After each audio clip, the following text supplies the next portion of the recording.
If I talk into this microphone, I can be heard? Okay. My voice is not as strong as it used to be, so if I am not audible, tell me.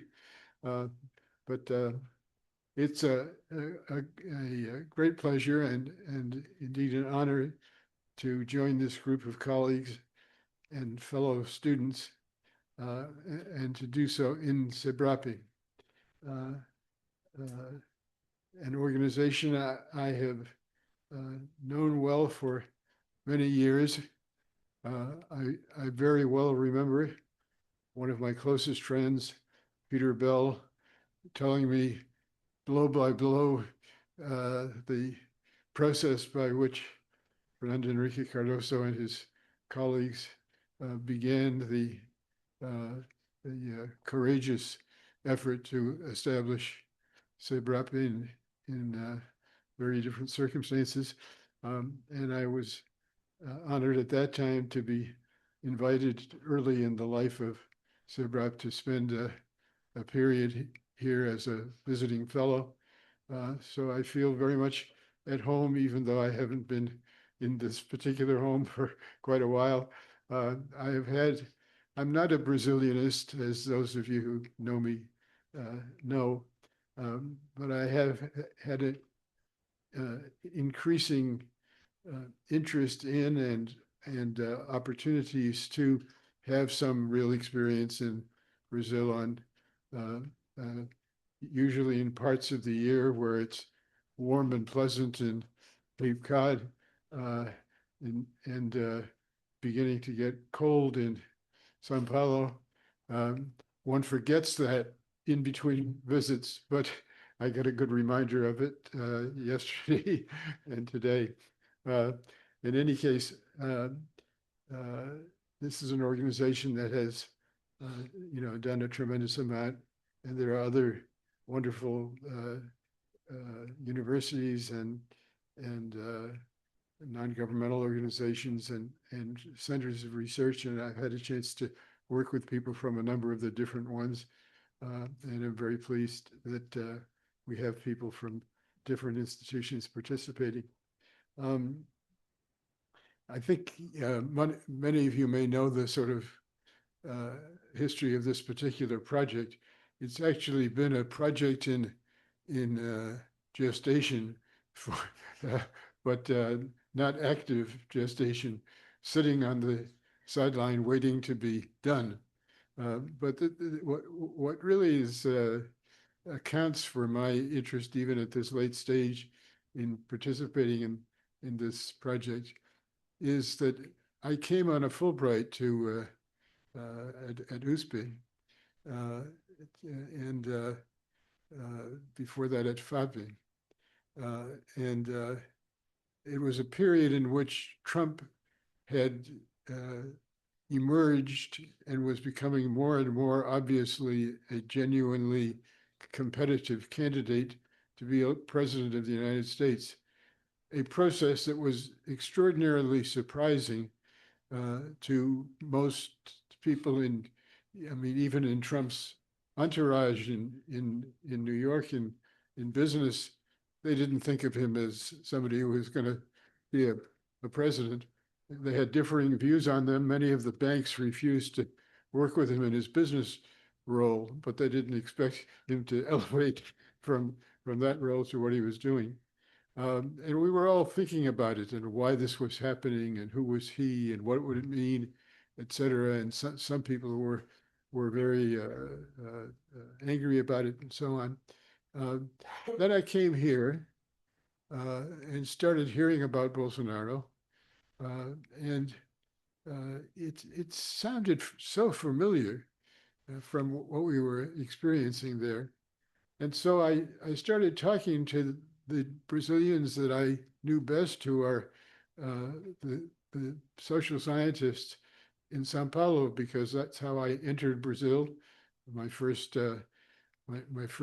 evening in Brazil, I was invited to dinner by Fernando Henrique and with a group of 7 or 8 people for dinner. I don't think he at that time had any idea that he would be president of Brazil. But the people who were there at the dinner turned out to be the people who were his closest entourage of advisors when he did become president. So I get a very speeded up entry into learning about social scientists interested in politics. And I started talking with him about, this Bolsonaro fellow and the similarity I thought existed with Trump. And one after the other, the ablest, most respected, best social scientists in Sao Paulo, you know who I'm talking about. One by one, they told me earnestly that I should drop the idea that these were similar phenomena, that there was nothing similar about them in reality, and that certainly it was inconceivable that even if there were some similarities, that Bolsonaro could accomplish what Trump had already accomplished, to be elected president of Brazil, that it was not a possibility. A couple of them explained in considerable detail, and I remembered one of the cases they were talking about. I actually interviewed one president of Brazil on his last day in office before he was forced out. So, they told me about that. I knew about it because I happened to be there at the time, and I had already arranged an interview with this president. So I saw him on his last day. But they told me that the establishment in Brazil knows how to deal with these kinds of situations. And he will not actually be a candidate. He won't be allowed to be a candidate. I don't know how that's going to happen specifically, but generically, I can tell you that our system will flush him out before it's a real candidacy. So I took them seriously. They were the right people to talk to. I mean, and but I got then more and more curious as things seemed to sort of veer in that direction. And eventually, with my research assistant, who is now Dr., we were musing that this was too interesting a degree of coincidence between the two largest democracies in the Western Hemisphere coming at exactly the same period, I mean, within months of each other, into this kind of situation. This is something that ought to be studied. It's a question that, it's fascinating that this is happening unexpectedly for the professionals, both the professionals in analysis, that is the academics, and the professionals in politics. It was not expected. And so I began talking with Maria Arminia, and she was also interested in the issue and the question. And we began working together, and we actually put together a concept of a binational project to study this as it was happening. I mean, early in its process. I was very stubborn about the fact that if there were a project on this, it should be directed by a Brazilian. And I pointed out what she and others I talked with, some of them already were fully aware, that comparative politics in the United States does not, historically has not included particularly good analysts of domestic politics in the United States. That somehow the profession in the United States had grown in a way in which there was one group that studied the United States that were not comparative politics people. They thought of the United States as totally different, exceptional, etc. And so the profession of studying the way a comparative political scientists would do so, was not really much of a profession in the United States. It was more practitioners who did the analysis, but on the other hand, they didn't have the theoretical approaches. So I thought this should be a project managed by a gifted Brazilian comparative politics person. And we had a meeting to discuss the project and to think about how to get it managed. And I've had a career in which I've had great luck in helping to set up projects, playing a role in things like the O'Donnell Schmitter Whitehead project and so on and so forth. But I wasn't able to solve the problem of finding a Brazilian volunteer to take on the management issues. And I was stubborn about feeling that I was the wrong person to do that. But over time, we began talking about it and began looking at literature. And eventually, since I'm not employed, I can decide what to do with my time. I said to Maria Armenia, you know, I don't have as much energy as I used to, but I'm still curious. I still think it's a very good question. What accounts for the degree of similarity between these? You know, are the same fundamental things, you know, or is it accidental, or does it have to do just with the personalities of two particularly exceptional, in a generic sense of the word, uh, political figures? And so we got talking about it. We got reading, recommending things to read to each other and so on. And lo and behold, this project is now actually emerging. And in some ways, it may be better times than it would have been as a project when we first started thinking about it. Because now some phases have occurred, some things have changed. There are new things emerging every day. My Portuguese is still not anywhere near as good as it needs to be. I speak fluent Spanish, but I turned on the television in the hotel this morning and I couldn't quite get what was going on, but there was some development involving the relationship between father and son and the authorities. So this is this is a live comparative experiment. It's still. I'm sorry. uh, so the thought we have is that just posing some general questions, which are by now obvious to everybody, we could stimulate discussion about really what we have learned so far about the particular type of authoritarian interlude. Let's call it an interlude because we're optimistic, that are represented by these two cases. What can be learned from the comparative study of other authoritarian situations, those that have successfully attempted transitions back to democracy or toward democracy, those that have had great difficulty with that transition and so on. Try to identify what are common things that might actually shed light on each other. In the general attitude, which comparative politics people always have, but just apply it more systematically in this case, and finding colleagues who are interested in this.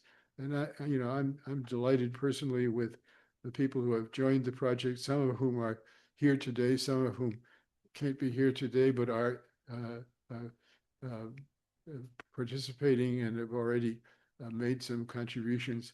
So I don't expect to play a major role in the discussion, raising maybe a few of the questions, but mainly leaving it to Maria Armenia, who's much more qualified than I, to manage the discussion and we have very good people who are here from Brazil and others who have come to participate. I think the fact that you have turned out is itself evidence that it's a good subject. People have other things to do, and my secret hope, which is I'll not try to keep a secret from you, which has been my approach to my career in terms of what kind of things I've written about and what kind of institutions I have worked in and in 3 cases helped establish and run. I'm fascinated by politics and by theory, but I'm especially interested in politics and the study of politics that goes beyond theory to attempt to have some impact on the actual process of politics. And my secret hope is that if our group and the others participating learn some things by comparative analysis that might help, have an impact on the future in these 2 respective countries and in other countries that either are still going through or will face in the future comparable situations that might learn something. The book that Sergio Bitar and I did on democratic transitions, where we interviewed 13 former presidents or prime ministers in countries that had made transitions from authoritarianism to democratic governance, was a tremendous experience and actually had a good deal of practical impact in a number of different situations. Guillermo O'Donnell kept on talking to me about the number of Asian and African countries from which he got letters and inquiries and so on, and they absorbed a good deal of that. So I would hope that something like this might emerge, and that would be a tremendous bonus. So having said that, let me turn the floor to Maria Armenia. Oh, for goodness sakes, to Anna Carolina. Thank you so much, Abe. Thank you very much. I think we can go straight to the first panel. I would like to call Professor Maria Hermínia, Feliciano Guimarães, Anthony Pereira, and Jonathan Madison.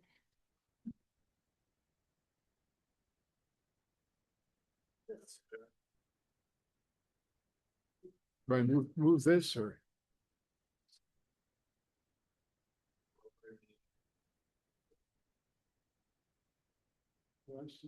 Somewhere else. Canada. There. I mean, the problem is there aren't enough people do it. We have enough. You're 4, right? Yeah. We're 4? Yes, you're 4. And List these. you're 4.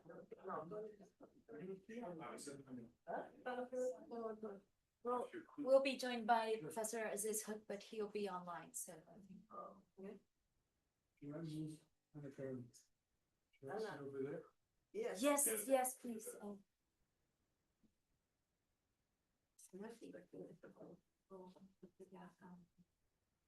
A sua apresentação.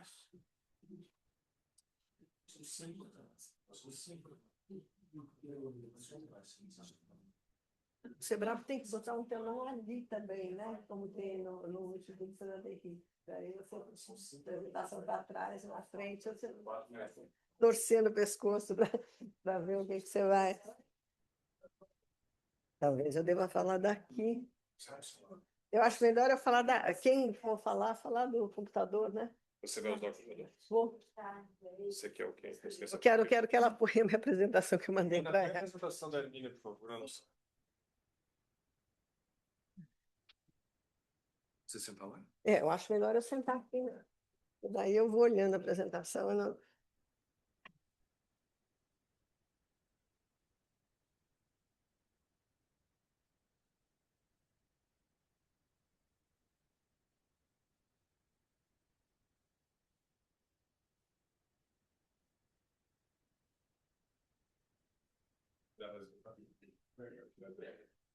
Só vi assistindo.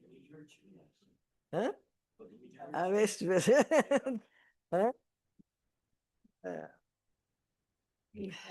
Aqui?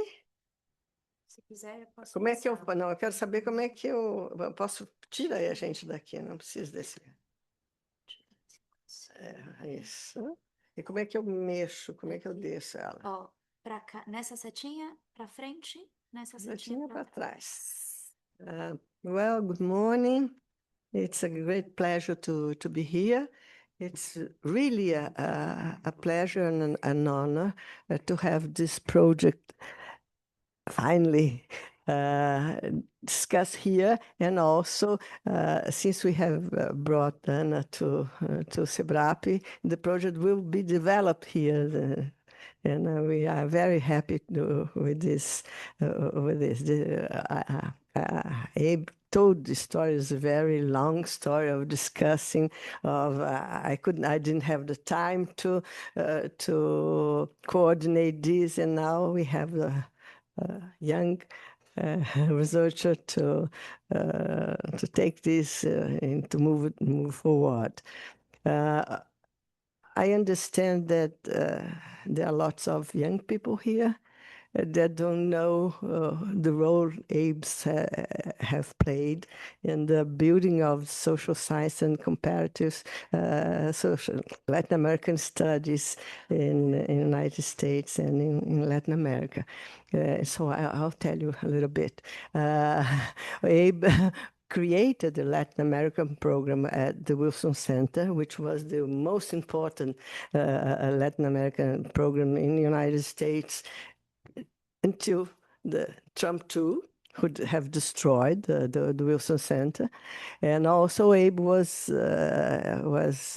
important and influential in the creating of inter-American dialogue. So the two most important centers to think Latin America in a comparative perspective have and had his hand. And so I think with his knowledge, we will move forward with this project also. He saw before us, before everybody in Brazil, that this could be an important issue and an important angle to understand the new forms of authoritarianism that threat us today. What I thought, I just finished a paper on the resistance to democracy's backsliding, and so I for the Carnegie Endowment for Peace, and so I will present some of the issues I tackle in my paper that relates to Brazil, basically, and to how this process of containing populist, extreme right populist leaders and extreme right populist movements. It's not a one-shot game. It's a process alone. Now we are seeing it's a long process, and in the first round, it's something like tennis, not football. You see, you can have it playing until eventually someone will win. And in the first round of this tennis game, we have successfully contained the threat, and we have successfully contained Bolsonaro's aim to kill democracy and to erode democracy. And so I would like to begin with a caveat. Because although Bolsonaro never missed an opportunity to express contempt for democracy and the representative institutions, he did not really followed what scholars of contemporary populism consider the playbook of a liberal authoritarianism. He did not manipulate the rules to control the legislature and the judiciary. He did not use the executive instruments to erode democratic institutions. He did not try to dominate or to control the media or to control the private sector as other populists have done or tried to do. In a matter of fact, what he did was a quite different thing. He antagonized the Supreme Court instead of trying to control it. He did not try to build a part of himself. In the first part of his government, he didn't have a party at all. And finally, he adopt a small right-wing party that was already in the Congress. He did not attack the traditional press freedom. And what he done was what scholars in Brazil called a kind of infralegal authoritarianism. That is to say, he used his power of decree, of executive decree, to liberate the arms control, to liberate all the controls we have regarding the protection of environment. And this he has done. He destroyed some of the councils that existed to protect the human rights. But he actually didn't build no party base or no government coalition, so he didn't try to change the basic institutions and the basic rules. What I understand he had three strategies. One was rhetorical radicalization, in a permanent attack to Supreme Court, to electoral institutions, to journalists, to politicians. That was a kind of radical and rhetoric that has created a very bad political climate and a kind of exacerbation of the political discourse. On the other hand, he mobilized his supporters. He has done all over his government, and he tried very consistently and permanently to earn the support of the armed forces, of the army and the other. And this was all the time in his government. He talked about mine armed forces. He went to every commemoration or event of the armed forces, to, como é que fala, formaturas and the graduations and all that. And I think this was his basic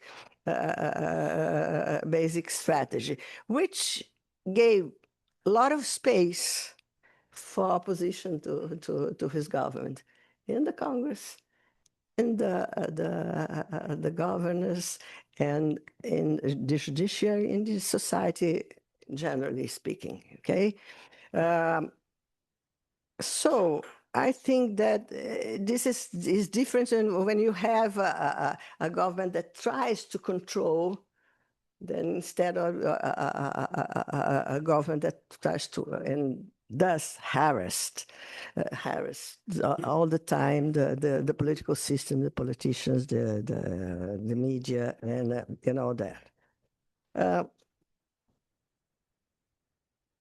I would say that I will focus here in my presentation in institutional resistance. That has been a very important social resistance also in Brazil. But I won't talk here because I understand this was not the point you ask us to speak.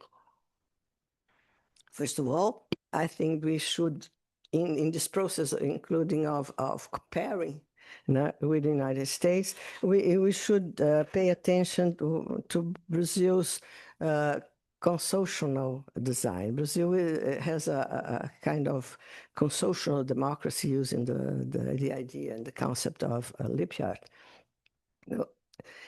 It's a federation. It has a very fragmented party system. We have a multi-party system in Brazil. We have a bicameral legislature. We have a Supreme Court with broad review powers. I'll come back to the court later. Therefore, we have always coalition governments, and we have also a central bank. All these features makes difficult for the candidate of the authoritarian candidate, since it's hard to concentrate power in the executive, and we have multiple veto points and multiple veto actors to block the executive aims and the executive projects. You see.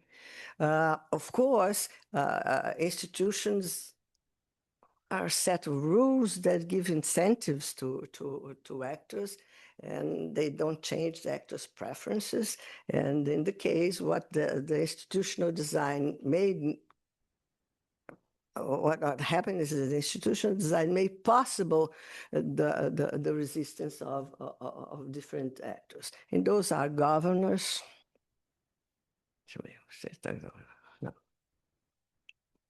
No. This resistance came from governors, mainly in the first place, especially mainly the pandemic. Some resistance was also exerted by the Congress, a Congress that was dominated by right-wing parties, but especially this resistance, institutional resistance, was focused and converged to the Supreme Court, to Supremo Tribunal Federal. And there are reasons for this. The first one is the type of constitution Brazil has. It's a very analytical, programmatic constitution, which open up enormous space for litigation over public policy, over decisions of the executive. I understand that during the constitution, some deadlocks that couldn't be met was translated in the topics of in the articles of the Constitution. They are vague and so open to interpretation, and this an interpretation by the Supreme Court. Besides, the Constitution gave a lot of power to the judiciary, especially to the Supreme Court. The second one is a kind of consequence of this, is that judicialization of politics has been the main strategy of the political actors that wanted to confront Bolsonaro's measures and Bolsonaro's initiative. Part of this has to do with this institutional framework, but part of this, I think, also was a choice of organizations of civil society that at that time didn't have too much power to mobilize people in the streets, and also so they judicialized the issues, and in doing so, they have delegated to the judiciary disputes that could elsewhere be resolved in the political arena, the Congress, and all that.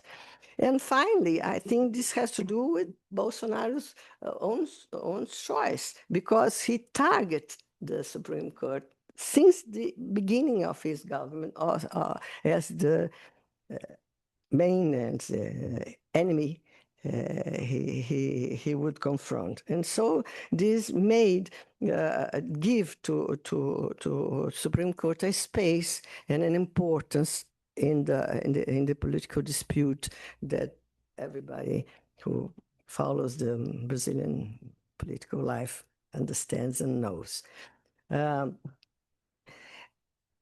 I try to group the role of Supreme Court in 5 types of conflict that went to the STF. The first was the protection of the court itself against the threats that came from the government, and the action, the court's action was como te dizer, de iniciativa própria. The court was one of the one that triggered the action, the Attorney General's office, and also the federal police. And there are instruments that we don't have to detail here. The second was the issues of federalism and pandemic. In this case, governors, parties, the Bar Association, and the civil society have triggered the action of the participation of the Supreme Court in the conflict. And there are several instruments that we don't have to detail here. Ação direta de inconstitucionalidade, ação de descumprimento de princípio fundamental, ação civil, and a series of other instruments that actors use to mobilize the court. The third issue in conflict was the electoral system. So in parties, the Superior Electoral Court, the Attorney General's office, the federal police, all mobilized, all went to the court to solve conflicts. The fourth was limits of presidential power, and also, and finally, the attempted coup and other crimes related to this. What I'm trying to say is that the cases where the Supreme Court acted by its own initiative were not too many. The court has been mobilized by different actors to. Of course, being in this position, they did what they are asked to do happily. And some of the justice was very happy to be in the center of the political scene. And so this is what the court was triggered by governments, by left-wing political parties that have a long tradition of judicialization of conflict, the Attorney General's office, the federal police, civil society organizations, and the court acted in its own initiative only when it has been attacked via fake news on the pro-Bolsonaro media, and when it received attacks also of demonstrators, Bolsonaristas demonstrators in Brasilia, etc. But generally, it was not its initiative. It was mobilized. It was called to come to the political space by other actors. And then we have I'm finished. I'm finishing soon. We have the participation of the electoral court. They had two moments. Moment Barroso, which had an emphasized prevention, coordination of different groups and different institutions, trying to make the process of electoral process more transparent, and in 2022, the moment Moraes, which was much more proactive and much more based on coercive responses, trying to control and remove profiles in the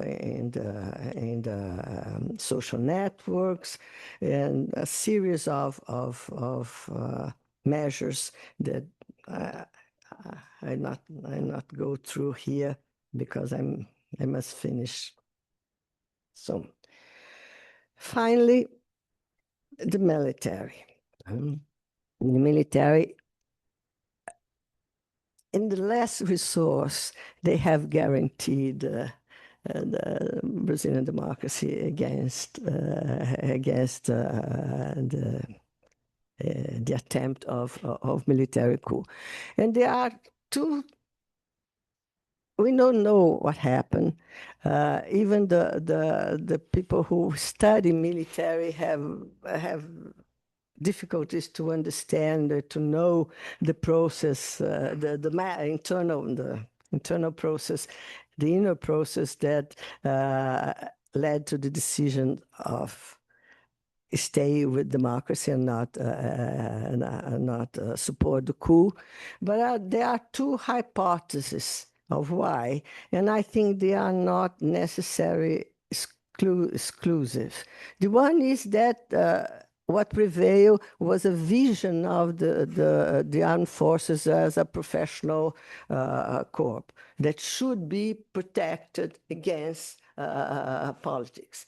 And this had to do with leaders that had some kind of interpretation of the past and the costs for the armed forces of participation in politics since the beginning of the republic, but mostly during the authoritarian regime. This is one hypothesis. The other is international pressures. Everybody knows that the United States and Joe Biden have exerted an important pressure, and we even know who helped to organize this important pressure on the armed forces. And this hypothesis says, well, they try to avoid the risk of losing the military cooperation with the United States, which is very important for the forces in Brazil. I think, anyway, even in this case, what has prevailed is some kind of institutional self-defense against the military. So I will emphasize three things. Bolsonaro's strategy, concluding, Bolsonaro's strategies open a space for resistance.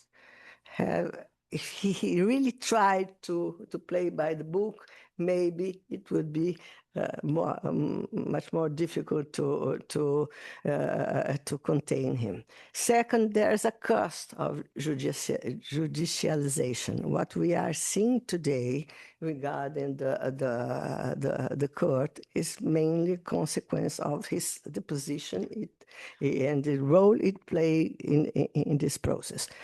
Today, the courts are submitted to severe criticism and one of the focus of the extreme right attacks. And second, what we have was a partial, not definitive victory.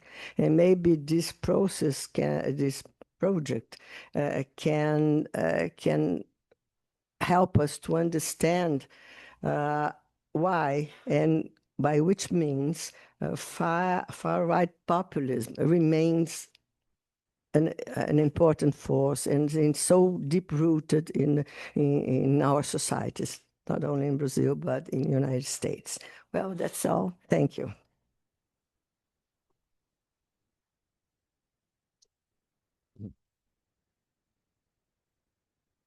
Yeah, so Sou eu, posso?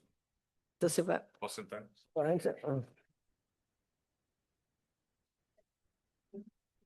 Vou tentar ser rápido. Hein? A Hermínia falou tudo que eu ia falar, então vamos. Que roubada que me meti aqui. Just checking if there's anyone in the waiting room, but Posso fechar esse? much. Ah,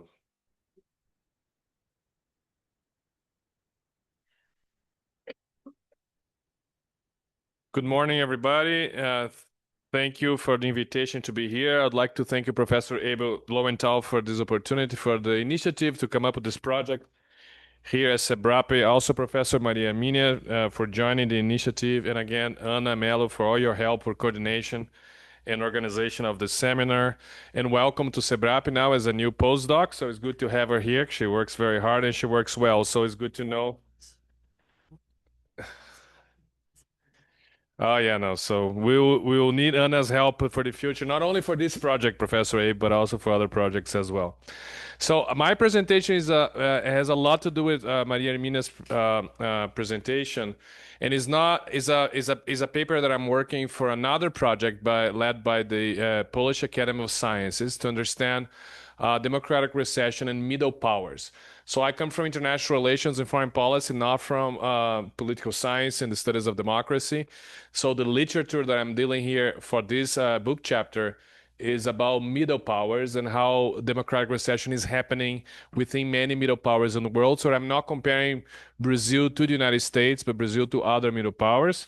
So what I'm going to say, and also this is a book chapter for European audiences. So why, the question is why a middle power like Brazil went through a coup attempt that did not work, and what are the reasons behind that, and what is the literature of middle powers can say about this debate. So it has less to do with the discussion about democracy itself, democracy's recession, and more about middle powers per se. So it's although the diagnosis of what the coup didn't happen in Brazil is very similar to your diagnosis, the literature here is quite different. So my main argument again for European audiences is why did they fail, right?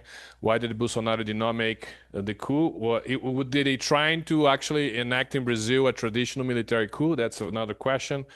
Or they are just trying to create an impasse in Brasilia in the January 6th attempt. So we don't know that yet. We have to wait for the time, open documents and interviews in the future to know. But the idea here is that Brazil democracy proved resilient because four mechanisms interacted to raise the cost of authoritarian ruptures. And many of these mechanisms we already mentioned. So number one is a very strong institutional fragmentation of power in Brazil, strong accountability institutions, divisions within the armed forces.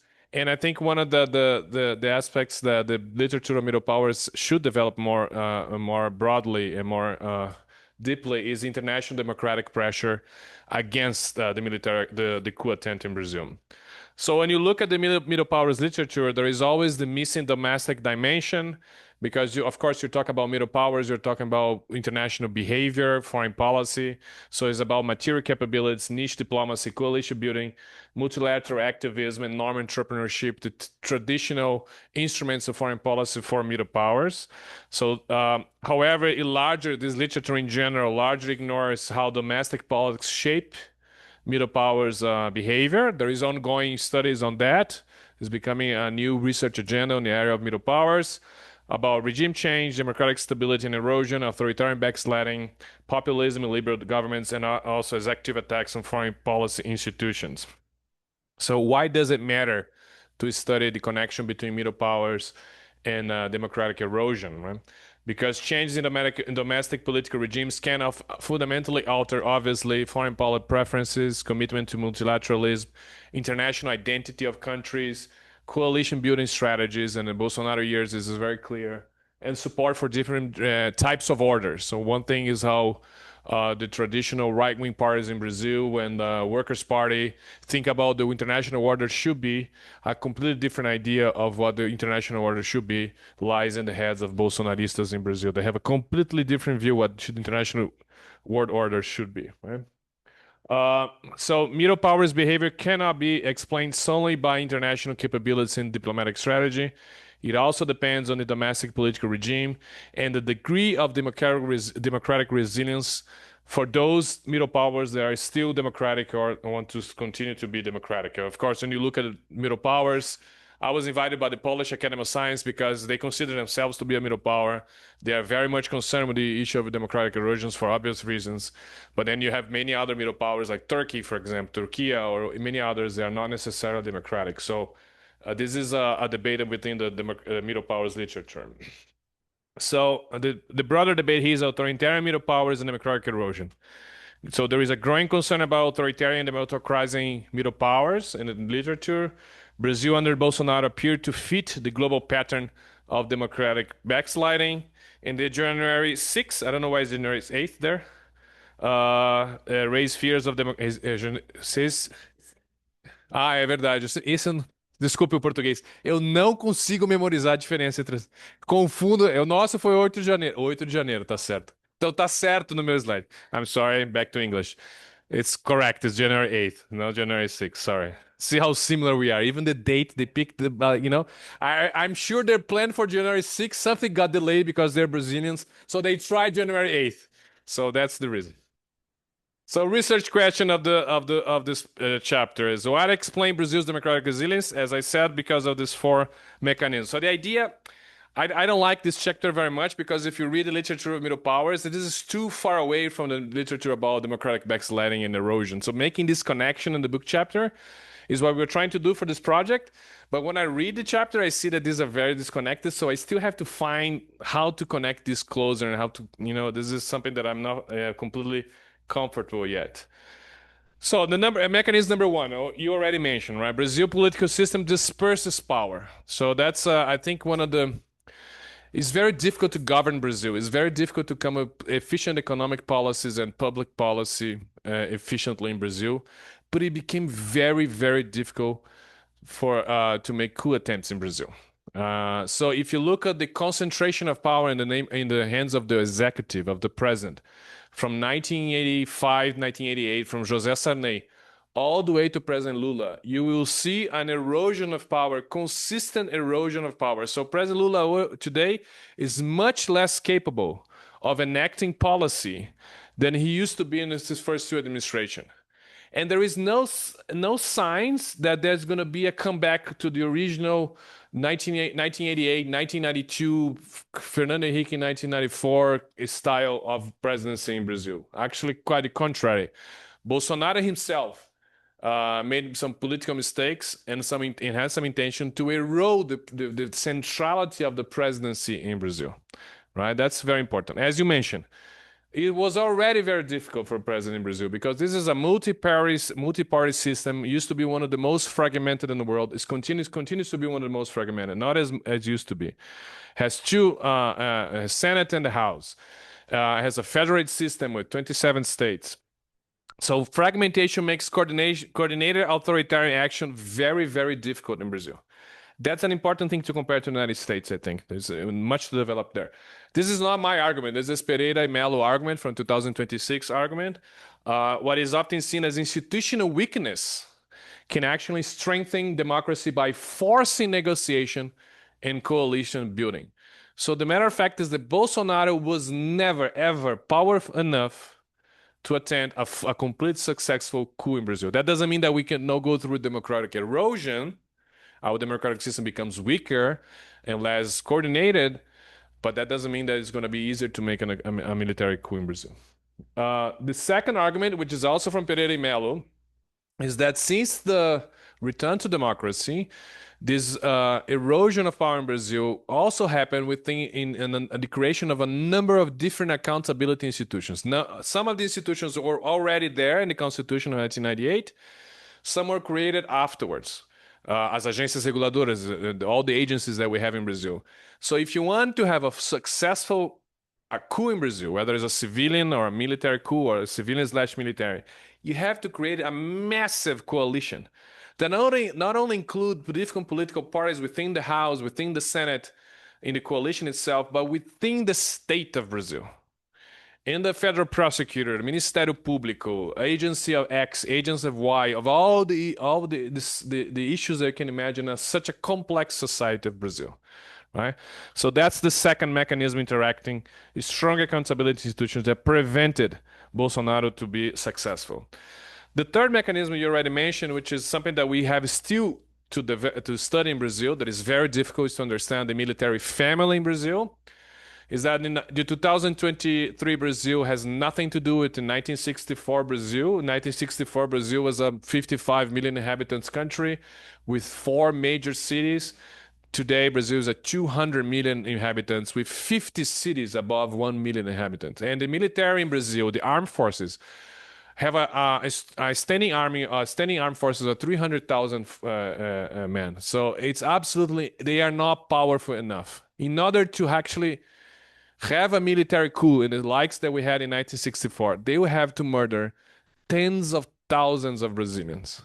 And they are not willing to do so. I don't think even they can do it. They will split among themselves if they go further, right? And on top of that, you have 1.5 million military policemen in Brazil. They are not necessarily aligned with whatever the army command decides, right? They are very much influenced by governors in Brazil. That goes again to the federal system in Brazil that prevents this stuff. So the idea that whatever the army will do, the military and police will do, it's not true. And if you extend the number of Brazilians who are related to the military family, 6 million Brazilians who are not only the military police, but the civil police, the armed forces, and their families. So this group is just too big to be coordinated successfully, right? So the result is that anti-democratic actors fail to coordinate effectively. This idea of the professional army is becoming very, very important among the military. At the end of the day, the Navy and the Air Force do not get to decide. It's the Army that decides, especially the Army Command in Brasilia, which is, I think, is 17 Army generals. And if you look at as far as we know, very few of them would probably support Bolsonaro coup attempt. The majority of the army commanders and the army 4-star generals were against it. Of course, they all voted for Bolsonaro. They are very comfortable with Bolsonaro inviting so many military to participate in the civilian staff of the government. But actually, that's very different from enacting a coup. So at the end of the day, it's impressive that Bolsonaro accolades their leadership. They truly believe that they could have done such a thing. It's such a misreading of what actually Brazil is, what Brazil has become, that is from outside. And I remember when January 8th was happening, I was in Brasilia, I was in Curitiba with my family, just saying how stupid these people are. What they are trying to do, they'll never be able to do so. They are not going to be successful. Of course, it's impossible. It's much easier to say in hindsight to say that because they failed, right? So that goes back to my initial point. Did they actually want a military coup in Brazil? Or they were aware that it was impossible to enact a military coup in Brazil, but what they want to do was to create an impasse in Brasilia, to force President Lula to either govern very weakly or to not govern at all and to come up with a gridlock in which new elections will be called up. So we do not know exactly what are their main intention yet. As a political science, we tend to see it as a military coup attempt because of the history in Brazil and what the things were happening in Brasilia. But we don't know because usually you look at them and say, look, how can you think that you are able to do so with just a few number? At the end of the day, actually, the military that mobilized in Brasilia was only one group of the military located in special forces of the military in Goiânia, which doesn't exist anymore because the new army command disbanded the special force in Goiânia because that special force unity itself, Buenas Pretas, they were becoming too dangerous within the army itself because they were too aggressive, too radicalized, and they were trained in paramilitary techniques that could mobilize and infiltrate in protests in Brazil as they did in January 8th. So even the army was vaccinated or used their own vaccines against the specific special command group that organized behind the scenes January 8th, right? So again, there is a lot to unpack and to understand the discussions within the military. When you talk to specialists in the military in Brazil, academics, the first answers that they give is that it's very difficult because they are family, very close, knit family. They don't talk about these issues with people outside from their own family, right? And then comes to, I think, and that's, I want to expand more on the international pressure. And I think what would have happened to Brazil's democracy if the president in the United States at that time was President Trump, right? So were the other three mechanisms powerful enough to prevent and to, I think they were, right? I think even if President Trump was there favoring Bolsonaro, I think they will be more bold and more aggressive, but but again, this is counterfactual, they will still fail, but it will be much more costly for Brazil's democracy. So I think in the literature, the political scientist literature in general, the democracy literature in general, there is always this missing link of international pressure. I think this has to be more thought through theoretically, trying to understand how international pressure, by happening, they change the power balance within a society. I always, as SEBRI, the Brazilian Center for International Relations, I always tell European diplomats, they ask me how to be influential in Brazil, and I tell all European friends, I say, you will never be influential in Brazil. There's only two embassies in Brazil that are powerful here: the U.S. embassy in Brasilia and the Chinese embassy in Brasilia.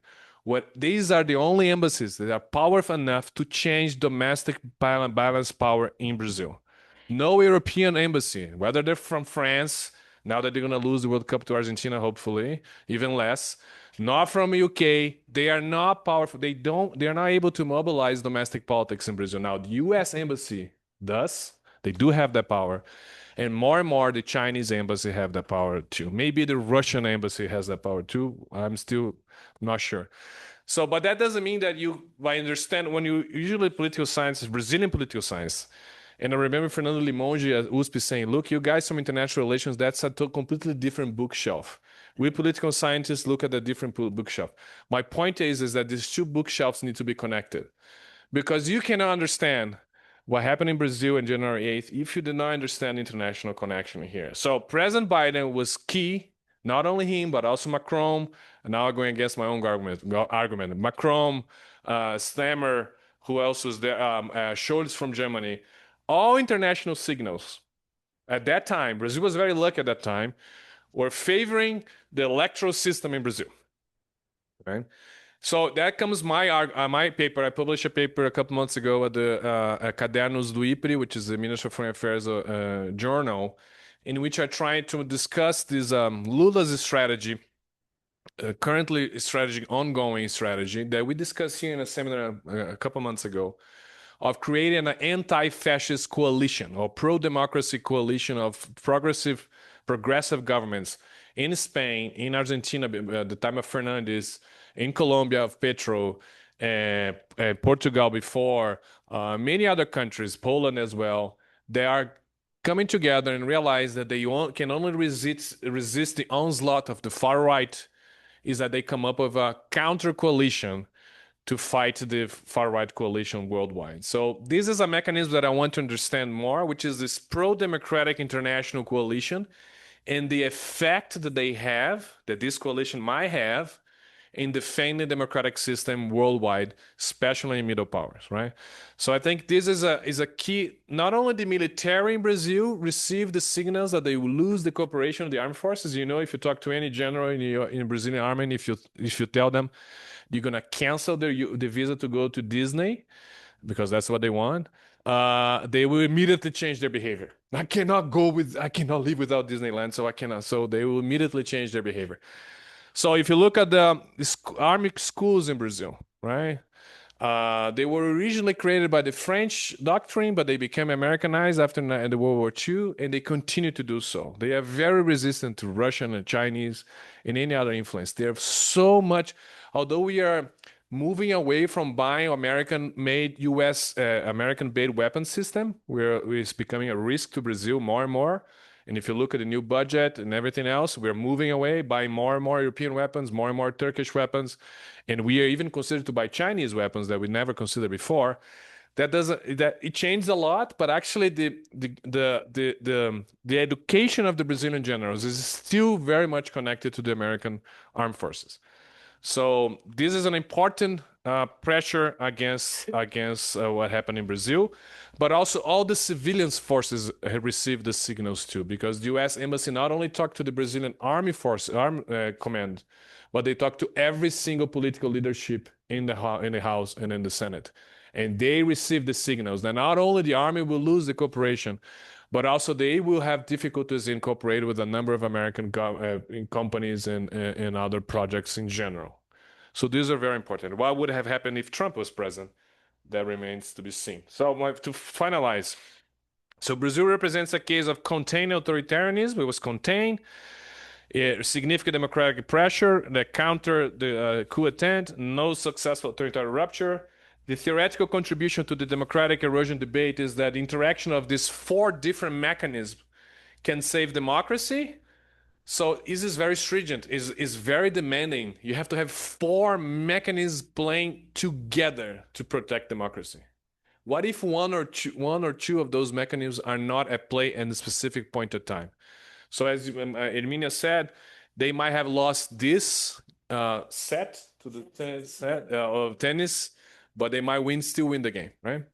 So this is a very demanding conditions for a successful coup in Brazil. They weren't met by the Bolsonaristas. Now, the theoretical contribution to the middle powers debate. Not all middle powers follow the same trajectory. Key support will not come from other. That's important. Key support will not come from other democratic middle powers.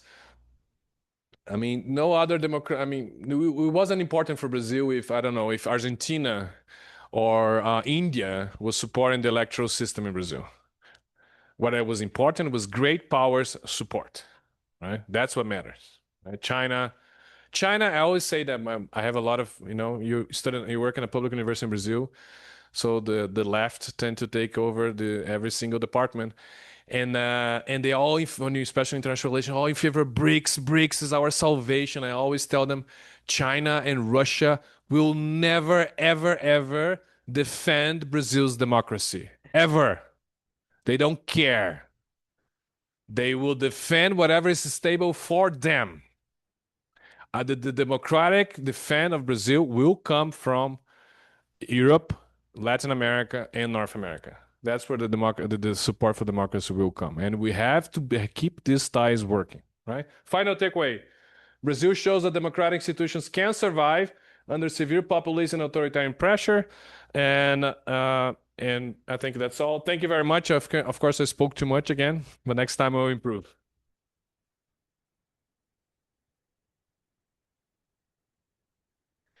Quem é o próximo?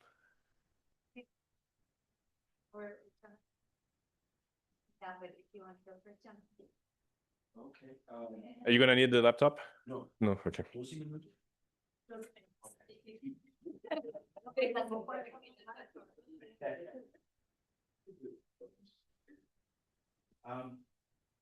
So thank you to Anna, to Lee. I'm lucky enough to read his paper. Is it a useful? And I thought he was onto something. I also want to thank my students, my former students for coming. Also many with Femina who were helping to create the joint PhD that the students are part of. I agree with Abe that this is a great question. I think in imagining these two cases as similar, we're going to inevitably encounter differences as well. And I really like the fact that both of you talked about the fragmentation. I always used to think it was just multiple parties. Of course,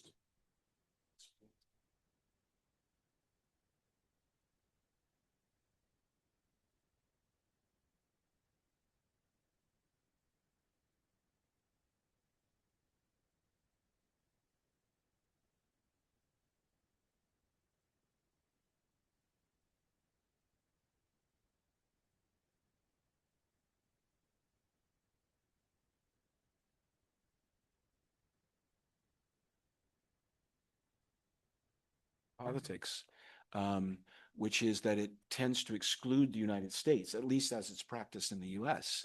Doesn't consider the U.S. Worthy of comparison to any other. Well, it's so exceptional that it doesn't. For methodological reasons, isolate all our cases and just compare them as discrete, isolated units. So, for example, there was a lot of complacency, I think, in recent years because researchers said, well, you know, when there are these authoritarian-minded right-wing populists, most of the time they fail to actually create an authoritarian regime. And we know that statistically. And of course, they're looking quite a long way into the past to get this kind of data set. So, they, don't worry, they usually don't succeed. But of course, the US and Brazil are linked transnationally. The fact that Flavio Bolsonaro has gone to the US 5 times this year tells you that you can't look at them as isolated cases that don't influence each other. So I agree with Feliciano that we have to bring these two libraries together and start looking both comparative politics and IR to solve this question. I don't think I have a great thorough answer to the question, by the way. I just wanted to anticlimactically let you down before you expected me to really go a long way with an answer.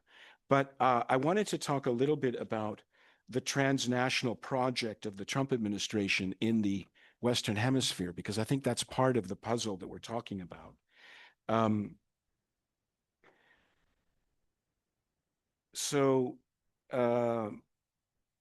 And we've been reminded of it just recently. I mean, Marco Rubio has written a piece saying that he wants to dismantle the International Criminal Court. And I think that's part of this extraterritorial ambition that the US has in the hemisphere that we really haven't, and you might disagree with this, you might say we've seen this all the time. The US has always had these ambitions, but I don't think we've really seen this overt desire to intervene since the gunboat diplomacy of the McKinley period. That's what we're back to. And I think we have to recognize it because there has been an incredible executive overreach by the Trump administration, really attempting to nullify the other powers, Congress and the Supreme Court. There's also been a weaponization, a politicization of the coercive institutions of the state that we didn't see in Trump 1. So Department of Defense, the Justice Department. And so when you go back to October of 2024 and you see that a political scientist was cited in The Economist saying, I don't see any reason why Trump 2 would be any worse than Trump 1, you think, what was that person smoking? I really don't understand that quote. But let's go to the national security strategy of November 2025, because I think that makes it very clear how the Trump administration looks at the region. And they say in this document that after years of neglect, the US will reassert and enforce the Monroe Doctrine. It's actually a tendentious interpretation of the Monroe Doctrine, I think, but we'll leave that historical point aside. To restore American preeminence in the Western Hemisphere and to protect our homeland and our access to key geographies. I like that, our access to key geographies, leaving aside the fact that they are sovereign nation states, but we want to get at those geographies. Our objectives for the hemisphere can be summarized as enlist and expand. We will enlist established friends in the hemisphere to control migration, stop drug flows, and strengthen stability and security on land and sea. And then they talk about how they're going to incentivize and work with governments, political parties, and movements of the region that are allied with our principles and strategy. Now, I think they've also tried to do something similar in Europe. In fact, the former US ambassador to Germany in the period 2017 to 2020 said his mission was to unite the right-wing parties in Europe. And in this document as well, you see how they view the current governments in Europe as being responsible for civilizational erasure, and that they want to support far-right parties that will save Europe from itself.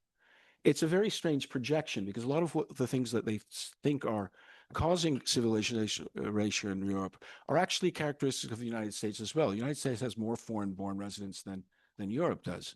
So if immigration causes erasure, then the US is also being erased. But anyway, I don't think that project is going particularly well. Orban didn't get reelected. Meloni doesn't seem to like Trump very much anymore. In Britain, the Reform Party is distancing itself from Trump because he's so unpopular. So it's not going very well. I would argue that it's going quite well in Latin America. Unfortunately, if you look at the Shield of the Americas meeting that happened in March in Doral in Florida, sort of trying to get allies with this very aggressive militarization of anti-drug policy. And so saying that sharing of intelligence and police work had failed for decades, and now there needs to be a military response with the help of allies in Latin America, as reflected in the attacks on boats in the Caribbean and the Pacific. And you got the representatives of Argentina, Bolivia, Costa Rica, Dominican Republic, Ecuador, El Salvador, Guyana, Honduras, Panama, Paraguay, and Trinidad and Tobago. If you were to do it now, you could also include Colombia and Peru. And José Antonio Cast, although he wasn't president of Chile at the time, he had been elected and he went. So that's why I think the election this year in Brazil is so important, because there are people in the White House and the State Department who are looking at Brazil saying, we want Brazil. We want to sign them up for this kind of aggressive extraterritorial use of military power. And if they resist, we want a government, and I think they talk about allies, but it's really subordination, I think. We also had recently the G7 meeting where Trump said that Brazil was politically dangerous. I saw reports in the Brazilian media where that was translated as politically difficult. I think he actually said dangerous. And he also talked about Bolsonaro Jr. I think he was talking about Flavio, but I'm not sure he knew. There are many juniors. He said that Junior had been arrested. I think he was confused with things. At the time, Eduardo Bolsonaro had a condemnation. Oh, and the STF. I think he mixed up. Okay. I hope. Yeah. So it was about the STF condemnation. So somebody mentioned, what if Trump had been president during 2022? Well, Trump, I assume, will be president for the election in 2026. And that's one of the causes of concern. We've recently seen the nomination of Daniel Perez, a Florida politician, to be the ambassador to the United States. And he's not like the Brazilian ambassador to the US, who's a career diplomat, who's worked at the UN. He's someone who worked in the the lower house in the Florida Congress, the Florida state legislature, and he helped to redistrict the congressional districts to amplify the Republican majority. We would call it gerrymandering, I suppose. So that's what he did for Ron DeSantis.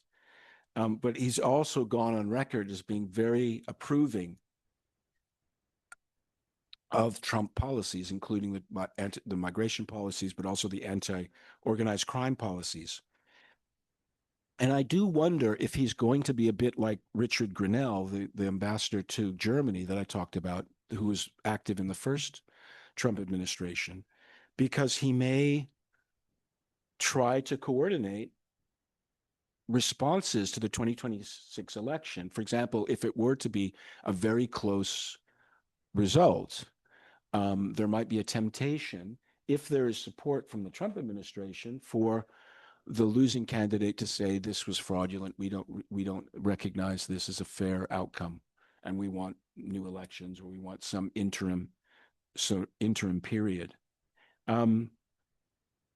So I think if we think of these, there's lots of other transnational aspects that I haven't got into, but I think if we think of the foreign policy of the Trump administration towards the hemisphere And I think, Abe wrote this famous piece about the US's attitude towards Latin America after the coup in Chile in 1973.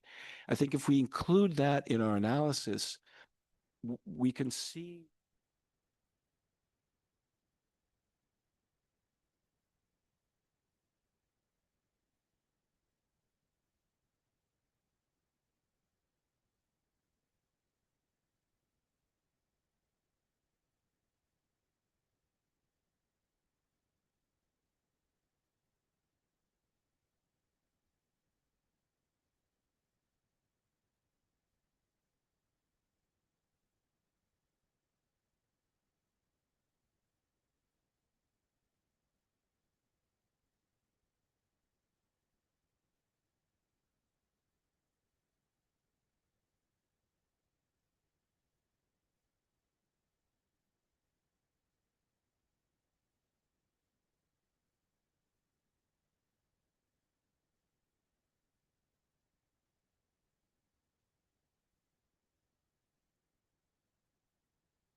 Alô? Alô?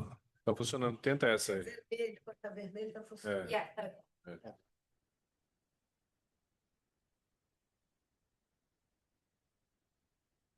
Yeah, I think if anybody online could let us know if we're back with sound. You have to speak it as No, no, no. Eles Can só you- escutam se você falar no microfone, senão eles não escutam. Into If you them, speak, yeah. they will listen. Okay, okay, okay. Yeah, we're back. Okay. Okay, there we go. The bottom one.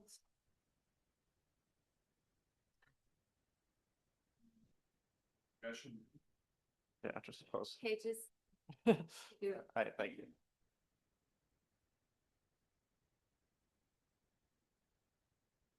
You have to close the other window first. Oh. Office. You can do it. You can do it. I'm gonna figure it out eventually. Just this one, right? Deixa eu juntar aí. Deixa eu entrar no aí. Ela é em cima, né? Agora vai. Aí close that one. Ok. Agora vai. Obrigado.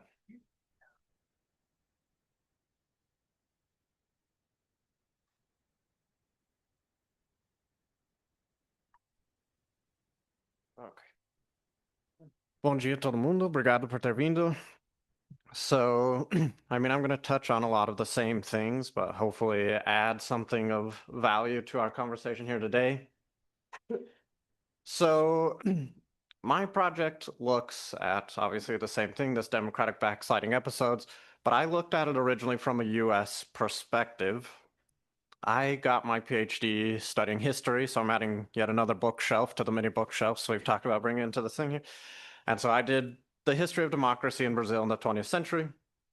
But then I moved on to working at a think tank in the United States, which is obviously developing policy for US policymakers.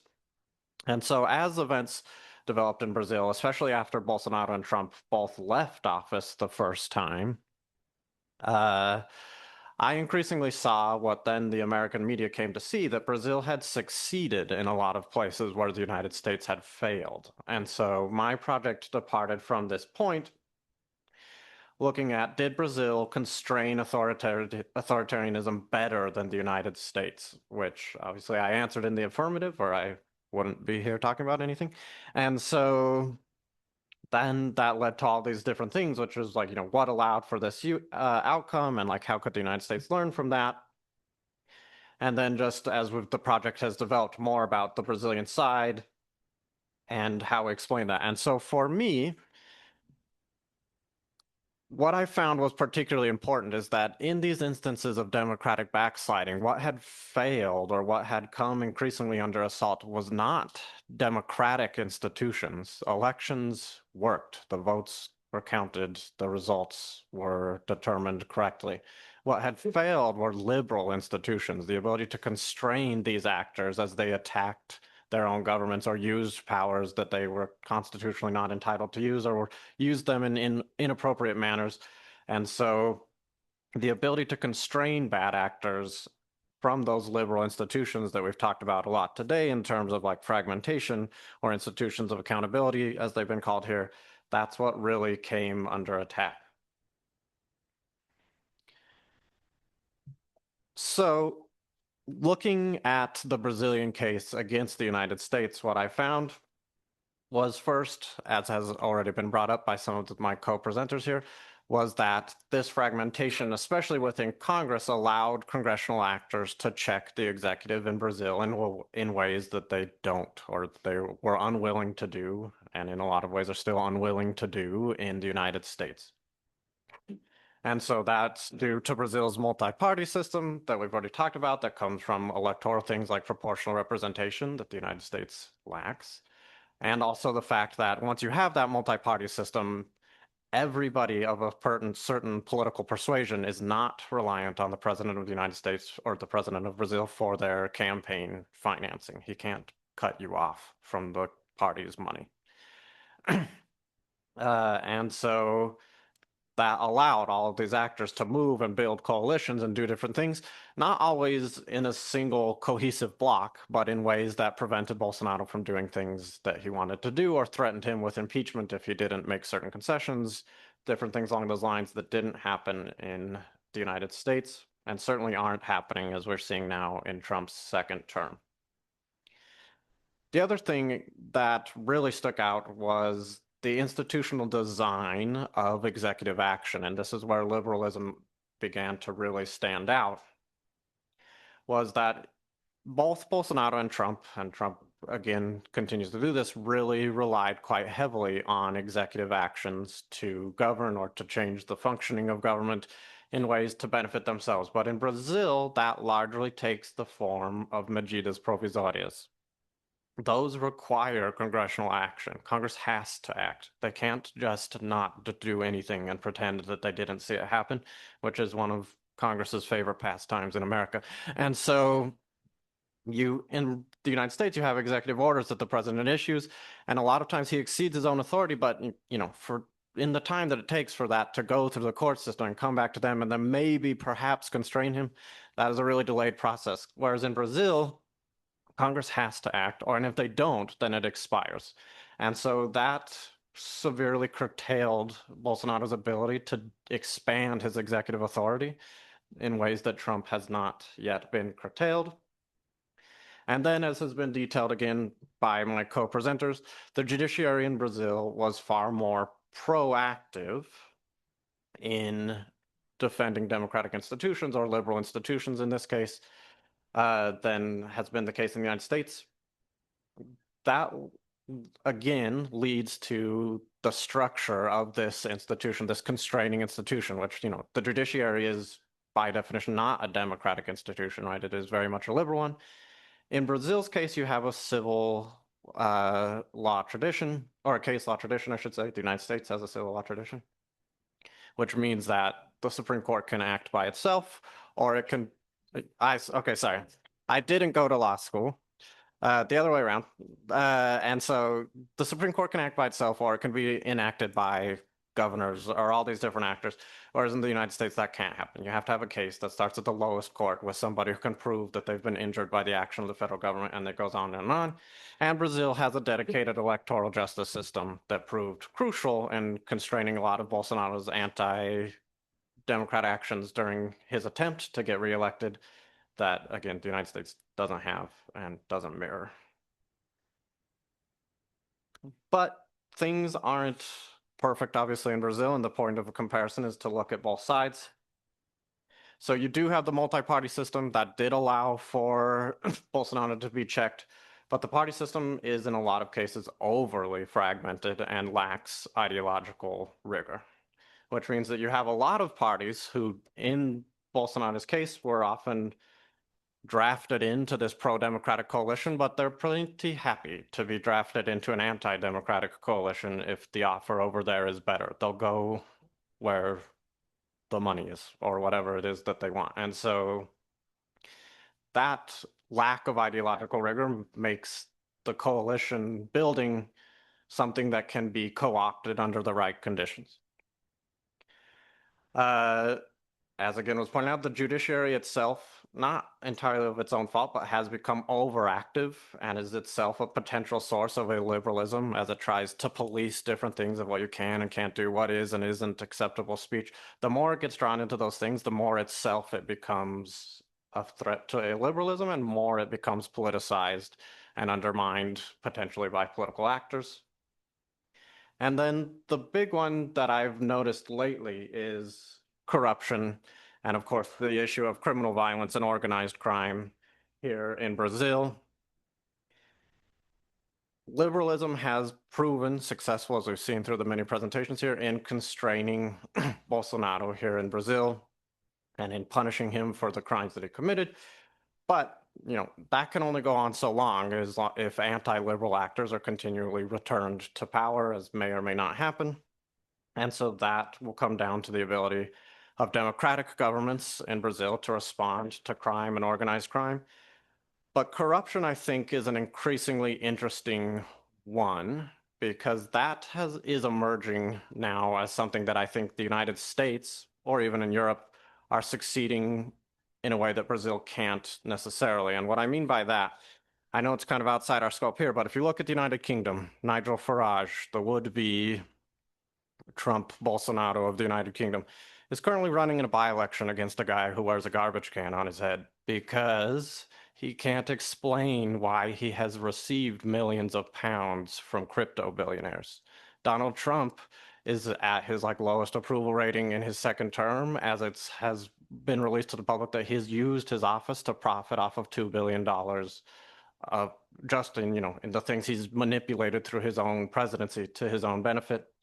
And those things are quite damaging. Here in Brazil, Flavio Bolsonaro took all that money from that bank guy to use on that movie that he didn't use on the movie. And who knows what he used it on, mas coisa boa não foi. But the thing is, in his case, and where I think Brazil has some challenges, is that in the United States and in the United Kingdom, the political establishment can, at least to a degree, say, well, we don't do that. We don't take this money. We don't have this corruption issue. And so you can focus on this idea of liberalism and that the government plays by the rules, and it is pushing back on some of these far-right actors. The ability of the political establishment in Brazil to say, well, we don't take money under the table is less, and so it is harder. It's a challenge. It's a hard sell, and so it's not something that can push back on the far right in Brazil in the same way it is in the United States and the United Kingdom. And so a lot of the observations, the primary observation from my research so far has been that this liberalism, in this age of democratic backsliding, liberalism is the key to preventing that backsliding, not just the strengthening of what we would consider democratic institutions. As was pointed out before, the relevance of socioeconomic differences, or, if Brazil's a middle power for determining democratic resilience, is increasingly weak because in this case, and in a lot of others, middle powers have proven more successful than great powers at constraining democratic backsliding. And then in the case of Brazil, and likely several others, the country is benefiting from institutions and political actors with a living memory of dictatorship that, of course, the United States lacks. But the one conclusion that I think is particularly relevant for us here today, and that I really had been focusing on coming into this, was that we were on some interesting dates at this conference that we're holding today. Today is Bastille Day. It's July 14th, and it's the anniversary of the French Revolution. And, you know, as as he already pointed out, academia can sometimes be left dominated and dominated by a romanticism for the French Revolution and all of the things that it brought along with it. But that romanticism tends to cover the horror of the French Revolution that lies underneath, and the horror that comes when a revolution truly becomes all-consuming. But here in Sao Paulo, for those of us that were here, last Thursday was also a holiday, right? It was July 9th, and it was the holiday of the Constitutional Revolution in Sao Paulo, which was also ultimately unsuccessful, but it forced a more rapid reconstitutionalization of Brazil than Getúlio Vargas would have liked. And I think we find ourselves in between those two things. There's a lot of talk, we've talked a lot about here about, you know, this authoritarian interlude and the threat of the far right remains present. It does, and they have ridden this wave of discontent into power, but increasingly I think they are unable to satisfy the discontent that they've monopolized, right? And so while they may have used it to get into power, they aren't providing the answers people want. And the corruption issues are, I think, are a big part of that. I was at a churrasco on Sunday, and my friend was fighting with his mother-in-law, and she said, "You think I'm the worst person in the world?" And he said, "No, Hitler, Bolsonaro, and Lula are worse." And so like the discontent is building, and the Bolsonaro family and Trump and Farage and all these guys, they can't escape it.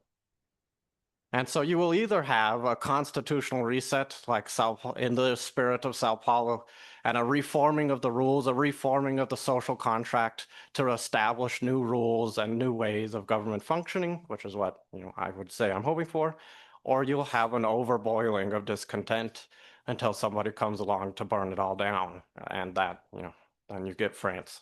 And so I think that we find ourselves in quite an important moment, and that liberalism and a lot of the lessons Brazil has taught through its experiences are going to be quite relevant to liberal democracies around the world moving forward.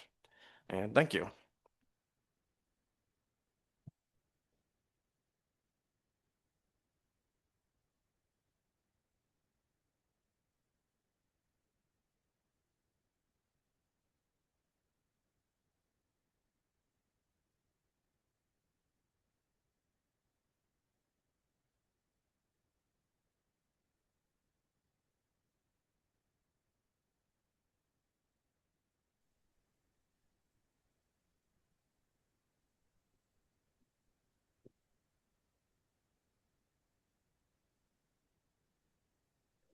I have lost sound, and I cannot tell if I am being heard.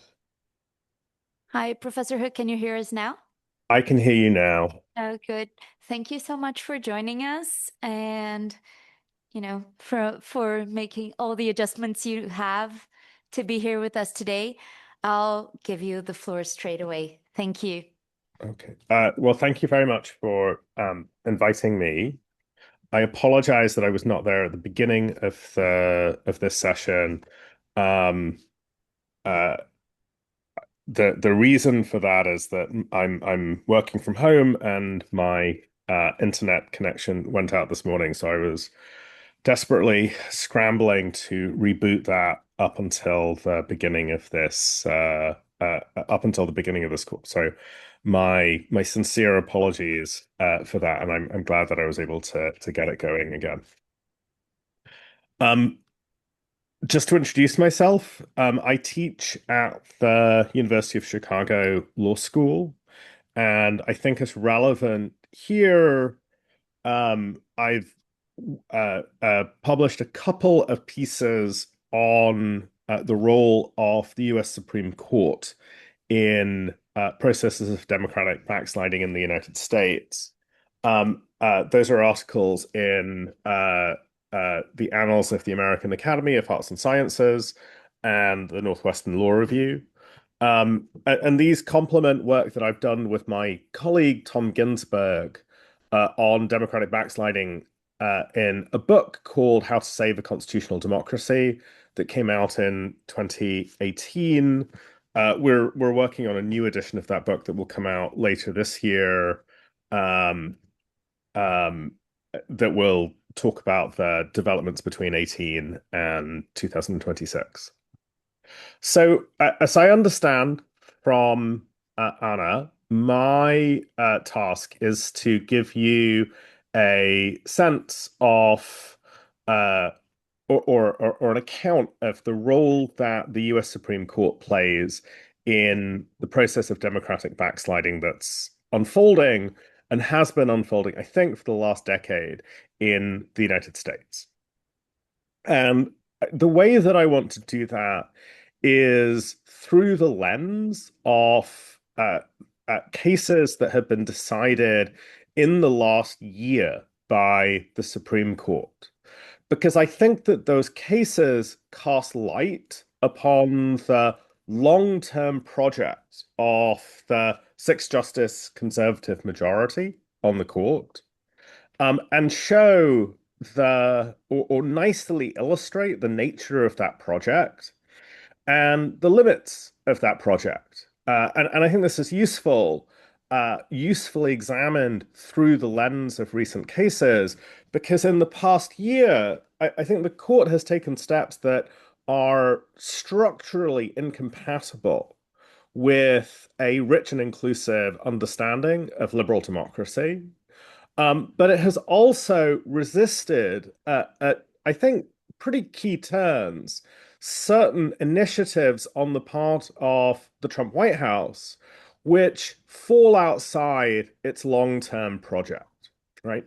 So I think that we can use the last year and the cases in the last year, not just for the sake of a kind of a hot take on what's the Supreme Court of the United States done recently, but we can use it as a lens to think about what its structural role is in politics and where the limits of that structural role lie. Before I turn to the cases, it's worth saying a word about the nature and, in particular, the appointment mechanism for the US Supreme Court. So the judiciary in the United States is divided between state courts and federal courts. The federal courts are national courts.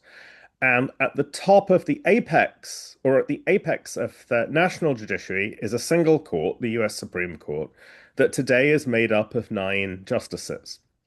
And in the accounts given by drafters of the American Constitution, Madison and Hamilton, the theory of appointments was that so long as judges had lifetime tenure, their appointment could be vested in political figures, the president who nominates and the Senate that confirms, because the presidency and the Senate could be assumed to stand above the scrum of partisan politics. That was a premise of the constitutional design. And there would be so few qualified lawyers that the president would not be in a position to pick and choose people who took his side in politics. Now, those two assumptions on the part of the framers quickly fell away. They quickly failed.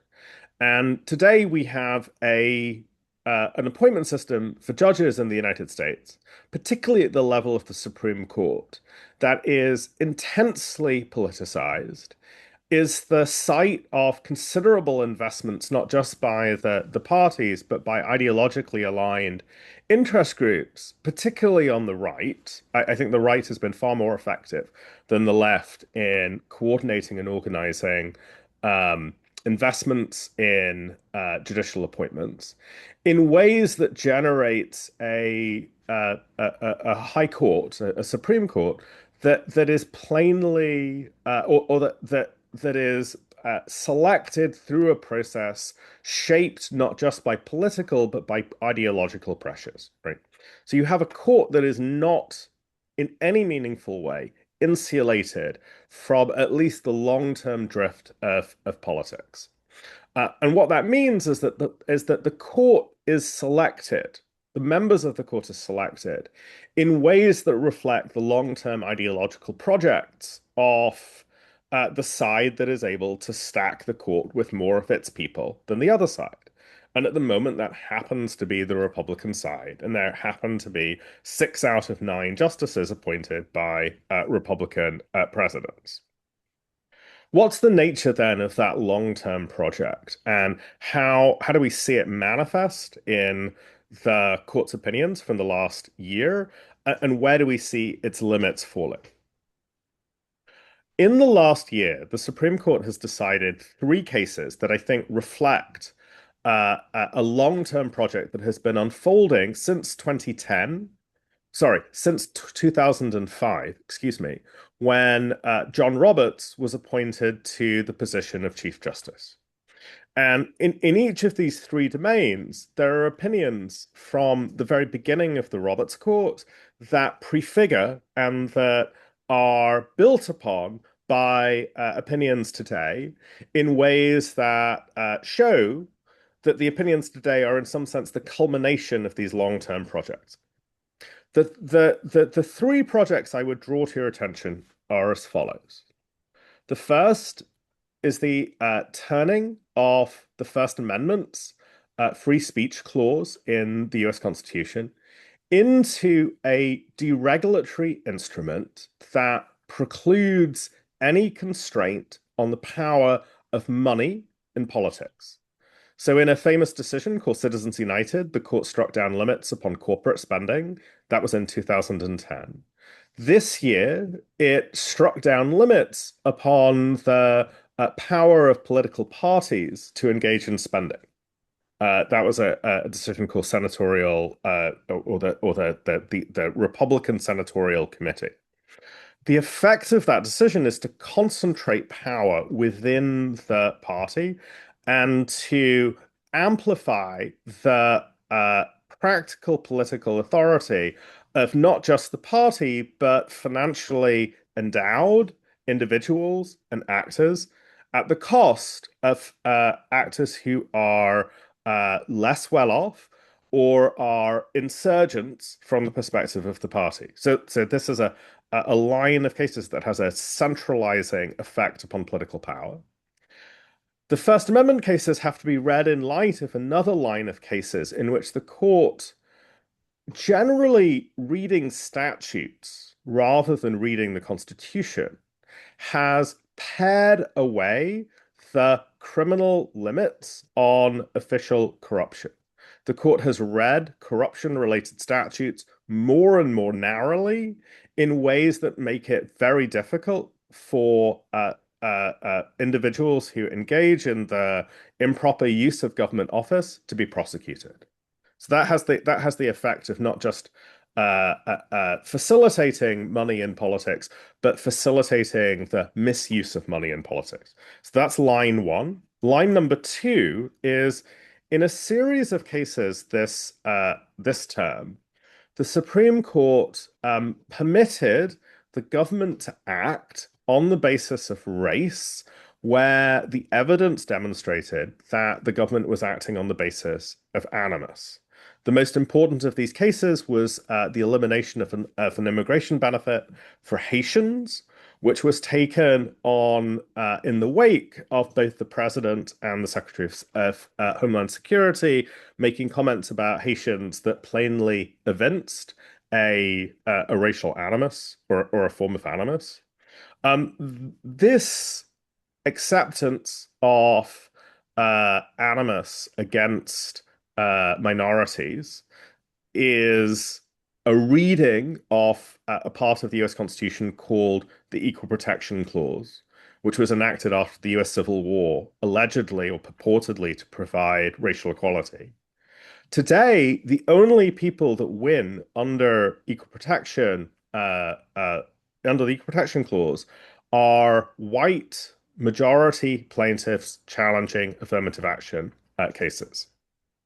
In this line of cases, which goes back not just to the beginning of the Roberts Court, but there are examples to be found in opinions by Justice Scalia and other conservative justices from the late 1970s and early 1980s, the court was at the forefront of a form of politics that leverages racialized grievances against minorities. So this is a strand of populism, and the Supreme Court has been actually at the forefront of it and is in the process of turning this what you might think of as racialized resentment on the part of white minorities into a constitutional law of equality that protects white individuals but does not protect members of racial minorities.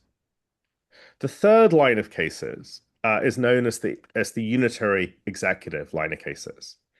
In these cases, the Supreme Court has struck down limits imposed by Congress on the president's power to either direct or control officials within the executive branch.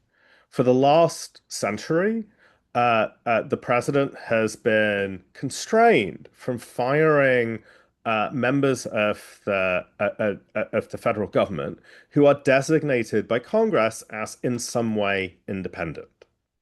This has been used for entities such as the Federal Trade Commission and the Federal Communications Commission to insulate officials where Congress wants that official to pursue the law or to enact the law without the shadow of presidential interference.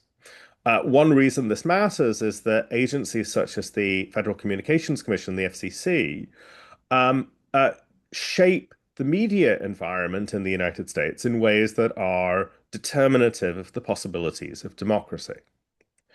At the beginning of the Roberts administration, the court struck down a statute concerning a financial regulator on a kind of weak version of this theory of the unitary executive, which is the theory that the president has to have the power to fire everybody.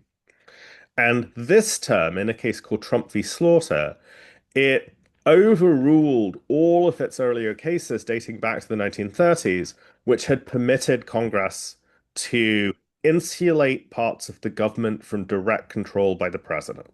So the effect of the Slaughter decision is to dramatically concentrate power within the office of the president and to diminish Congress's capacity to enact statutes which it can reliably predict will be enforced in some kind of a regular way, notwithstanding changes in the occupant of the Oval Office. So you have these three lines of cases, which across all three lines are concentrating authority in the executive branch, in the financial and political elites, and in racial majorities over relatively marginalized racial minorities.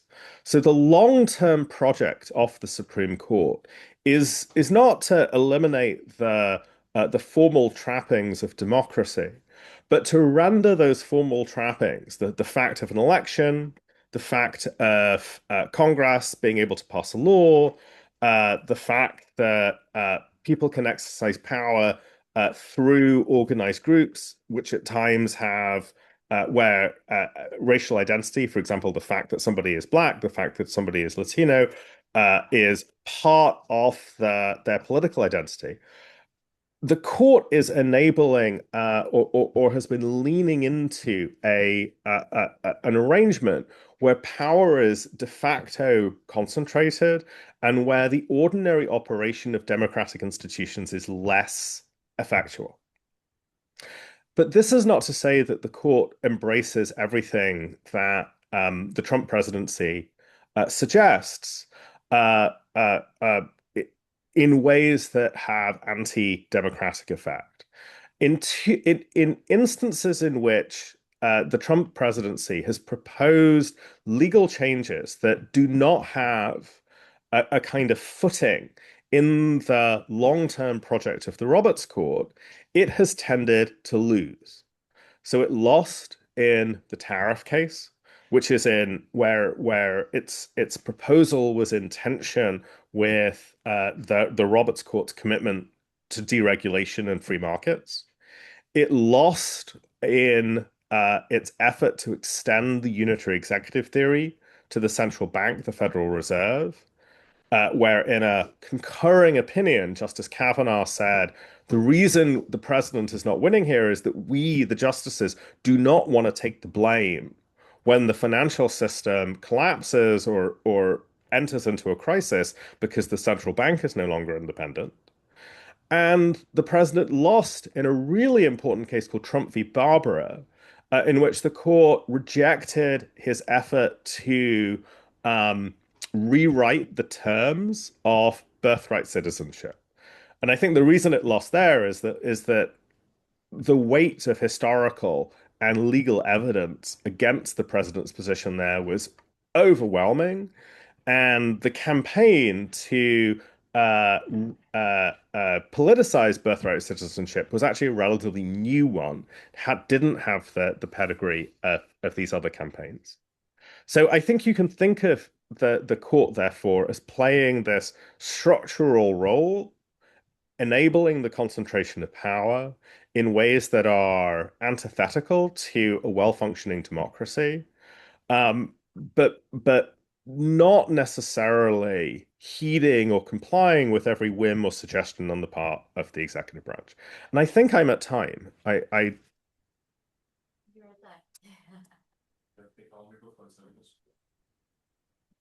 think you're going to have to speak into the mic, otherwise I can't hear you. Yes, you're at time, but if there are any other remarks you'd like to make, we still have a couple of minutes. Otherwise, we would open the floor to questions. Thank you very much, Professor Huck.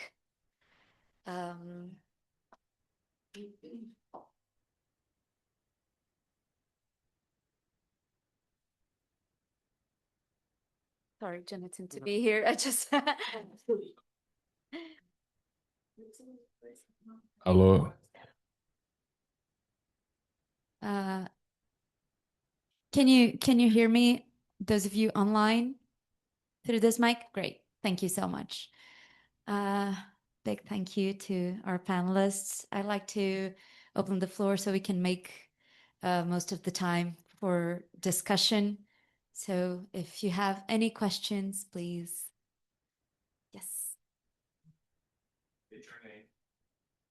Thanks a lot for the wonderful presentation. My name is Ivan Fernandes. I'm professor from the Federal University of ABC and also part of the research team here in SEBRAP. And I'm really glad to try to disentangle those different things, also those similar things that are happening between the United States and Brazil. And actually, I have two questions that can be answered by any of you. It's not specific for anybody, but I think there are two different things that happen in Brazil and the United States right now. Bolsonaro, when he was governing Brazil, he was not trying to produce a more powerful executive. I don't know if it was his agenda. I don't know if it was his inability, but in the end of the day, he makes the executive power less powerful in Brazil in comparison to the legislative, to the federation. The ability that governors in Brazil were able to, during the pandemic, is propose a different public policy agenda than those from the federal government, and also in comparison with the judicial powers. And in the counterexample of the United States, Trump is working really hard to make the executive power more powerful than the legislative and the judicial power. And also, as a second remark, the judicial power in Brazil, they were playing politics. They were not just reacting for what was happening in Brazil. They have the inquérito of the end of the world, the inquérito do fim do mundo, the inquérito of the fake news, that they don't need to use that, but they have that. So they can make dissuasion as a nuclear bomb, do that. When you have a nuclear bomb, you don't want to use the nuclear bomb. When you have this kind of inquérito, you don't want to use that. But all political actors, they know that if they are going against the judicial power, they will be able to enter in the inquiry to the fake news that was able to put everybody from the left, from the right, from outside the political ecosystem in this kind of investigation. And the other side, the judicial power in the United States appear to be much more weaker. That something that we are not expecting 10 years from before then, that we're not able to respond, perhaps for the fact that most of the minister, they are conservative, they were indicated by Trump, 6 by 3, and it's not clear what are the role that they are having to protect the judicial power inside the system in the United States. It appears for me, and I don't know so much of the American politics, that they are agreeing with this environment that are reducing the capacity of the judicial power to constrain the executive power in the United States. Thanks a lot.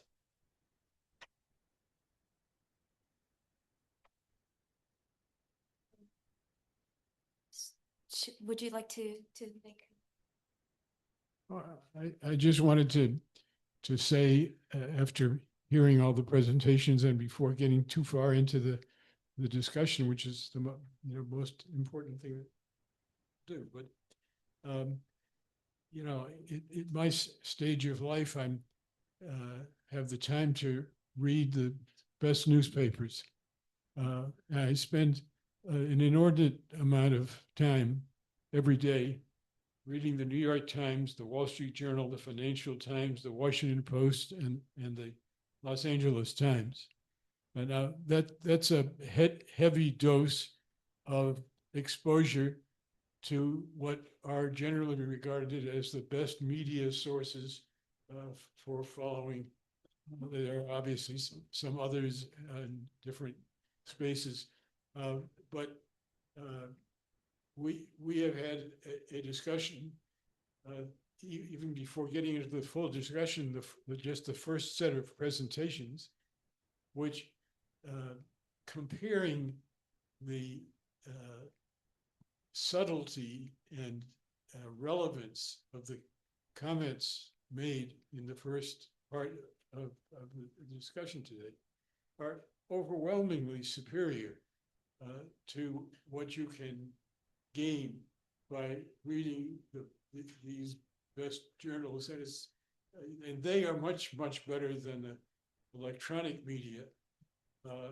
So it reinforces in my mind that this kind of work, which has been very nicely demonstrated by one after the other of the speakers, is really very valuable for trying to understand what is going on about these issues.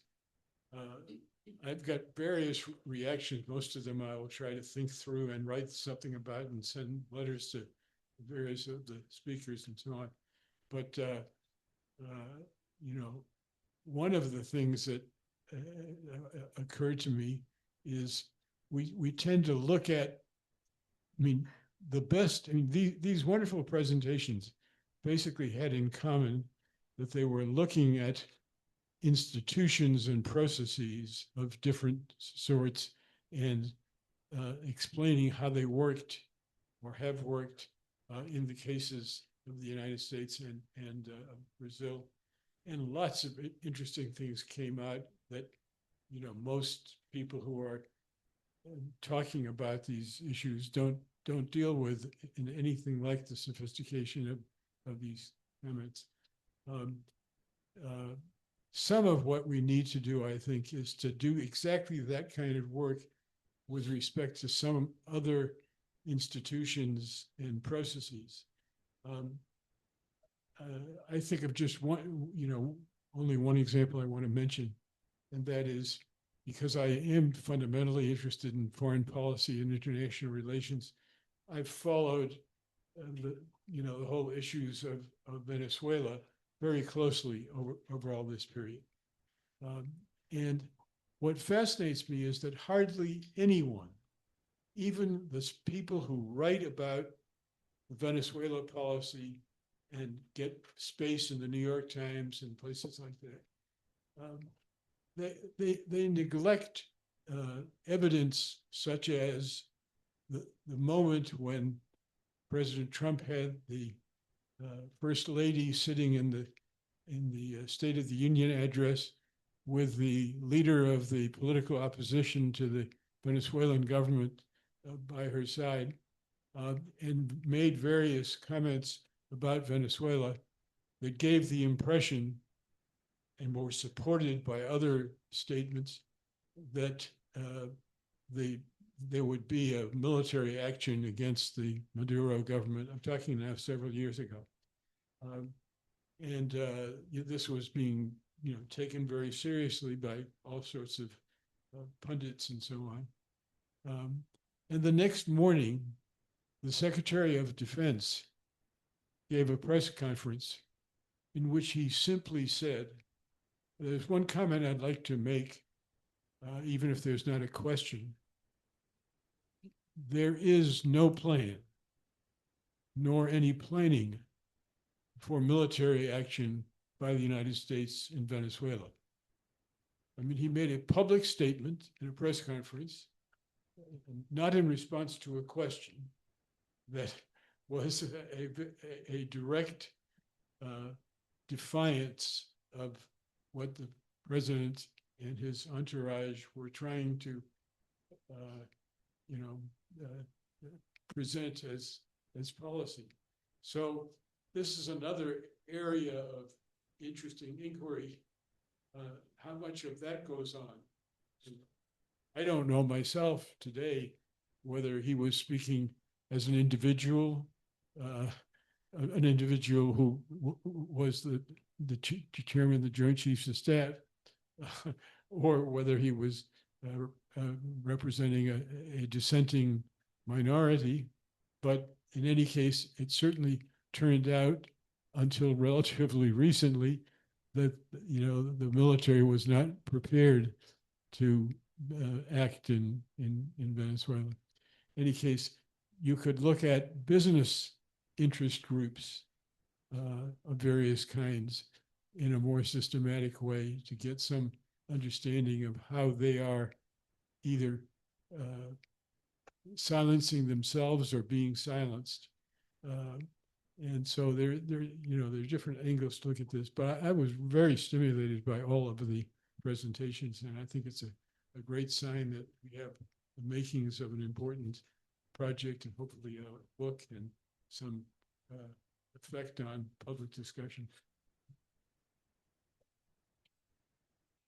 I'm sorry? Of course. Just one quick second is maybe we could.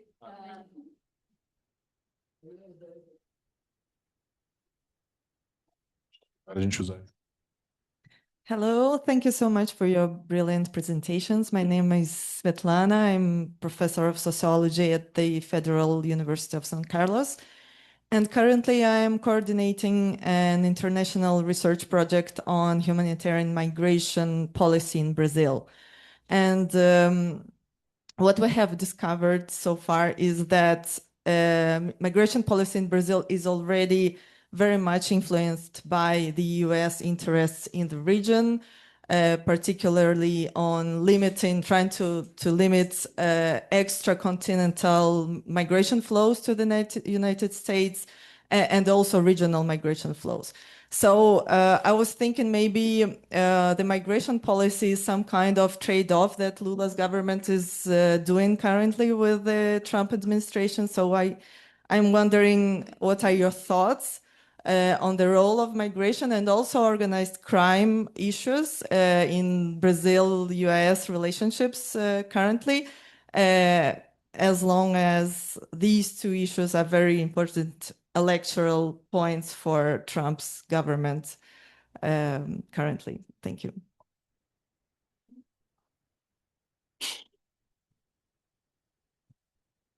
Hello, everyone. Thank you for your presentations. My name is Lars Polinario. I'm a professor at the Pontifical Catholic University of São Paulo and Armando Álvares Penteado Foundation, and also a researcher here at SEBRAP. I have a question for Feliciano. Feliciano, where is society in your model? I'm thinking on public opinion, but also the economic elites that were not in favor of stabilizing the political system. Thank you.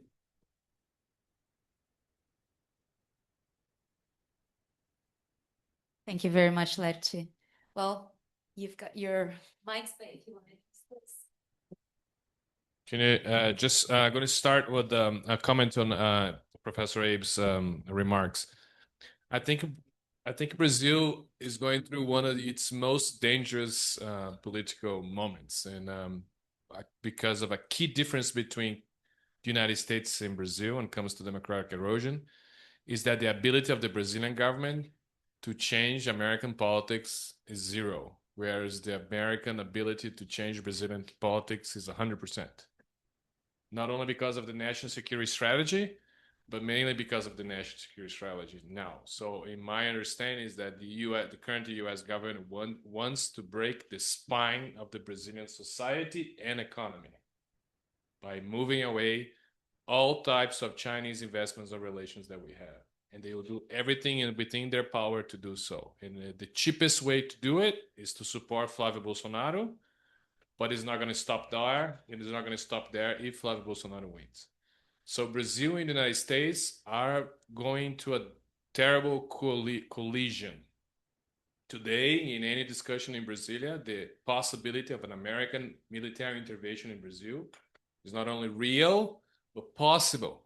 And it becomes part of the political calculation of the Brazilian foreign policy elite. And that's not going to change, even if there's a change in the US government.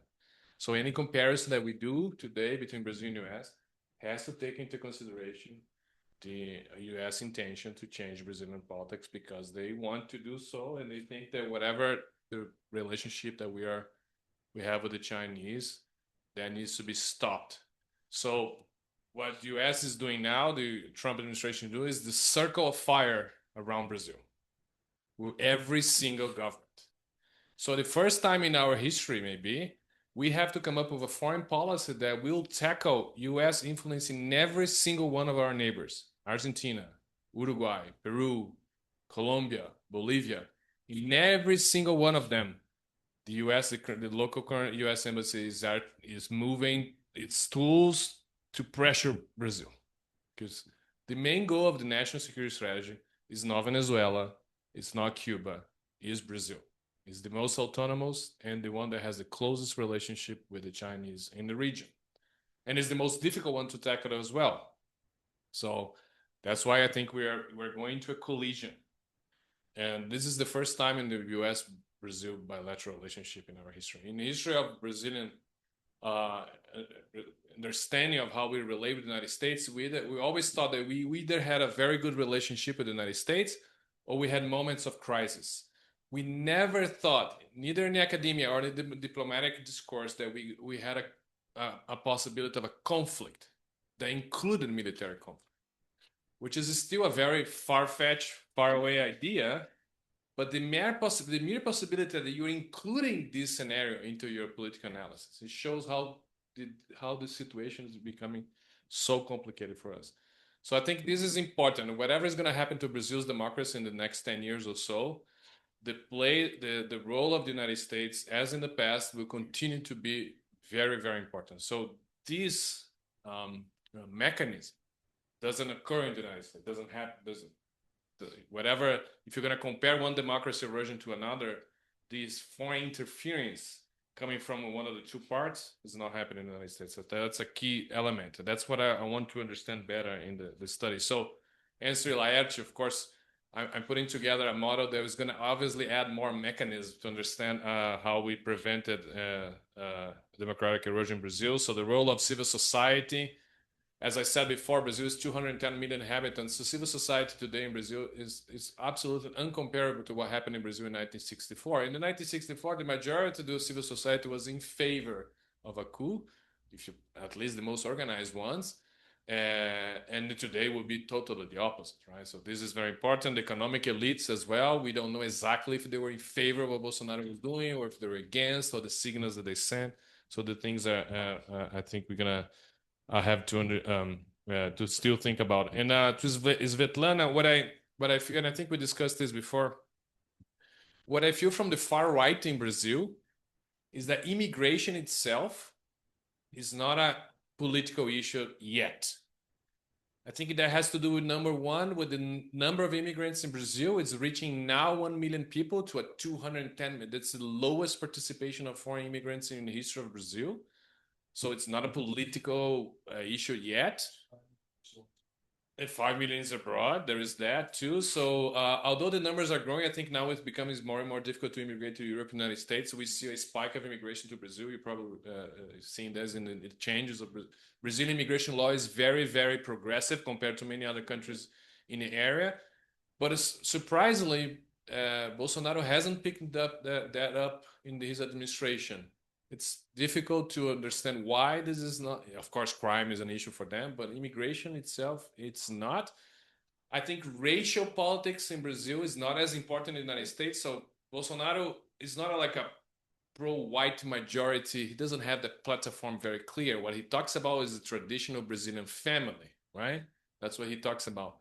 So there might be this aspect of no racial politics so strong in the Brazilian far right compared to the United States, that where race is a key element. So this is something to still understand. I think I will stop here and thank you for all the questions.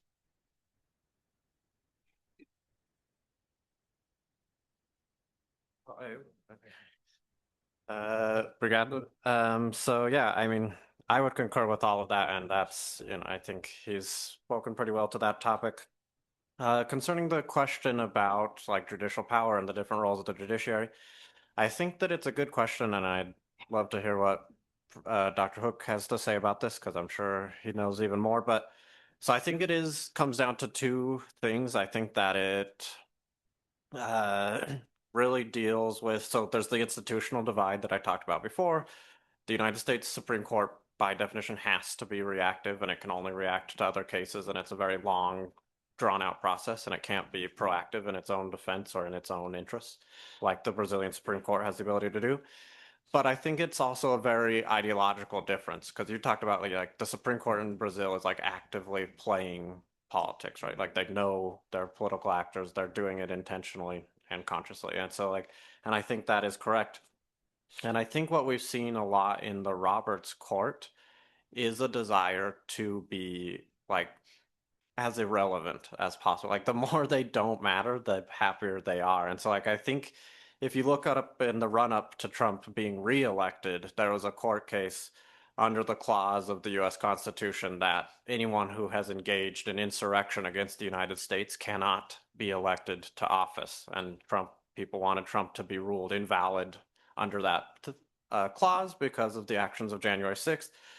And there was a lot of moving parts in that decision, but if you go and look at it, like the decision is so excessively weak as to make that almost unenforceable, definitely unenforceable by them.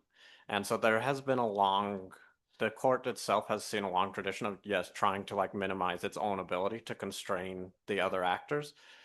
I think in large part because there's a large ideological thrust within the court. There might be two. There's like a block that wants to enable more of Trump's actions, and a block that just sees like an active court or a progressive court as bad. And so they just want to minimize as much as possible what they're doing, and they overlap in a lot of those decisions. And so I think you see a lot of that there. And I would just echo the point he just made, that like while Trump is in power, like I do think that and I think what Anthony said before is correct, that like their strategy in Europe has failed, but here in Latin America it's been much more successful. And I think they are hyper focused now on bringing Brazil into this coalition. But as Anthony said, like they aren't looking for partners. Trump doesn't want friends or allies. He wants subservience. He wants feudal lords to rule over the fiefdoms of Latin America. And so that's, Eduardo Bolsonaro and Flavio Bolsonaro seem plenty happy to do that, to play that role and to go up there and kiss the ring and everything. And so I think I think they're really on point with a lot of that. Jonathan, add a footnote to that. Wait, I'm done. You can go ahead. Okay. Because I want to dissent a little bit from Feliciano's view of U.S. policy, because going back to the national security document, what they say is that they do not want extra hemispheric actors in certain key strategic locations. I don't read the policy, and maybe this is naive, I don't read the policy as one of wanting to expel China as an investor and a trade partner from Latin America. If they had that view, if that was what they wanted, you would think they would have applied pressure, more pressure, for example, to the Venezuelans to, default on their big Chinese loan. If you look at Milei, who was very anti-China in his campaign in Argentina in 2023, they were happy to support him, but they didn't seem to pressure the U.S. I'm talking about. They didn't seem to pressure him to diminish his trade with China. In fact, the relationship with China has been strengthened in Argentina. So my reading of the U.S. is that it can live with a certain Chinese economic presence. What it wants is military and strategic dominance and automatic alignment of the Latin American states with the U.S. policies. And I think they can do that with Chinese investment in the region and Chinese commerce. I mean, the U.S. itself has a massive trade deficit with China. And it's never said, it wants to decouple entirely economically from China. It's trying to withhold, advanced chips and certain things that they think that the Chinese military can use. But in that sense, I think it's different from the Cold War. These are not separated economies.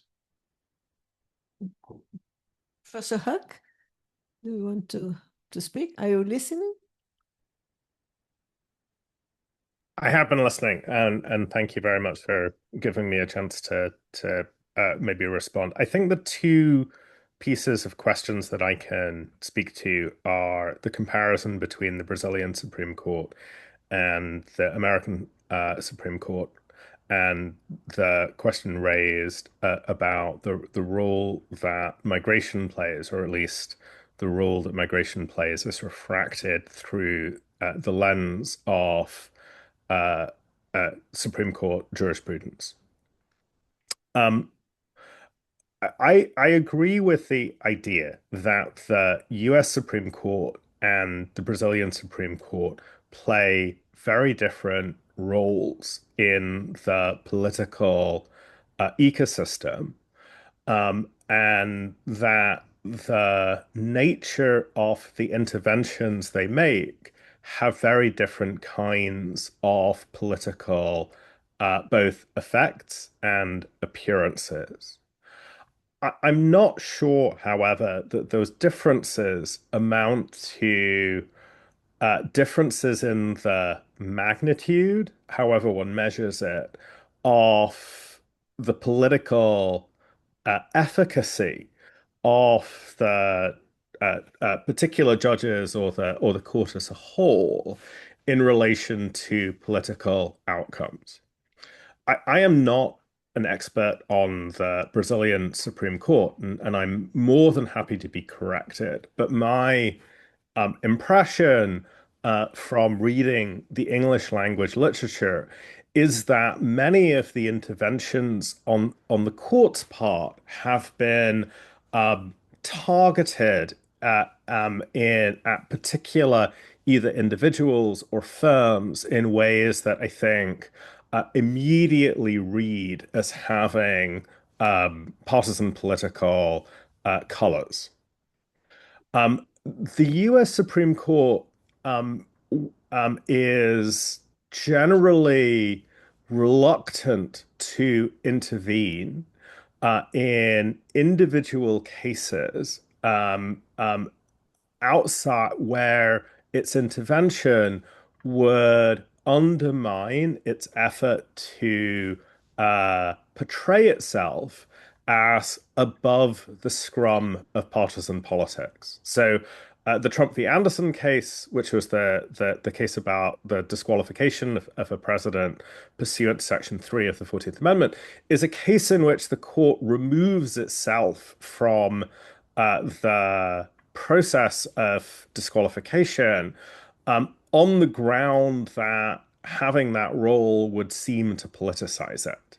I think that's the same logic that's at stake in a recent opinion where the court turned away a Republican challenge to the practice of counting ballots that arrive after an election. This is the counting of mail-in ballots, which has been a hobby horse on the part of the White House for the last couple of years.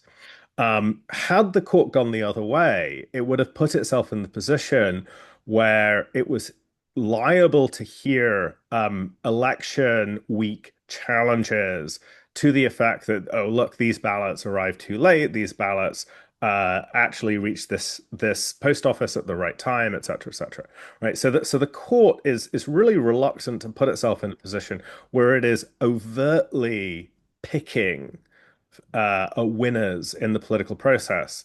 And in that respect, diverges from the Brazilian court's practice, at least as I understand it. But that is, I think, not to say that the court is not politically consequential.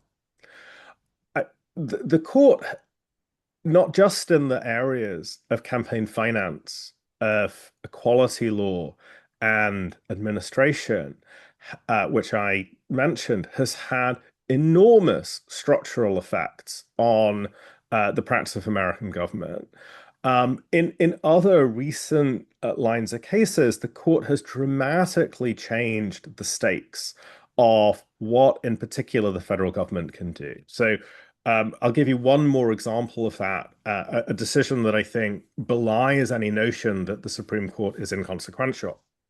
A couple of years ago, in a case called Loper Bright, the court ruled that, or it overruled a 40-year practice whereby federal courts would not second guess, and indeed lacked the power to second guess, the legal positions taken by administrative agencies. Now, that sounds like a deeply technical decision, but by overruling that precedent and by saying, you, regulated party, can go into court and you can get an injunction on the ground that the court has the power to second guess. The court has the power to say, we just think the agency is wrong. The effect of that ruling in a federal judicial system in which there are 13 circuit courts, 13 places that a regulated party can go to, where predictably 3 or 4 of those circuits are profoundly hostile to regulation. The Loper Bright decision moved us into a world in which it is almost impossible for administrative agencies to enact regulatory policies, particularly redistributive or consumer protection policies, without immediately facing a legal challenge, where that legal challenge is channeled into a court that is almost certain to rule in favor of the plaintiffs and rule against the agency. So the Loper Bright court moved us from a world in which it was possible to engage in meaningful regulation through adaptation to novel circumstances, to a world in which regulatory agencies have almost no freedom of action. This has enormous implications for the US's approach to climate change, to artificial intelligence, to cryptocurrency, and the list goes on. And it's a change that like the changes that I listed before, tilts the political playing field in favor of the powerful. On the question of migration, I obviously migration in the United States plays a particular role in a right of center populist political imaginary, where that imaginary, I think, was well described by Jan Werner Muller in terms of a Manichaean logic of a pure set of insiders arrayed against a coalition of elite and external actors who have betrayed some historical pact.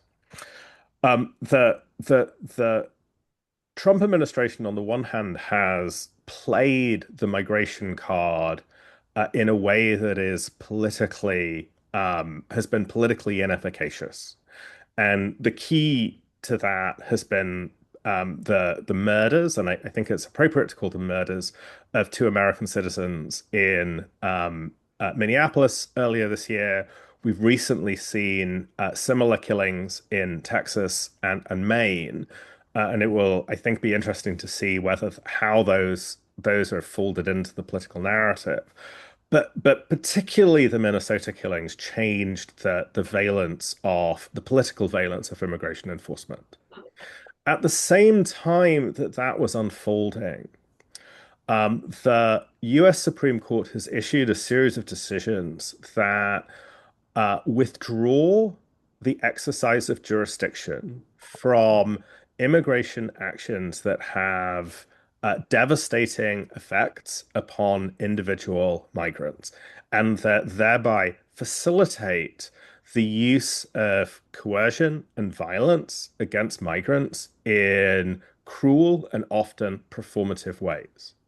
So the role of the Supreme Court here is as a titrator.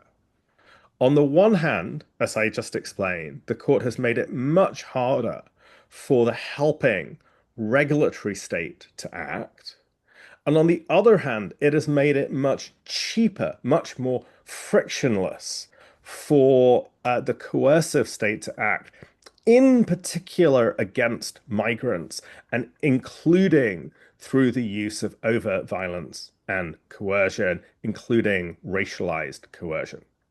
So the court, I think, is the question about migration might be situated within this larger question about what the role that the U.S. Supreme Court plays. Where think about the U.S. Supreme Court as setting the terms of possible politics, as opposed to picking discrete and individual winners.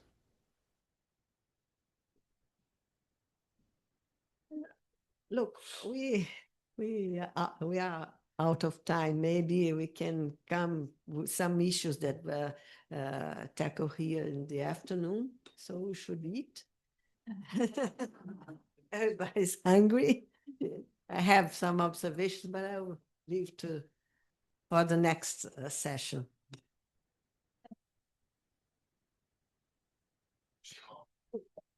Yes, we'll reconvene in an hour. I kindly ask you all to join us as, be on time at 1:30. So it's actually going to be 15 minutes because we've had huge clamor to finish in time for the game tonight. So thank you all very much. Yes. Thank you very much. We'll see each other. Thank you.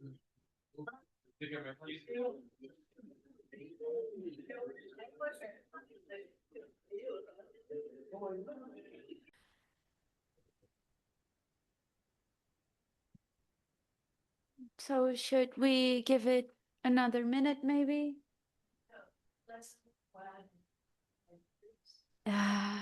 Yeah. Thanks, Jonathan.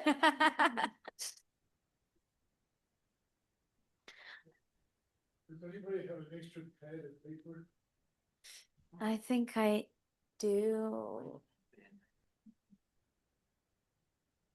That's more notebook.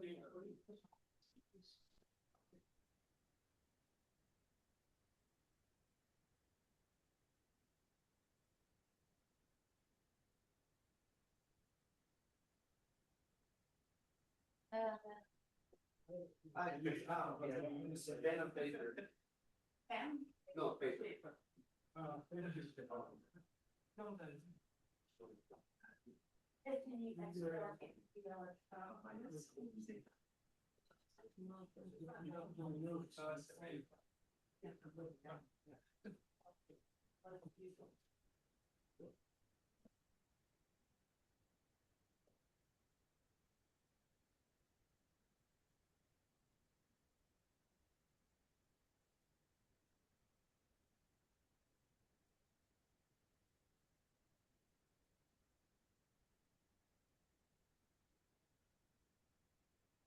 Okay, thank you very much for joining us again for this second panel in our seminar today.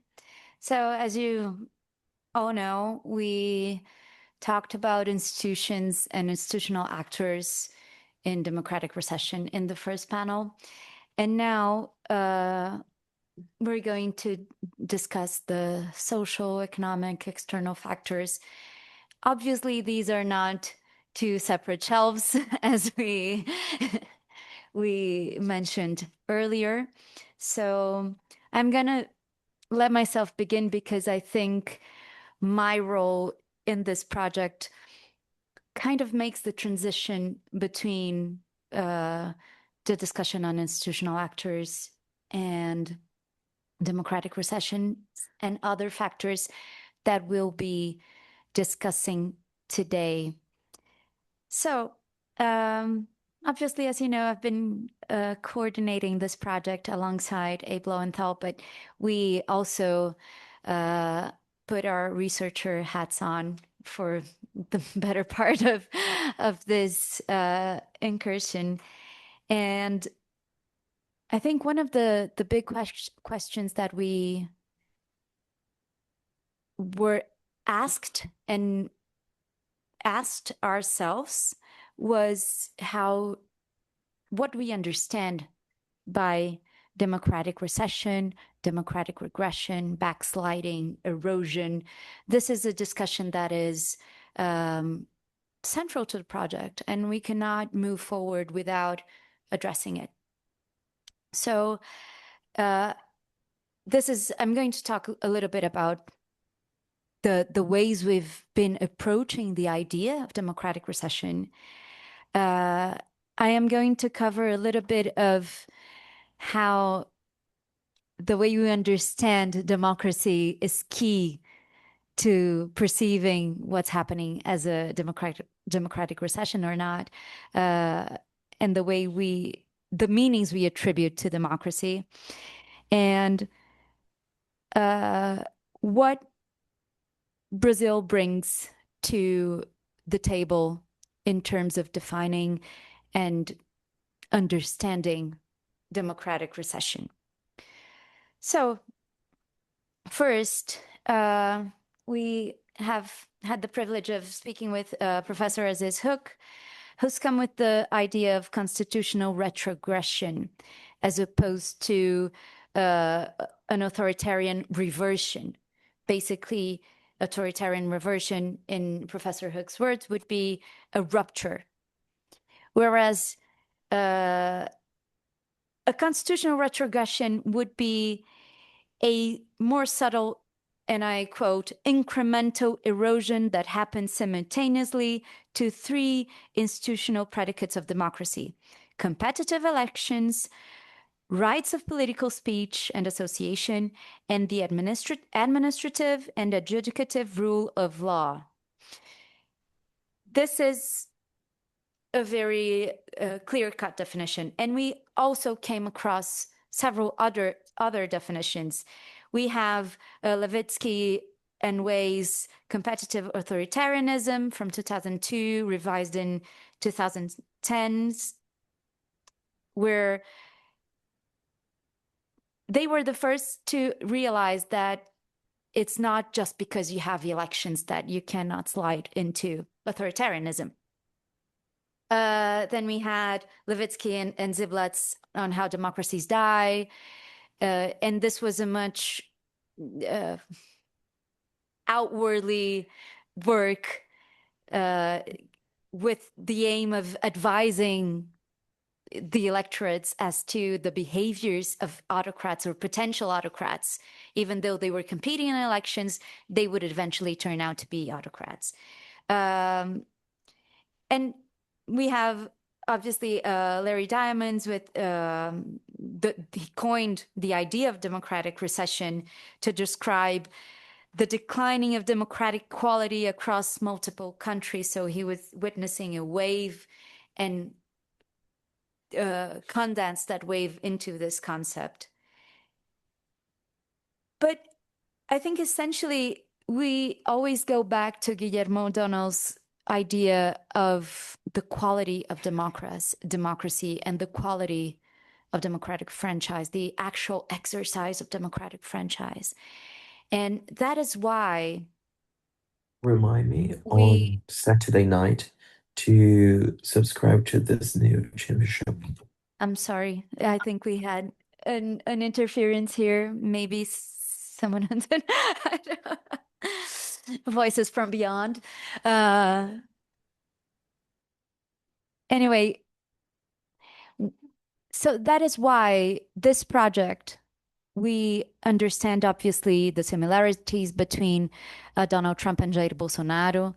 This was the origin, as Abe told us in the beginning of the seminar, of the genesis of the idea of a comparison, and that we could learn something from this comparison. But we do not treat these characters as inaugurators of a wave, as we do not treat the mere ascension of the far right into the presidential seat as the only marker of a democratic recession.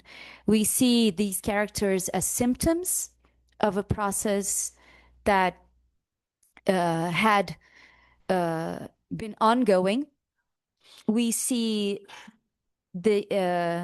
obviously their role as catalysts, but they're not, thunderbolts from the sky or something that happens out of the blue. They emerge in a society, in two democracies that have had their fractures, their shortcomings, and often, as we were discussing yesterday, oftentimes neglecting these shortcomings. The fact that the United States had segregation laws until 1960s was a deep fracture in a democracy, and to what extent could it call itself a full democracy if a big part of its population was not fully integrated? Same things happened with Brazil. We were proud of our solid 30-year-old democracy and the incredible inclusion we conquered from 1989, say, to 2014, just to put a pin on it. But the moment you have military police knocking on doors and invading houses and doing raids, looking for criminal suspects into, family homes, just because they are specific to some territories, then it's only logic that you ask yourself, well, does this person think of democracy the same way we do here in this privileged academic environment? Certainly not. When we think about reestablishing democracy and restoring democracy and the threats and the ways we vote to avoid democracy, or how we should be looking at democratically committed candidates, what does it mean when we're faced with this kind of unequal democratic franchise, or the exercise of citizenship in so many ways? So this is a big challenge, and this is obviously undergoing. We're still building this, which will be hopefully the introduction to this project. Understanding that democratic recession is a process, and it's a process by which institutions don't work as they should, or they don't work as they are republicanly meant to. Political actors don't work as they are expected to, or don't act as they are expected to. And now bridging this, because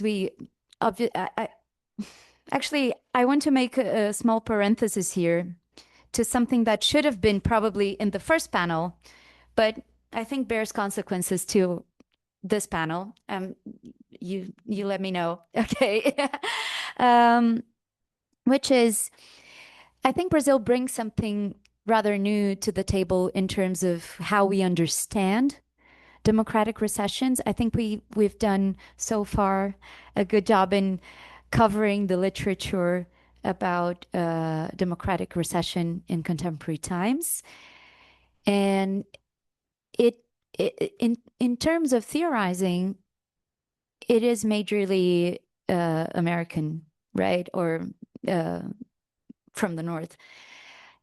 But we do have some very interesting works analyzing the Brazilian case. And when we put these works analyzing the Brazilian case and the specificities of it, and that's the beauty of comparative work, right? When we put them side by side, the canon theory or what's becoming the mainstream theory of why democracies erode and what's happening, we see some very enriching perspectives that could widen the theory in many ways. And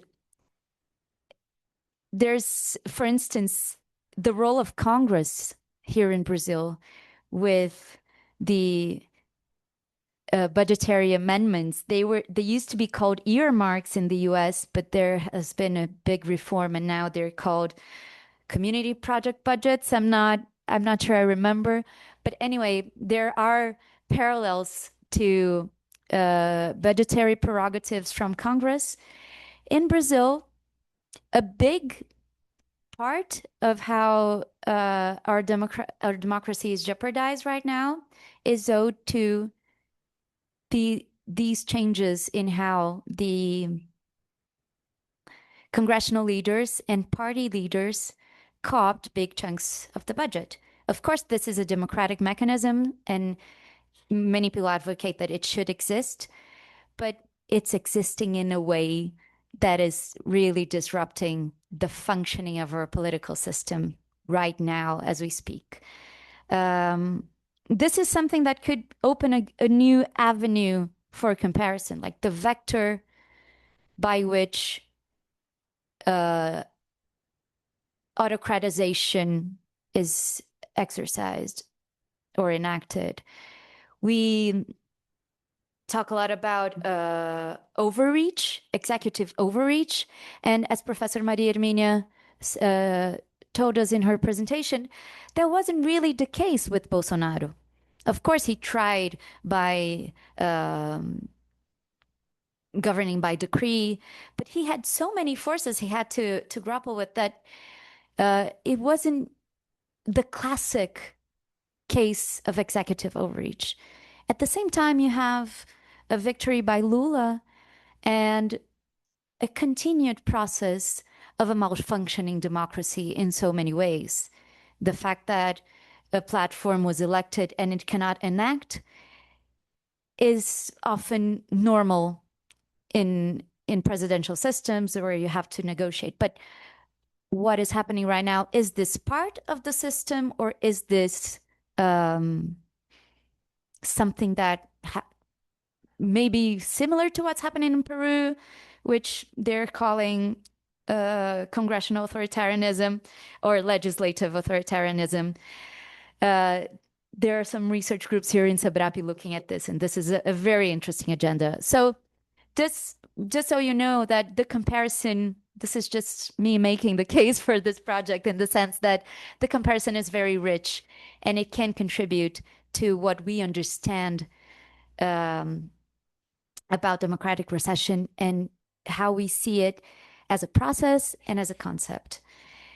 And I'm going to have my final minute making a bridge with this panel now, which is the way we understand democracy. So because we're discussing how we understand democratic recession, and I think there's a big change in how the public, the general public, understands democracy. I opened another presentation with this recently. Tony, you've seen it, but recently Donald Trump was got shot during a campaign rally, and then he said he took a bullet for democracy. During his inauguration, he said his election was the opportunity to give back democracy and freedom to his people. Same thing with Jair Bolsonaro. He calls himself a true Democrat, and anyone who opposes him is a tyrant and a dictator. Alexandre de Moraes is a dictator, in Bolsonaro's words. Marco Rubio said that, restricted Moraes's right, sanctioned him because of his grave attempts on human rights, if I'm not mistaken. So there's a subversion of what democracy means. And of course, it could be, an empty word with multiple meanings, but it also is malleable enough so it can be disputed. And what we can end up with is a worse functioning democracy, a more restrictive democracy. So I think this is on the table too, and especially relevant to this panel, is that how people understand democracy while we are going through processes of democratic decay. And this matters because when you tell people they have to vote for X or Y or Z because they have to save democracy, this might just not work. So I'll end here. Thank you very much. Alejandra, floor is yours. Thank you.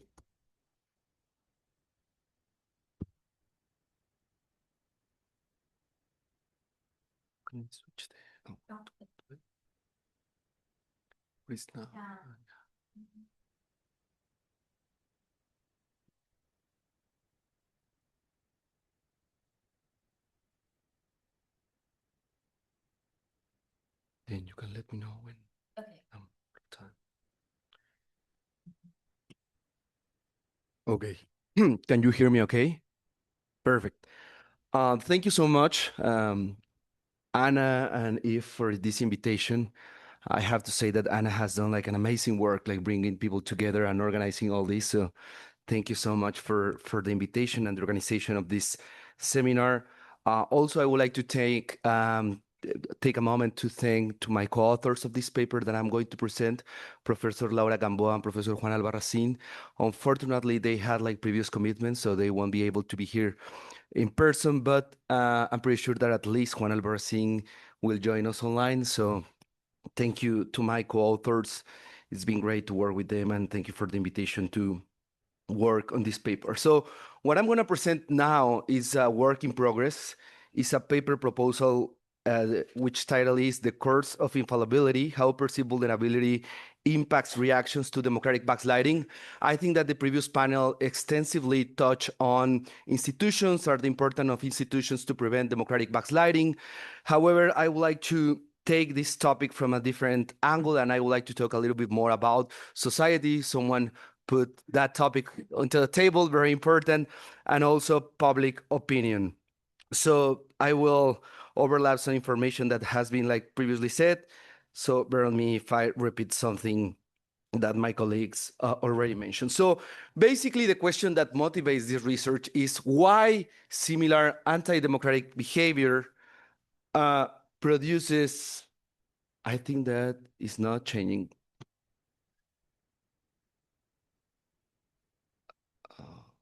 Again. Yeah, perfect. Thank you. So why similar anti-democratic behavior produces like different outcomes? In these two images, we can see Donald Trump after the 2020 election holding a rally where they refused the electoral results, and Jair Bolsonaro during the speech of September 7, where they were celebrating Independence Day in Brazil. He also took that opportunity to, instead of doing like a traditional national celebration, to attack electoral institutions. Both candidates rejected election outcomes and mobilized their followers to storm the buildings of the other branches of government. We are very familiar with the case of the US in January 6th and the case of Brazil in January 8th. However, even though they exhibited very similar behaviors, we saw completely different outcomes. In the case of Donald Trump, he was able to take an oath and start his inauguration without basically almost any legal or institutional consequences. We can see all the powers of the state and even the opposition in this ceremony where when he was starting his tenure. But in the case of Jair Bolsonaro, he faced first sanctions in the electoral arena. His political rights were suspended for 8 years, but also he faced sanctions in a criminal case for a coup attempt in the Supreme Court. and he was sentenced to 28 years in prison. So traditional explanations of regime outcomes cannot tell us why we had these different outcomes. The expectations from the traditional literature of regime transitions and democracies is that a country like the US should have an opposite outcome. Why? Because the US is wealthier and with less inequality. The US has older democratic institutions. They call themselves a 200-year democracy. They have a long-standing constitution. They have a stronger tradition of rule of law and checks and balances, and they have higher support of democracy. In the case of Brazil, we would expect like different realities. So one piece that we think is missing in this literature is how people react and how serious people perceive these democratic threats. So from our perspective, the case of Brazil, the riots in January 8th, exhibited bigger condemnation from the public than in the case of the US. For instance, these graphs from Datafolia shows that after the invasion of the buildings of the three branches of government in Brasilia, 93% of the people were against the takeover of this building. And when they asked people if the people who were participating in this riot should be in prison or they might be in prison, more than 50% say that they should be in prison. Of course, when you discriminate by party ID, you can have like higher results from the left and lower results from the right. But the thing is that the overall public, like the average of the overall public, the majority of them condemn those attacks. In the case of the US, when they ask similar questions to the public, even though there is like a strong condemnation from the public, we don't see exactly the similar reaction in the US. Of course, again, when you separate by party ID, we can see that Democrats tend to condemn in a higher rates the attacks on the Capitol than Republicans. However, we don't see or we don't perceive that people in the US see these threats as serious as we think they were. Also, this survey that is really interesting from Bright Light Watch, which is a consortium of scholars in the US tracking attacks on democratic institutions, they asked to the people, how do people rate US democracy? So they have like several waves. This is from 2017 to 2026. And even if they separate between experts and the general public, we don't see in the general public really a stark contrast from 2020 to 2026. So we don't see that people really are questioning the state of democracy in the US as Brazilian people were questioning the state of democracy in Brazil after Jair Bolsonaro. The next one, please. So when this survey asks people, I think that there's one that is, previous one.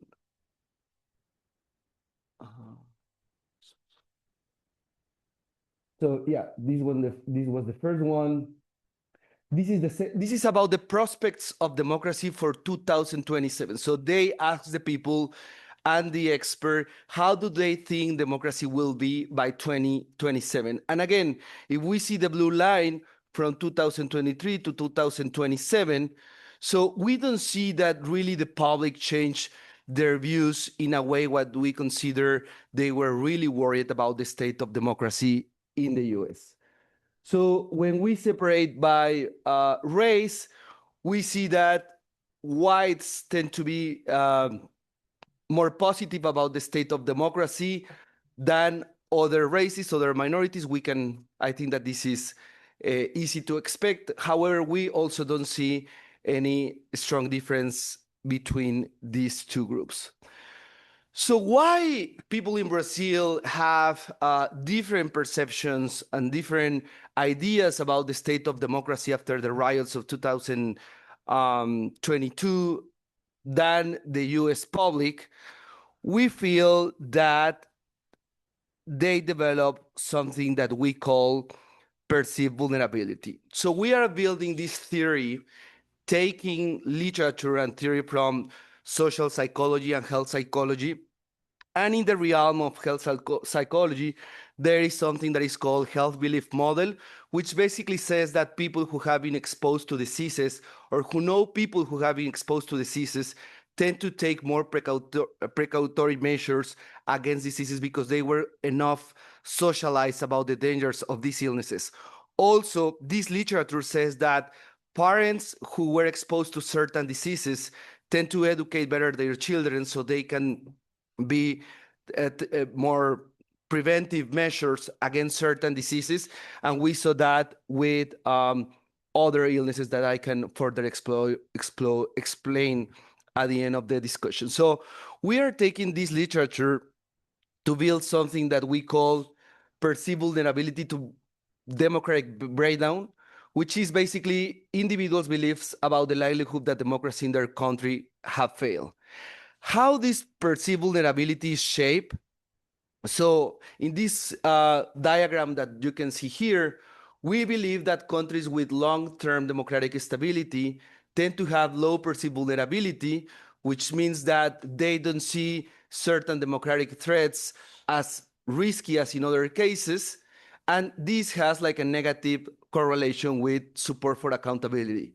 On the contrary, countries that experience authoritarianism and dictatorship, they tend to have higher perceived vulnerability because they already were exposed to the dangers of authoritarianism, which has a positive relationship with the recognition of democratic threats and also a positive relationship with support for democracy.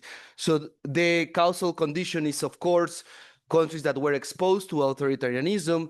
The mechanisms is this higher or lower perceived vulnerability and recognition of democratic threats. And the outcome is the support for accountability. So how a country can experience or can shape this socialization of perceived vulnerability, because of course, if we are no longer living in a dictatorship in Brazil, people need certain cues to continue being familiarized with these experiences. So we think that in the case of Brazil, collective memory, shared political narratives about the case of Brazil, transitional justice, truth commissions, symbols, and the media. And here there are like two really important examples that I'm pretty sure that you are familiar with. Very important films, Oscar-nominated films, that socialize this story about the dictatorship that it's still in the veins and in the collective memory of Brazilian citizens. The US has not something like that. European countries, some of them do have a history of authoritarianism in the last century, but not others. So we believe that the fact that this memory is still present shape these perceptions of the people, and they make them be much more aware of the dangers of authoritarian behavior. I don't know if I am running out of time or I'm fine. Okay. How are we planning to test this argument? So we are planning to conduct two surveys, one in Brazil, one in the US. Potentially, we're planning to conduct also experiments where we will try to ask to the people about how these experiences could potentially shape their reactions to authoritarian behavior, and how likely do they think that democracy can fail if their countries go through these illiberal actions from the executive. Our expectation is that the perceived risk that people will see in Brazil will be higher than in the US, but we still need to test this theory with this service that we are planning to conduct in September. So we are planning to, the components of the service will have, of course, demographic and political background, because we have to control for party ID. We already know that, you know, Petistas will say that it was the biggest threat in the history of Brazil, and Bolsonaristas will say that it was the most democratic government in the history of Brazil. So, but it's still, after controlling for party ID, our expectations is that in the case of Brazil, they will see these threats as bigger for the Brazilian case. We will try to develop different conceptualizations of regime times. As Anna was saying, it's really important to understand how people perceive democracy, what is the definition that democracy have for the people. And finally, we will measure these perceived threats to democracy. So just to show you how are we trying to incorporate this literature from public health and health psychology to our research. So this is basically in the right column, you can see how these questions are framed in health psychology. In general, I am very susceptible to colds, flu, or other infectious diseases. So in the case of the research that we are trying to do, we want to replicate this question with the topic of democracy. In general, Brazilian democracy is very susceptible to democratic backsliding.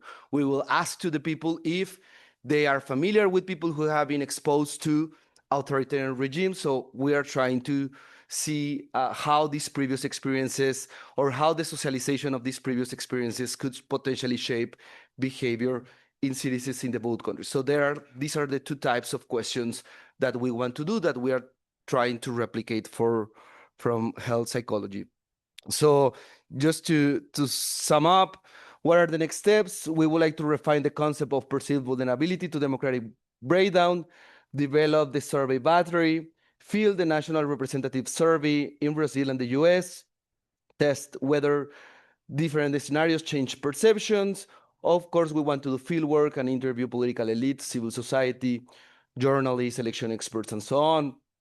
And potentially, we would like to include other cases beyond Brazil and the US. We know that other countries that were exposed to authoritarianism, I'm thinking, for instance, in the case of Poland, who went through the communist regime, and there is some literature that says that people who were exposed to this regime, they were more reluctant to continue casting their vote for the far right in the previous election.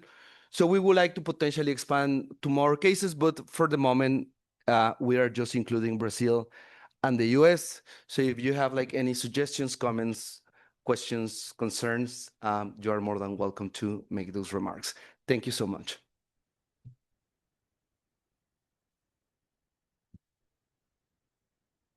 So much. Is it my turn? Yes. I think I would like to sit there so I can change the. Of course. I would also like someone to give me like a 2-minute warning. I can do that. No, I'll sit in her. Yeah, I know, but I'm moving so Anna can sit I here see, and yeah, she can. got it. Full on music. Yes. So,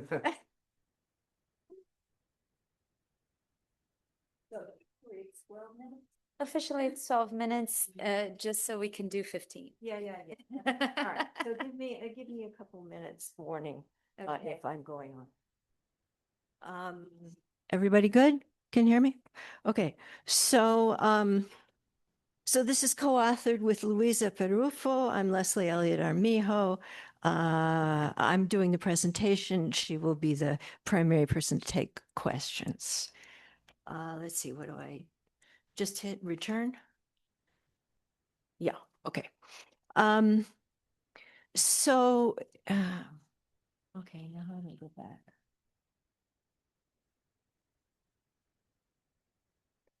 See, okay. So we have 5 main arguments corresponding to 5 main sections in the paper. Democratic recession, the dependent variable for this project is worse in the US than Brazil. And then we looked at 3 international trends with consequences or predicted or probable consequences for democracy. We defined those trends. Then we look at the US, then Brazil, and then come to some conclusions. So I see, okay. We actually spent quite a bit of time in our paper, our draft paper, saying, yeah, it's worse. It's worse in the U.S. I think, having been here this morning, that we're pushing on an open door. That doesn't seem to be a controversial conclusion. So I won't talk too much about it, except to say it does seem important if this is a collaborative project and a collaborative book that we have common definitions of what we mean by democracy, as you were just saying, what we mean by liberal, what we mean by overturning. Our suggestions, which are in the paper, is that democracy is simple. Democracy is honest elections, majority rule, and no cheating. Liberal democracy includes still a minimalist definition, protection of minority rights, certain rights to disagree with the government, free speech, free assembly, etc. Citizenship, this is a tricky one. Citizenship is, as some people would call it, creedal or civic. In other words, it's not based on identity. Of course, that the executive and other high officials are subject to the rule of law. They are not above it. That's a very minimalist kind of definition that allows for different groups being elected that have very different policy preferences. And I know Louisa and I have made talked about this a lot ourselves, because we're going to be talking about global economic policy.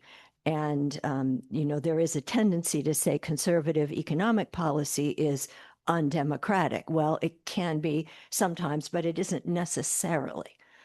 So let's talk about that. Okay, I'm going to skip this, I think, in order to have more time. Well, maybe quickly. Democratic recession, it's worse in the US. Here's some reasons. Trump 2.0 really hit the ground running, came in with a detailed plan, Project 2025, to subvert democratic checks and balances, as well as civic creedal citizenship. That is, these things that I think are essential pieces of democracy. I'm not going to go through Doge, ICE, but let's do the third one here. There was pervasive firing of top officials right from the get-go, including in supposedly apolitical jobs. A bunch of senior military officers, a bunch of independent economic regulators. We heard about this morning. Overwhelmingly from minority groups and women. And then eventually even Republican appointees who were unwilling to be sufficiently sycophantic and praising Donald Trump.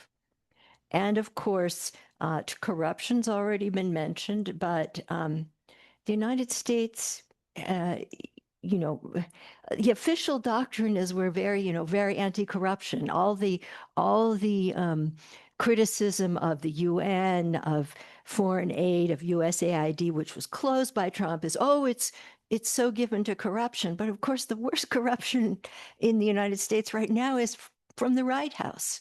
It's going against the emoluments clause of the Constitution and pitching cryptocurrency and et cetera from the White House. It's outrageous. The Brazil case, I didn't mean to change, but we'll go on.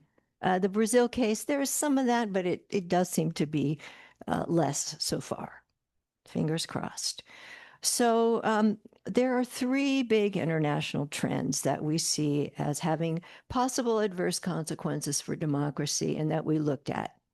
The first comes really out of the comparative advanced industrial democracy literature, and talks about globally influential economic ideologies and policies as undercutting what the comparative advanced industrial country literature calls the compromise of embedded liberalism. I'll talk about that in a minute. Basically, what this means is the idea is that in the North Atlantic countries in particular, up until sometime in the 70s, but especially under Ronald Reagan from the 80s, there was a promotion of global free trade, but with some protection of the domestic constituencies from big economic shocks coming from the international system. And the idea that what in Latin America is called neoliberalism, that is sort of free market economic policies, what in the US is called supply side economics, progressively undercuts the ability of democracies to regulate capitalism and to fight back against its inherent tendencies toward oligopoly and the political consequences of that. And then we look at the geopolitical changes in the geopolitical power structure. The short version of this is the rise of China as a peer competitor to the US and what kind of reactions this triggers among elites who are the only ones who are paying attention really to such big shifts, at least in the US and in US foreign policy. And finally, transnational, that is, including non-state actors, influences from far-right politics. Okay, so the first thing we do in the second section of our paper, our draft paper, is to look at the periodization. So in the dominant economic ideologies, this basically, post-war Keynesian embedded liberalism, at least in the what we now call the global north. It never really applied in places like Brazil.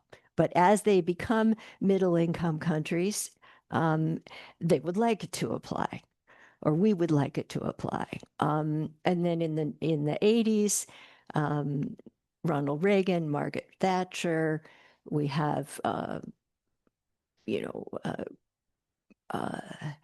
tax policies that greatly favor the rich, and so on and so forth, from the global financial crisis or the great financial crisis or the Anglo-American financial crisis, however you want to describe it, of 2008, 2009, we see a break, and we're going to call the current period contested neoliberalism, because there is at least some greater doubt about it.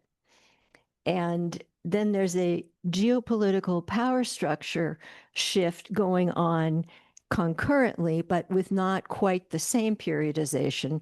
There's the bipolar Cold War, which ends more or less around 1990, the so-called unipolar moment when there was a lot of triumphalism in my country.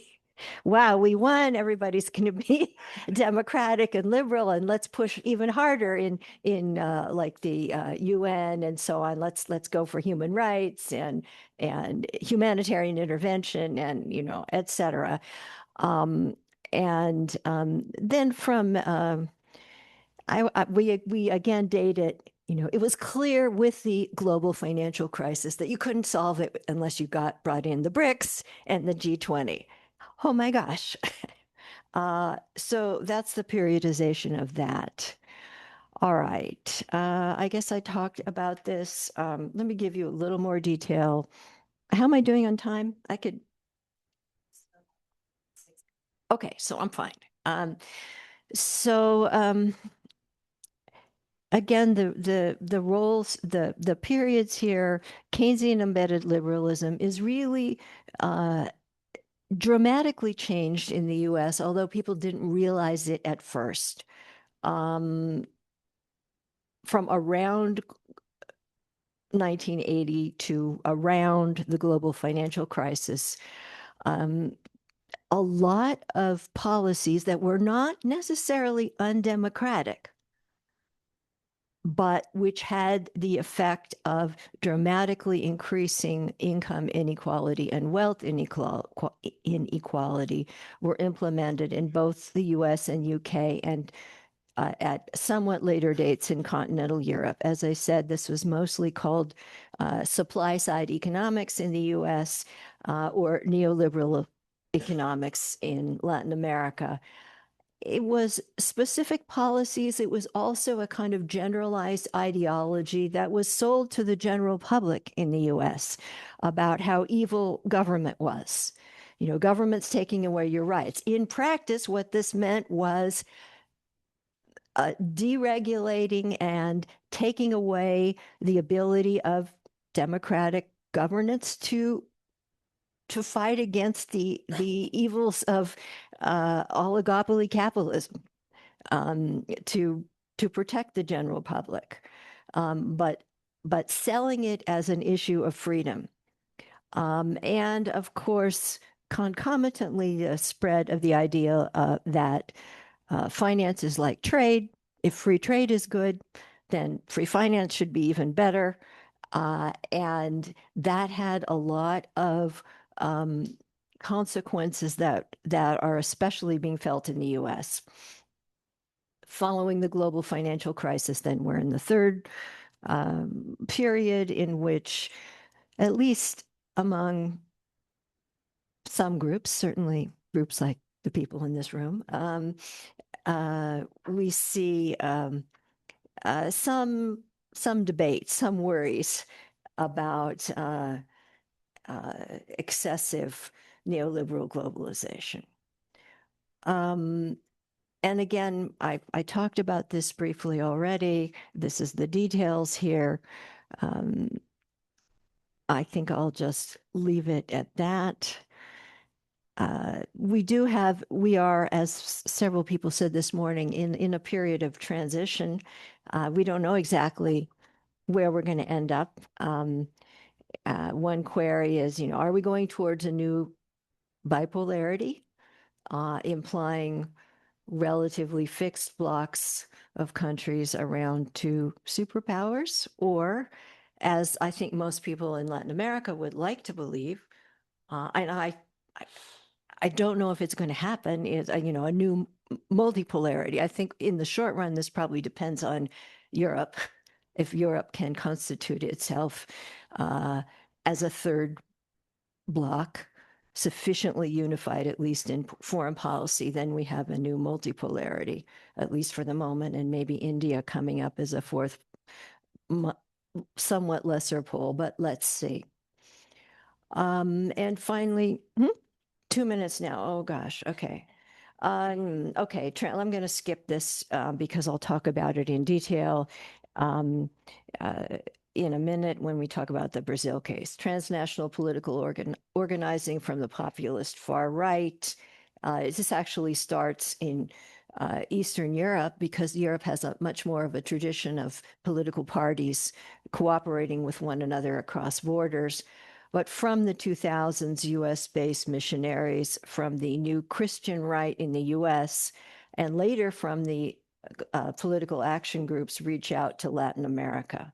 Okay, so the US experience, what I think in my 2 minutes I would like to emphasize is the importance of changes in economic policy leading to much greater income inequality in much greater inequality in both income and wealth, leading to, and this is the big point, a hugely expanded influence of money in politics. Some of this is through campaign finance. We talked about the Supreme Court this morning, the Citizens United decision of the Supreme Court that allowed basically corporations to give as much money as they wanted to political action committees. The fact that lobbies have become increasingly important in the 21st century. That is, it doesn't matter who you elect. Campaign finance is so important that it almost makes more sense to spend money on lobbyists to influence sitting members of Congress to decide your way on things that their electorate isn't going to follow. And so you have even Democratic legislatures doing things that vastly increase the wealth and influence of the already wealthy. And of course, from the first to the second Trump administration, a dramatic escalation in overt law breaking by the incumbent, as various people have said, and nobody doing anything. And again, we heard our paper also goes through the attacks on voting rights and things that are so important in the US, but most people aren't paying attention to, as your paper makes clear. Global power shift, there's an interesting piece of this. I think, or we think, that you know, a lot of American elites just cannot get their heads around the idea that China is becoming a, in Xi Jinping's words, a peer competitor. And so they sort of, there's a gravitation to someone who says, no, we're the greatest, blah. I mean, a lot of people like that. And I think that even at the elite level, that is not inconsequential as a reason why people let Trump do whatever he wants to and the MAGA movement expand. And there's also, of course, there are economic shifts that have been important in the US that mean that people who have been on the top, particularly white male non-college men who've had a pretty good living assured since the end of the Second World War, now are feeling insecure because the jobs that they had are in shrinking industries, then there's an opening to being attracted to someone who says, well, you know why? It's those people. Okay, transnational political organizing. I'm going to skip this for the US case and go straight on to the Brazil case. In the Brazil case, now this is interesting. Yes, Brazil is very unequal, but the way we decided to tell the Brazil case is that the main influence of global economic ideologies has been on increasing vulnerability to the perceptions of global capital markets. In other words, instead of internal vulnerability, external, sorry, what am I doing? Okay. Sorry. The changes since beginning in the 80s, but especially in the 90s, have upped the need for what the financial markets call credible policy. In other words, conservative policy, which reduces the policy space for democratic governments. And you see examples of Lula's letter to the Brazilian people when he made it to the second round, and there was panic in the financial markets, and so on. So an interesting thing that we noted, and we haven't quite been able to think it through, is the fact that although Brazilian absolute income inequality still is higher than the US, the two countries are going in different directions. And we have I have it on the last slide here that the US is becoming dramatically more unequal. Brazil is becoming rather dramatically less unequal, but it's still hugely unequal. And we haven't quite figured out how that works out. Brazil's experience of the geopolitical power shift and how that plays out. There's some consequences that seem good. Brazil is being taken more seriously. It likes having different options for trade. On the other hand, Brazil is now vulnerable not only to external shocks from the US, but from China, such as the end of the commodity shifts. And interestingly enough, at least under the Trump administration, and maybe even under a new Biden-like administration, the US's reaction to being challenged in its sort of position of global hegemony has been to, well, at least we're going to make our will felt in Latin America, which of course has implications for Brazil. And by the way, I'm going to pitch my friend Francisco Ordinez's new book, which just came out. I've just come from several months in Chile, and he makes clear the dominant economic position of China in at least South America in his book, which is called, I forget what it's called, but something like Superseding the US in Latin America. Okay, and the last kind of, where would, okay, I'm having this problem of skipping one. Okay. One thing we haven't talked about much this morning is the transnational political organizing, and we do a certain amount of tracing in the paper. The rise of evangelical Protestant Christianity in both Brazil and the US predates its tying into right-wing politics. But it has become melded. These, pastors are going to their congregations and saying, vote for so and so because, they are necessary to save the country and they are God's person. But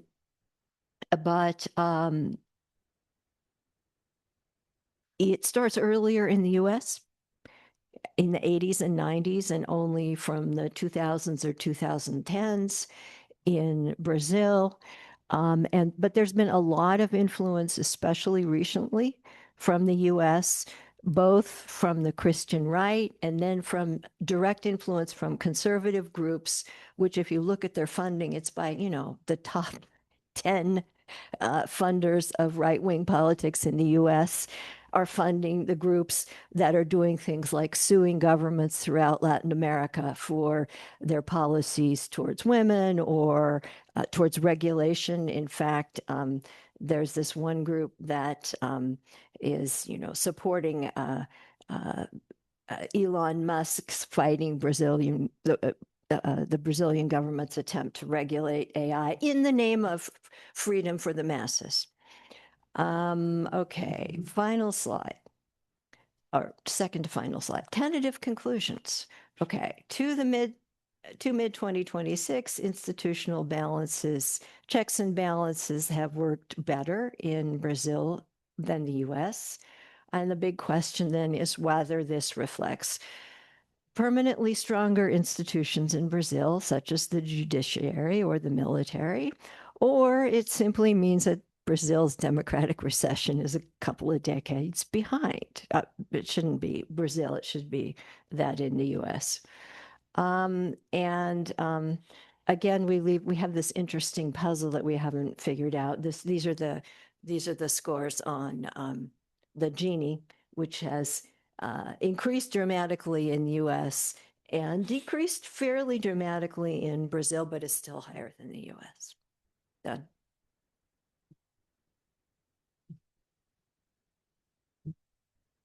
Do you want to switch again? Yes. Yes. Okay. Oh, sorry. Okay. I want to say one more thing while we're speaking there, which is it's so nice to come and see really old friends. One of the first comparative project I was ever involved in was Brazil, US, and I met Maria Admin, and this was when I was in grad student, one of the first comparative papers project I ever worked on. It was with A. And so thank you so much. Thank you so much, Professor Leslie Armijo. I am going to open the screen actually for Professor Guilherme Casarões, who'll be joining us online. Yes, can you hear us well? And can you see us? I can hear you well. Can you hear me? Yes, I'm going to ask Bruno to switch up the volume a bit, if it's possible. I'm not sure I can do it from here. Maybe. Can you say something so we test? Testing 1, 2, 3. Can you all hear me? Yes. Yes. Thank you. Awesome. It's a bit too low. I am. Okay.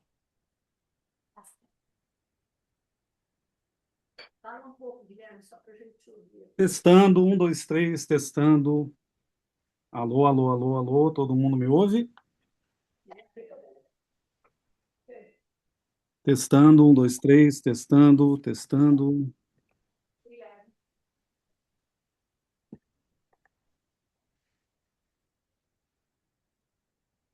I think we're good. Thank you.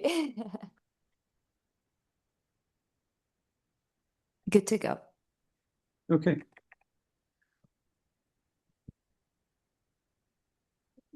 All set? All right, so very happy to be here. I'm so sorry I couldn't make it to Brazil right now. I'm actually I can't really leave the United States at this point in time for a good cause, I think.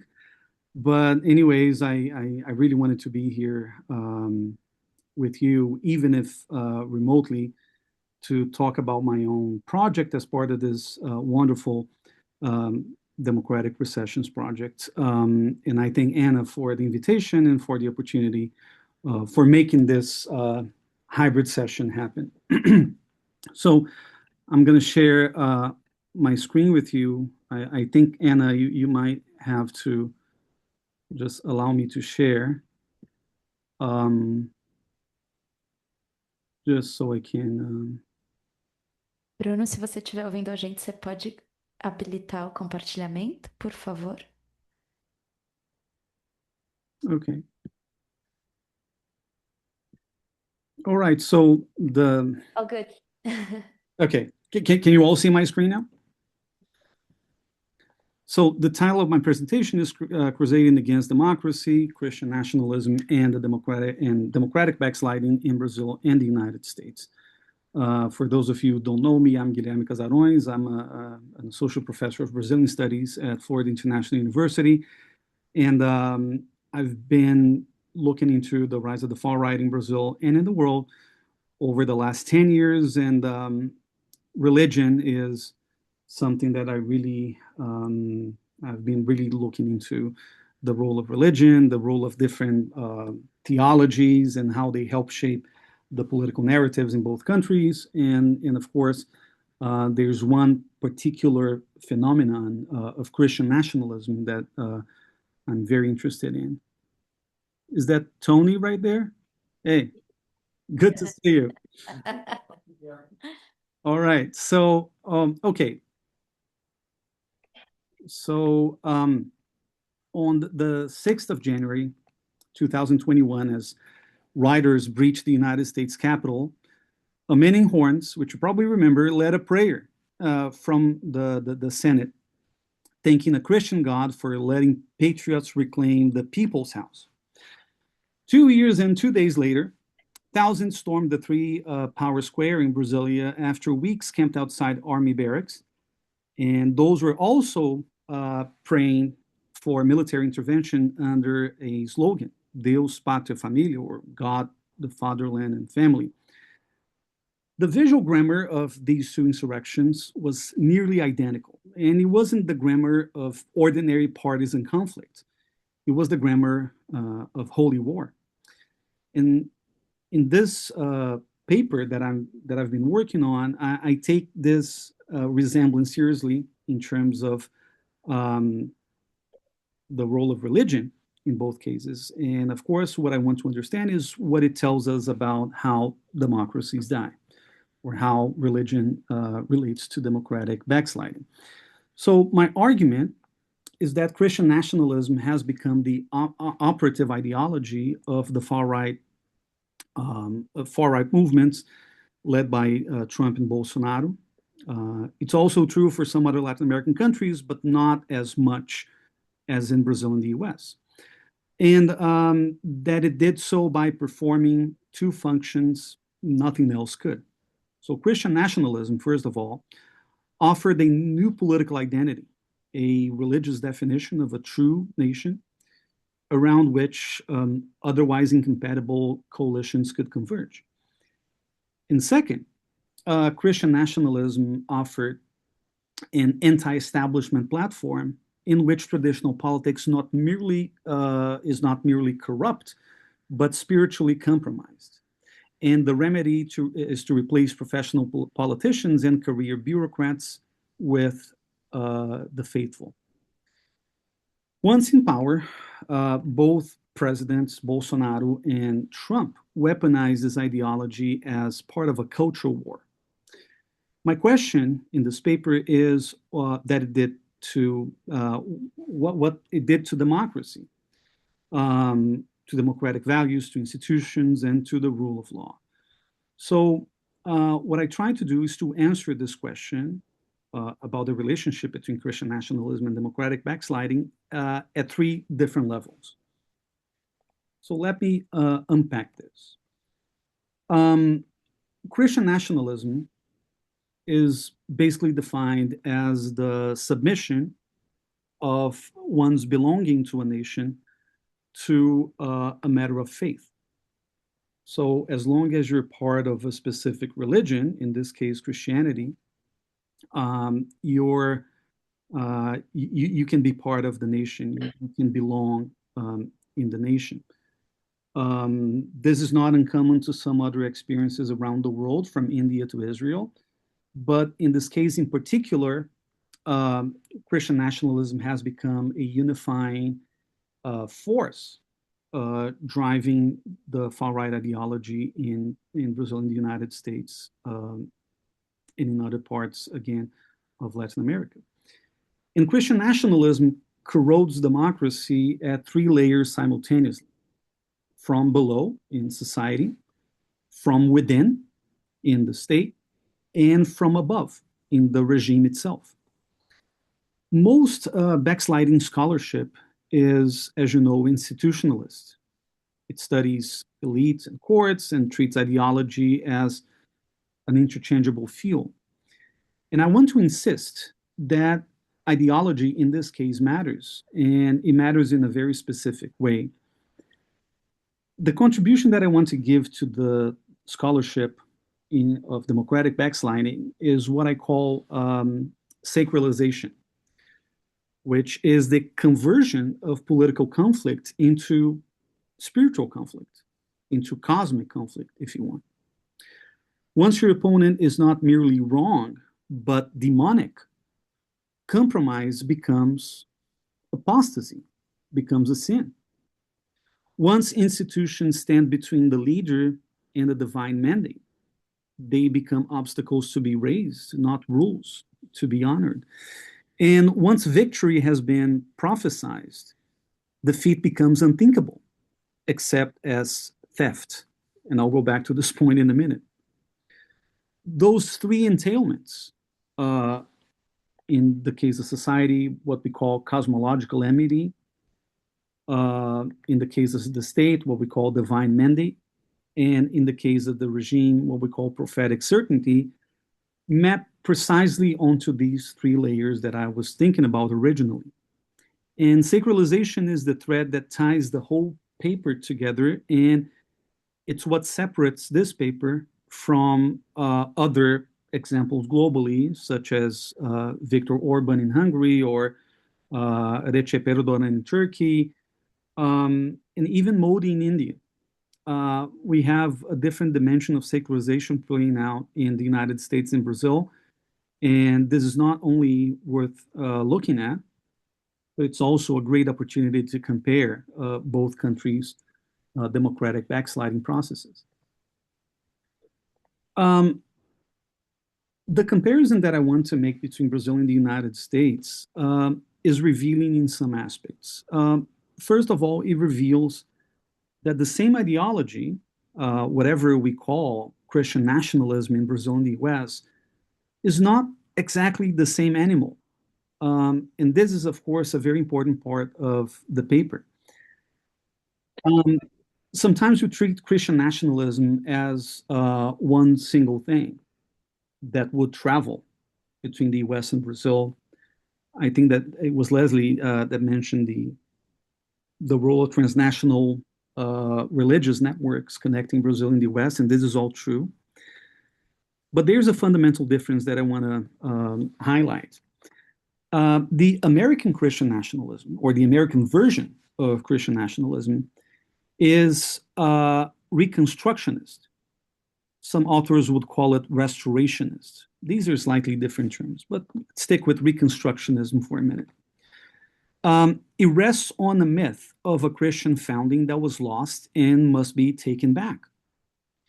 It looks backward, and its natural legal language is originalism, to recover the founders' supposedly Christian intent, which is highly controversial to begin with, but anyway.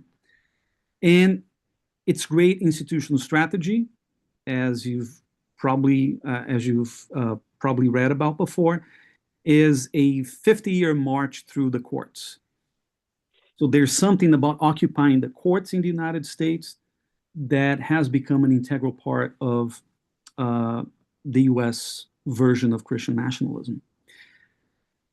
Brazilian Christian nationalism, on the other hand, has no Protestant founding to restore. And that's an interesting point because this is one of the most common mistakes or misunderstandings that people make regarding both Christian nationalist phenomena. In Brazil's case, it's fundamentally Catholic, or at least the founding is certainly Catholic, even though the movement is now conducted mostly by evangelical players. But the important point here is that in Brazil, the movement is not restorationist or reconstructionist, but it's dominionist. It relies on a project to occupy the nation for Christ or on behalf of Christ, which is a territory in dispute. Instead of looking backward, it looks forward. Its language is spiritual warfare, batalha espiritual in Portuguese, which is already a very common practice or a very common trope among neo-Pentecostal and Pentecostal churches. And its strategy is not the core. We can talk about it later on, but it's mostly the state office. So the fundamental difference here, and that's important for the sequence of my argument, is that we're talking about slightly different versions of Christian nationalism that are comparable to a large extent, but that have their differences, and their differences matter. Brazil has even attempted, or Bolsonaro has attempted to come up with this reconstructionism approach to its own Christian nationalism. It was back in 2020 when Bolsonaro wanted to form his own party that would be named Alliance for Brazil. And if you read the original program, the original platform of this party, it's very reconstructionist in the sense that it harkens back to, the good old days of the Jesuits and the European colonization to justify a lot of different things. But the logic of this movement is not backward looking, but rather forward looking. Now, the three layers that I have laid out are society, state, and regime. And in the case of society, I can argue that Christian nationalism is a threat to the very social fabric of these countries. And there has even been an escalation, and I think it's an important thing. If you think about how society operates and how democratic backsliding has played out in both countries, I think that there's something about the mutual toleration that lets you lose to an opponent you consider legitimate. And this has been lost to a great deal over the last decade or so in both countries. In the founding elections, Trump in 2016 and Bolsonaro in 2018, religion worked in what we could call the integrative mode. It sanctified the candidate and bound the coalition. See, that's an image, Bolsonaro walking hand in hand with Jesus, people rallying behind him, and now that's Trump in this infamous Truth Social post, dressed up as Jesus. So in both cases, in 2016 and in 2018, religion sanctified the candidate. In later cycles, it flipped to the demonological mode. It sanctified the contest, the elections in itself, but recasted the opponent as an agent of Satan. I'm not sure if you've been following what the Republican Party has done against James Tallarico in Texas. It's basically an attempt at demonizing this candidate. We've seen this in Brazil several times. Lula is going to shut down the churches and persecute Christians and so on and so forth. Integrative secularization, which happens first, it binds the in-group. That's a very important step. But the demonological secularization that happens next anathematizes the out-group. And that's the dangerous one, because you're basically stripping your rival off of any sort of legitimacy. The two countries enter from different baselines. The United States in 2016 voted for a flawed vessel a pagan King Cyrus, as Trump was compared to back in the day. Brazil in 2018 was different because it was already anointed. Bolsonaro had was baptized in the Jordan River in 2016. He's got his middle name Messias or Messias. The stabbing that took place before the first round of elections in 2018 was narrated as a Christian sacrifice. Brazil began where the United States arrived only by 2020, which is exactly what the Dominionist variant predicts. I can go back to this point later on. And now in 2026, with Bolsonaro ineligible, his son Flavio inherits the movement through the mantle of faith, which is basically this biblical narrative of Elijah and the dynastic succession narrated as prophetic transmission. That's also important because in many ways, Flavio has showcased more religious elements in his pre-campaign so far than Bolsonaro has ever done. Now, the second level is the state, and it's basically about Max Weber's legal rational authority, the neutral rule of law staffed by neutral officers. So my argument here is that Christian nationalism is a threat to the bureaucratic nature of state institutions. So he wants to attack institutions at the root. So if the nation has a pact with God, you can't be neutral. You have to be Christian if you want to serve your country. And here, the two variants, Brazil's and the US, split in a very meaningful way. The Reconstructionist movement of the United States, armed with this legal idiom and the litigation machine,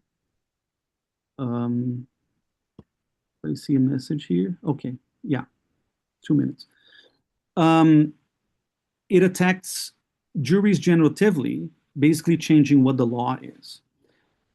The Dominionist movement, which is the case of Brazil, armed not with a theology of going back in time, but rather of occupying spaces, wants to change who the state is.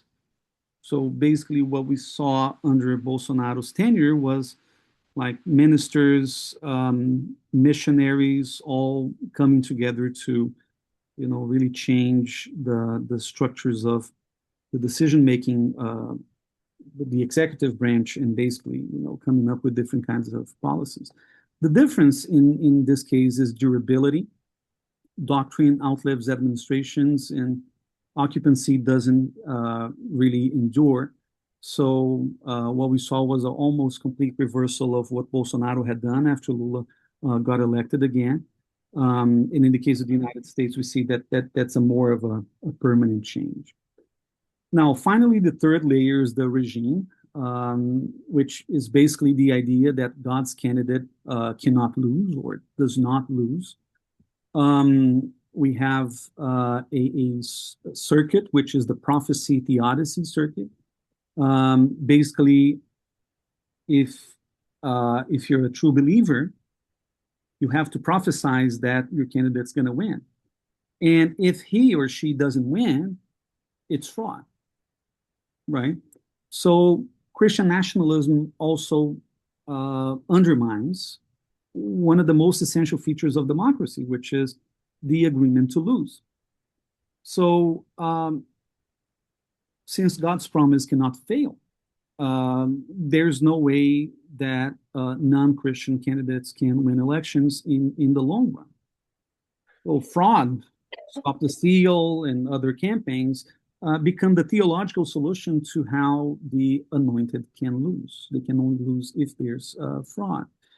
And this is interesting because it yields a testable prediction. These fraud claims are contingent on the outcome, not the evidence. And 2024 is a great natural experiment. Trump won, and what's really fascinating is that the fraud apparatus of 2020 simply stood down. The same machines, the same mail ballots, suddenly unremarkable. So there was a sacralized election denial in 2020, but it was never a belief about the administration. It's a theology of entitlement, right? And both the movements ran the circuit in Brazil and the United States, and that's, I would say, the most dangerous aspect of how Christian nationalism affects democracies in both countries. Now, just as a final idea, we have like similar ideologies, similar mechanisms, but very different outcomes in both countries. And the question is why? The answer, I would say, lies in the opportunity structure. In the United States, we have much more permeable courts. And this is why the Christian nationalist movement in the US tried to target the courts first, changing, again, the very nature of the laws, the spirit of the law in the United States. Whereas in Brazil, because we have much stronger judicial institutions, we have a much bolder constitution, to put it this way, and the military, who were not willing to, get involved in a coup attempt, it kind of forced the Christian nationalist movement in Brazil to try and capture the state from the top down. And we know that the outcome was a major trial, and Bolsonaro was convicted and put in jail because of that. And of course, the legal strategy or the entrenchment strategy is more interesting because it doesn't require an insurrection to sustain in the long run. But because countries have different democratic institutions to begin with, these strategies happen to be very different. Now, finally, let me finish up on the asymmetry of today's situation. As I speak, the American movement governs and radicalizes, and the Brazilian movement is in the opposition. Its leader has been convicted and martyrized.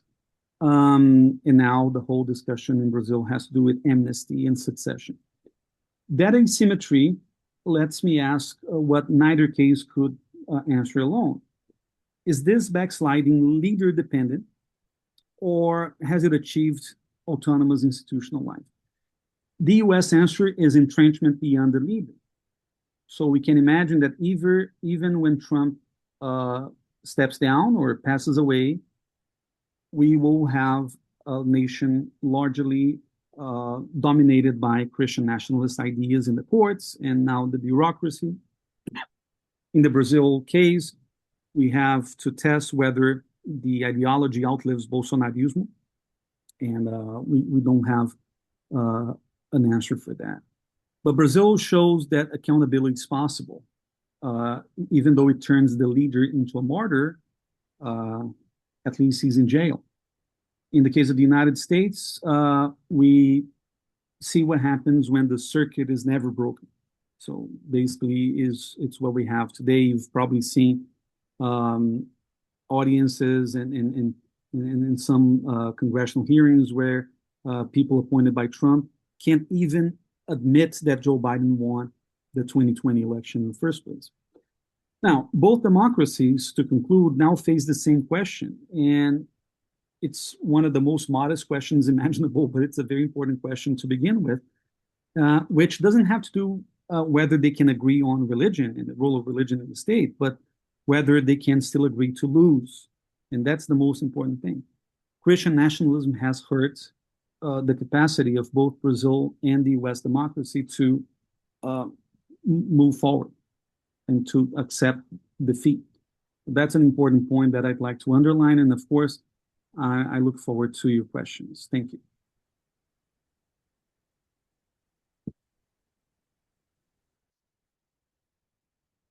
Thank you very much, Guilherme, for your incredible presentation and for the questions you ask.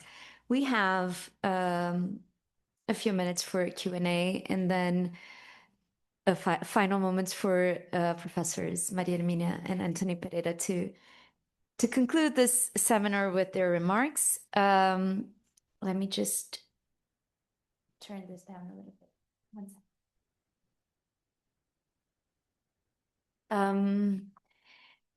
I would love to bring the mic over to Professor Maria Hermínia, but would like to make a very brief question of my own to Guilherme Casarões, if you could please. You go first, and then, yeah, okay. So, hearing you speak, and right after Leslie's and Louisa's presentation, marking a switch to neoliberalism or contested neoliberalism or contested supply side capitalism economics. It doesn't look like a coincidence that the ascension of nationalist Christians take advantage of the positions in power. Your presentation, Casarões, reminded me of interviews I heard by pro-life supporters when Roe v. Wade was overturned. They had been very clear and very loyal to their political allegiances and their political representatives in US politics, whereas Brazilian evangelicals have not been as loyal to one side of the political landscape, right? You've had Silas Malafaia aligned with Lula in previous elections. I think this, and I'm bringing together economics and religion because, and I would like to hear your opinion on this, because it seems to me that in Brazil, at least, Bolsonaro was allowed to rise because the movement around him was a nice glue between ultra conservatives in Brazil, the evangelicals, and a sector, a social sector that was very pro neoliberal policies. And this combination doesn't seem to sustain the evangelical rise in the United States. This is a big puzzle, and maybe this is too big of a question. But to sum up, do you see what is the key, the opportunity key for those Christian nationalisms to rise at the same time in terms of the rest of the society? Because they have been there for a while. I'll give the mic to Professor Maria Hermínia. Thank you all for presentations. Very, very interesting, all of them. I have one question for each presentation. The first one, Anna, I think it's very interesting your effort to conceptualize a little bit more the terms we are using and the concepts we are using, because the far right in Brazil, or the Bolsonaristas, are not against democracy. They are against liberal representative democracy.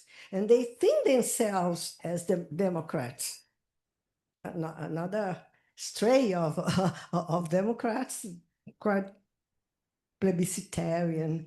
If you remember the book of Finkelstein, he said, well, there are different traditions in this around democracy. One is the liberal representative, the other one is a kind of populist, fascist, etc. But they think they themselves as Democrats. If you have written a piece about the social basis of Bolsonaro election, and there's no difference in support for democracy between the Bolsonaristas and those that support Lula. And so I think it's very important, the distinction you are trying to do. Alejandro, well, I'm looking forward to see your survey. I would suggest maybe that you try to survey the population and also the leaders, you see, because I think that the relation you're trying to establish, you will find probably among leaders and not necessarily in the population. Here, I think the only Brazilian that remembers the military regime here is me. Nobody, and yes, and our friends Leslie, Abe, and Tony, because nobody. Okay, but nobody was born at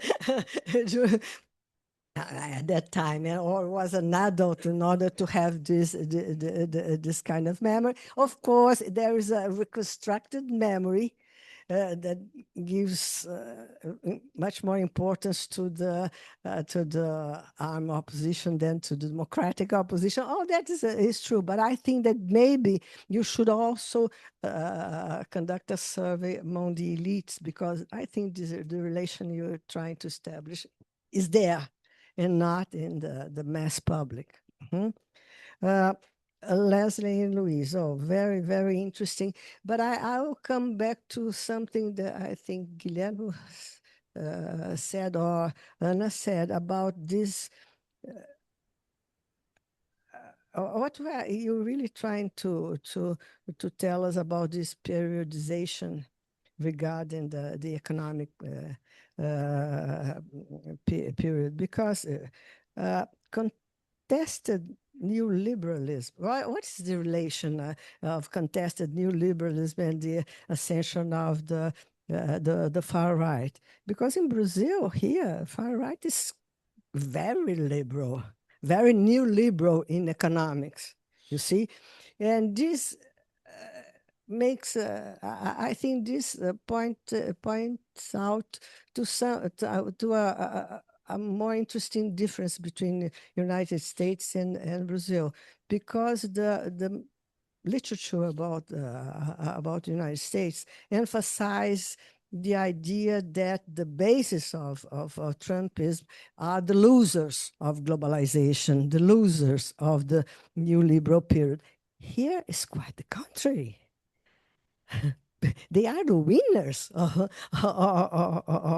neoliberal and globalization. They are the people, the hardcore of Bolsonarism. There are people that assent in this C middle class, C class, etc., that had improved their situation during the globalized period. They didn't lose anything. They are the white, middle income, white men from the South or Southeast in Brazil. This is the core of an evangelical, the core of Bolsonarism here in Brazil. They are the winners. They are not the losers. So maybe we should think a little bit more how you establish this relation between this periodization of the economic cycles and political change. Also, with the inequality improved, and part of those who support the far right improved during this period, not on the contrary. And finally, to Guilherme, I didn't understand what is nationalist part of Christianity, of evangelical Christianity in Brazil. I can understand you call them Christian nationalism in the United States, but here, why nationalist? Are we talking about the same thing? They are okay. They are not. They are a kind of a branch of Protestantism, but why nationalist in the ideology? In the United States, I understand this. They come back to the origins, and you show us that this is very different here in Brazil. So I would like you to elaborate a little bit more this point. And also I would ask at what moment Pentecostal Protestantism converged to the far right political movement, because a part of the voters, of the evangelical voters, always voted against PT. There are studies showing this, and it was a majority of evangelical. But the pastors were there doing business with everybody. At a certain point, the majority of the most visible pastors went to the Bolsonaro in the far right field. But how this did happen? Well, thank you.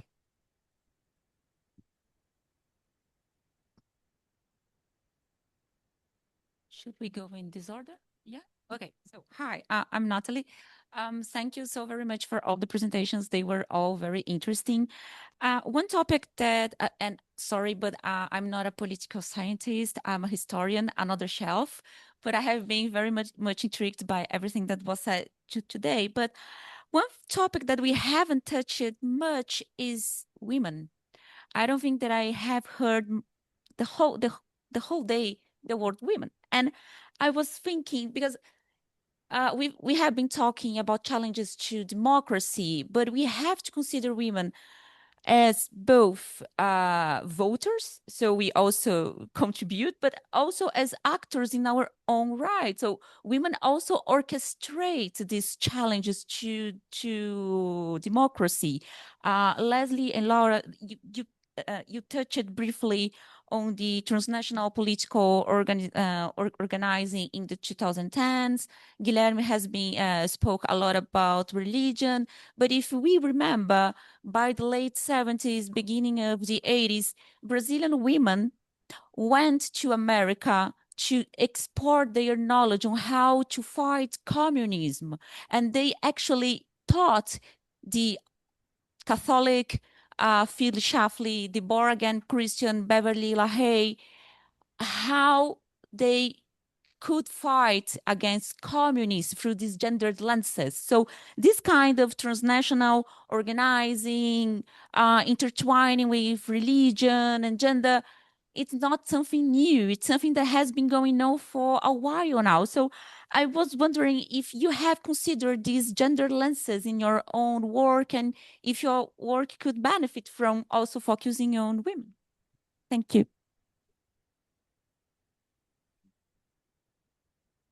I enjoyed all the presentations. I just wanted to make a couple of points with Guilherme's talk.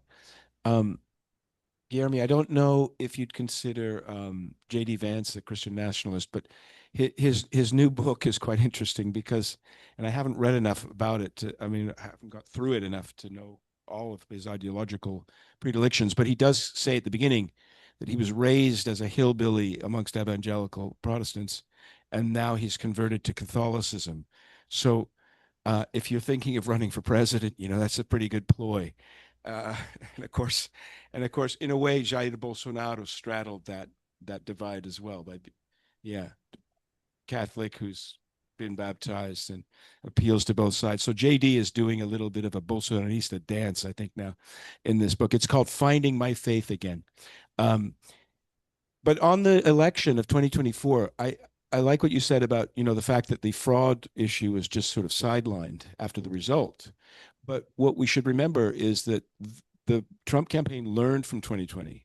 And what they did in 2024 is that they preemptively sued. They had a lot of lawsuits in the states alleging that the electoral rolls were fraudulent. And they did that because when all their legal cases in 2020 were thrown out by the courts, where judges argued you don't have any evidence and you never complained about these problems before the election, they said, okay, in 2024, we're going to sue. We're going to allege that the rolls are infiltrated by people who shouldn't be voting, illegal immigrants, etc. And so they were ready.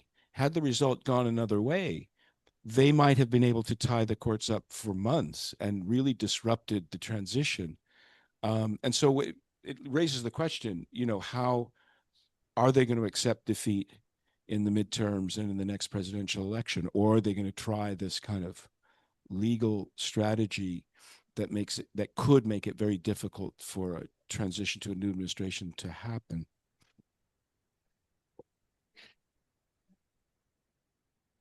So thanks very much for all the presentations. They were pretty amazing. I have a question for Alejandro to think about the scope conditions of your model, because I think that it's a very, very interesting way to grab some theories from biological health and to put to understand political behavior. But I didn't get where is the mechanism that activate this perceived vulnerability, because in both cases, the candidates, they were elected. And even when you talk to expand this model to other cases, it works whenever there is an elected far-right candidate that loses a second election and try to give a coup, and after that, the perceived vulnerability affects the way the political system you held him accountable, or this something before? So what is the difference between those perceived vulnerability after the attempt of coup and the same effects, the same people that have the same behaviors during the election times, because they elected for the first time this far-right candidate, and most of them supported also in the second election when they lose, because they lose for a little bit in both cases. So I don't know the scope conditions on where this perceived vulnerability can work. And also a second question that it's a little bit about the comment of Anna and the work of Guilherme. What is the difference? And I'm talking about that because when you put, Anna, about the question that Lula need to govern against a very conservative legislative that could be a authoritarian legislative, but I don't get why this should be authoritarian, and also if it is a regime problem, because we have the more conservative legislative in the history of the country, and also the government was able to govern. The government was able to have some proposals that were approved. They could approve a reforma tributária. I have no idea, to tax reform. In this government, it was able to produce tax for the rich in this government. So they were able to, they could not do anything they want because they were also not elected as a Kizar, as president, but somebody that needs to work with other candidates, with other actors in the society. So is it a problem to have a right-wing conservative Congress? And that question goes also to Casarões, because when the Christians, the national Christians, or perhaps with the nations with an asterisk to understand the Brazilian case, as Maria Hermínia told us, when it's a problem of politics or just a policy problem, because most part of those movements, these Christian movements, they will have a more conservative policy program. And also it's part of democracy that people that are conservative, they are proposing those views for public policy. They don't want the abortion to be promoted. They want to have things about the value of family and things like that. Perhaps we in the university, we are more progressist, we don't like that, but they have the right in a democracy to propose that. When is the frontier, the division that is just public policy programs, conservative public policy programs, are something that is a threat to democracy? And it's not so clear for me from your theoretical model when the policy proposal becomes a threat to democracy.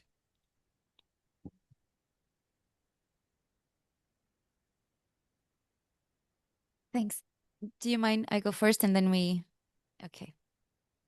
I am going to answer from the reverse order, tackling Ivan's provocation first, because I think this is central to our discussion of what constitutes a democratic regression or a democratic backsliding. I think It's absolutely right. It's not new that we are a conservative country. It's not new either for the United States that there's a longstanding conservative movement, and this can be reverted in conservative policy. I just think it becomes a problem when, for instance, the congressional prerogative over an elected policy platform stands above the executive ability to enact it. I know this it's just politics to a large extent, but then again we see that Valdemar and Eduardo Cunha are the de facto authors of some emendas, budgetary amendments. I think this can be a little bit problematic in a way, but I agree with you. We're not Peru, and this is still something to be seen and understood. What I think is really problematic is when you have, and I think I'm going to step into Casarões' realm a little bit and also begin answering Natalie's question. When you have a 10-year-old child that was violated, got pregnant, and has legal right to abortion, to have huge rallies of Christian women convocated by a state minister to impede her to exert her legal right to abort. This can be just politics. I think this may be an overstep by, if this was just the movement, fine. But the moment where the political figures enact these actions against legal rights, I think we're probably in a crisis, if not in a complete slide. It may suggest a crisis. And this brings something that Nathalie brought up, which, thank you. It's very important that we talk about women, because just this past week, we've had people questioning, both in the US and the United States, women's capacity to vote. So this was out in the news. I wouldn't think this would be out in the news in 2026. Vote more progressive, exactly. And that is why people of the likes of Paulo Figueiredo say women don't vote right. And so they should be, their right to vote should be assessed. Exactly. One vote per family. And so and misogyny was present in Bolsonaro's and the Bolsonarista speech from the start. This is not new. This comes a long way. And it's a big part of what Susan Stokes calls trash talking as a very powerful element of democratic backsliding. It starts, according to Stokes, in a discursive realm and drives into the institutional realm afterwards. Very briefly, we've had a conversation, Anthony, about Professor Maria Mina's question as, the conceptions of democracy, either a populist democracy or a liberal democracy.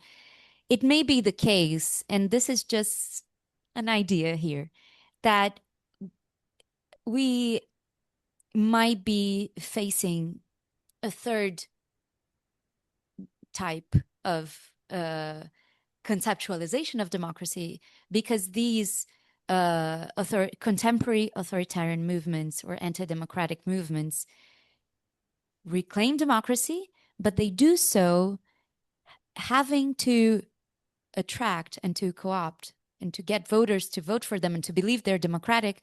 But these voters have the collective memory of democracy and inclusion and minoritarian institutions and, these elements so dear. We were just talking about women's rights to vote, and we were talking about racial issues before. So it's not easy to just go ahead and say, well, we're we're a majoritarian plebiscitary democracy anymore. So we may be facing a different animal right now. Thank you, Anna. These three questions are fantastic. The first one about interviewing elites and the general population. Thank you, Professor Maria Arminia. The question about the role of women, and of course, the question about the scope conditions. I have some comments, but also my co-authors are here, Juan and Laura Gamboa, so I would like to take advantage of their presence. I don't know, Juan, if you want to join in and respond one of these questions, and maybe I can add something towards the end. Juan, go ahead. Hi, everyone in Sao Paulo. Thank you so much for this amazing seminar. I'm very sorry I couldn't be there. I would love to be in Sao Paulo right now.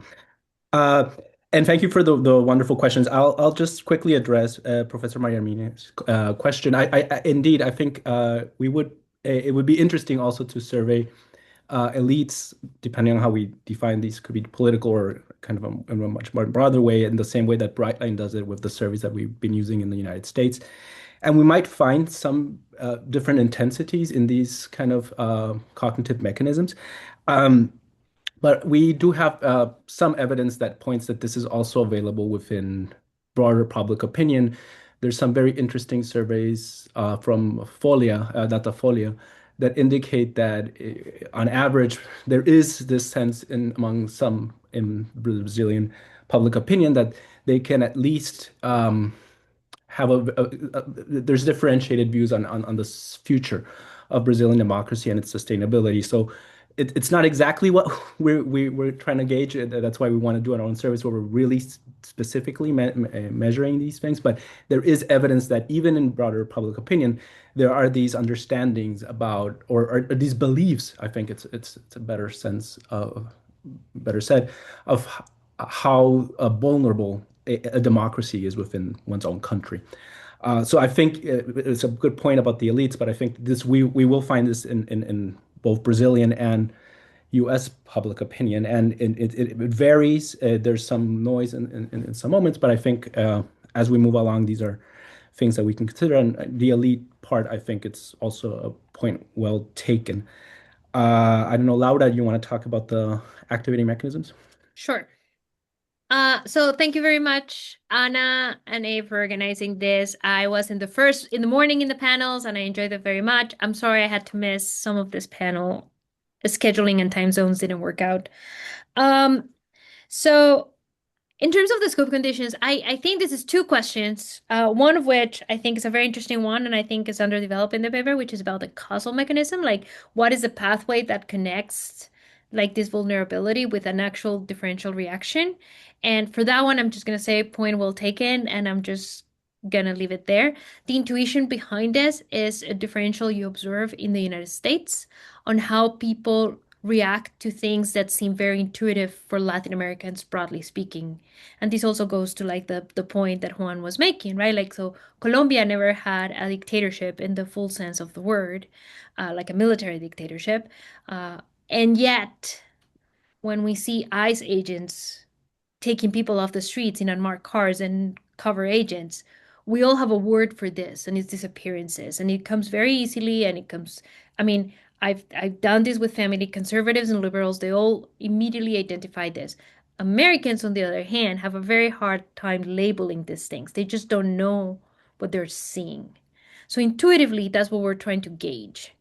My sense, and this goes to the scope conditions, or whether this is about a coup or is just before the coup, is that reactions to mixed signals are going to be a little bit more tenuous, and reactions to stronger signals like taking over the capital should be a little bit stronger. So I think it's not about what triggers it, but what is the size of the reaction. And what we're trying to figure it out is how to gauge this. Thank you, Laura and Juan. And also, Laura, I want to tell you that there's a PhD student here that just came to meet you in person. So I'm glad that at least you are virtually, so she can. Happy to answer emails. Yeah, I will. I promise her to put you in contact with her. I think that the last thing that I would like to add regarding the question about women.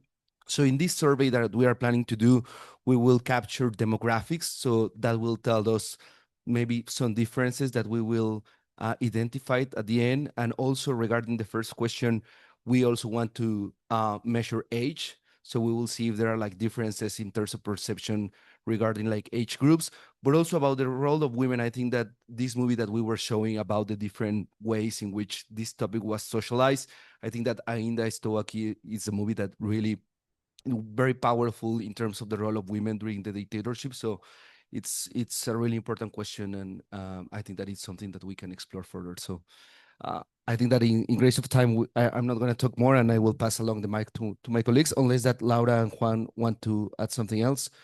Awesome.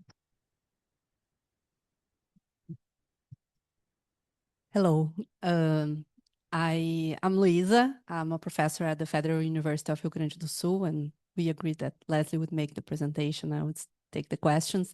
So I'll start, and I think maybe she'll have something to add. So I think I'll try to respond both to Anna's question and Maria Herminia's question with something that hasn't appeared today yet, which is, and I think this is very important to understand everything that Bolsonaro does, which is the anti-PT sentiment.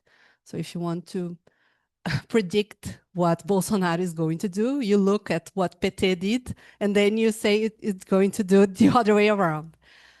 And then we have what did PT did in terms of economics, and what did PT did in terms of religious, or at least things that touch into elements that are very important to religious groups, such as the abortion issue.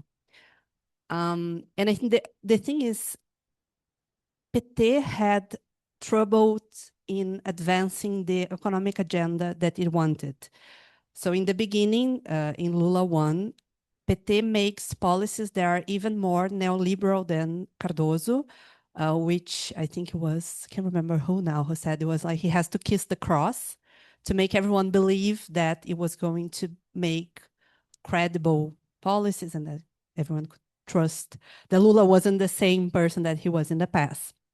And as you go to Lula 2 and then Dilma 1, these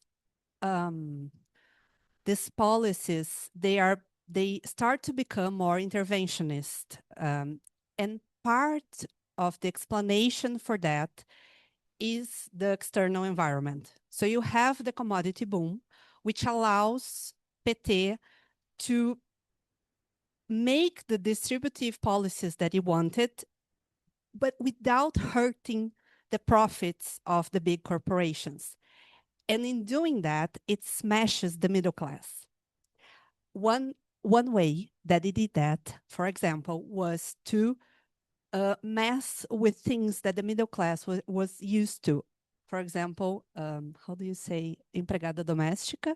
So you raise the cost of things, of services that the middle class was used to. And in a way, you start to create a sentiment that, I have a few quotations from Paulo Guedes that I shared with Leslie. I won't remember all of them. They are very explicit, where he said things like, oh, you had the son of a doorman going to places that before was exclusive to, or were signs of status of Brazilian middle class, such as federal universities. If you look like the angry against public universities in Brazil, it's not something that came that was always there.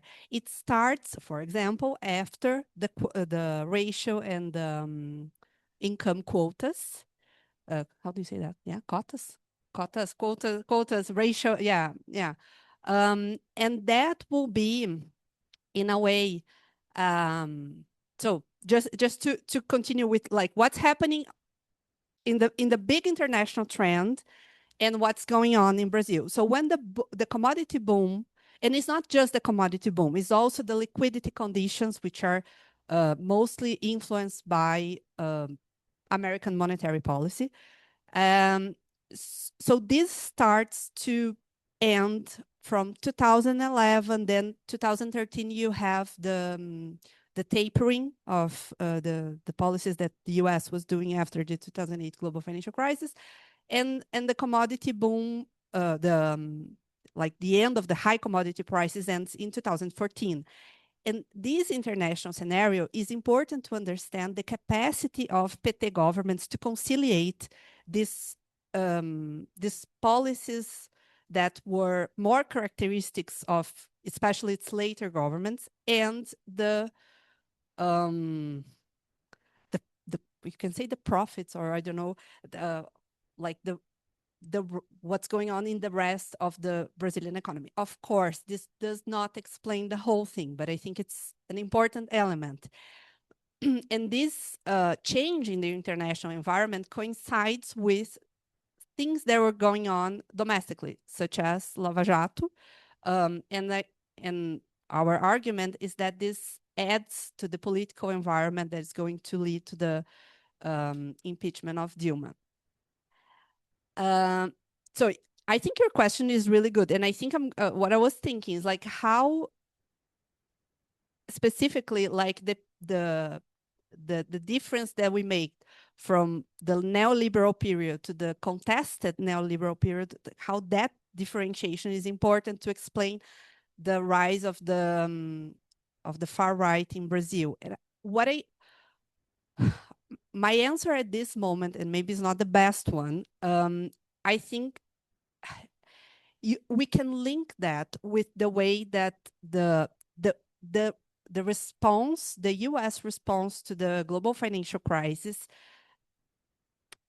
augmented more the distance between the real side and the financial side of the economy and exacerbated trends that were there before. But because you basically put a lot of money in the global economy, this was what Guido Mantega at some point called a currency war. Dilma called it monetary tsunami, or was the other way around, can't remember anymore. And that helps to explain the volatility of the movements in the exchange rate and domestic asset prices, which, and this we develop more in the paper, they are the ways that the Brazilian economy becomes more vulnerable to the wishes of the market. What Bolsonaro does is that he brings Paulo Guedes to his government, which, as you said, is like very odd in a number of ways, not just because it's very different from what the US was doing, but also because traditionally in Brazil, the military governments, which is like the side that he wants to align with, was very interventionist. So Paulo Guedes actually only makes sense from the perspective that is an anti-PT element, because everything that the PT did, the Bolsonaro will do it differently. And by doing that, he absorbs this part of the people that are against PT, but also is his way of pleasing the market, which is part of our argument that it's like one of the consequences of this neoliberal period for countries like Brazil. If I can just say one last thing before I pass to Leslie. I was thinking about what Abe said in the beginning of today, that, and I think other people mentioned that as well, how the US normally is not included in comparative politics studies and is considered like a unique case. And if you think from the economic perspective, it is a unique case, to the sense that because, and this is like what I usually study, if you take the role that of the U.S. currency internationally, and this is something that is very important in the as a global international trend, this is something that is getting into dispute. It allows the U.S. to do things that other countries cannot do. So it is a maker of economic cycles, of policies that countries like Brazil are takers. So this is our perspective also when we look at the cases of Brazil and the US. When we look at external influences, the US is a maker of those influences that are global, and they're influencing Brazil as like a country that is mostly taking what is being done elsewhere and by the US. Thanks. Thanks. I'm just going to add quickly. So yeah, we struggled in our paper with, okay, if we're looking at international trends, the first international trend about economic ideologies and economic policies is, of course, in the US, a domestic trend. And so we'll try to make that even more clear. This is a random comment about religious nationalism or Christian nationalism, and whether it's nationalist or not, as Maria Herminia said, and whether it's originalist or not, as was said this afternoon. I actually know something about India. India is an interesting case in that Hindu nationalism is very nationalist and very originalist. Just as a point of interest, I don't quite know where to go with that. About the question of that was raised by Guillermo Casarois about when does sacralization get reversed?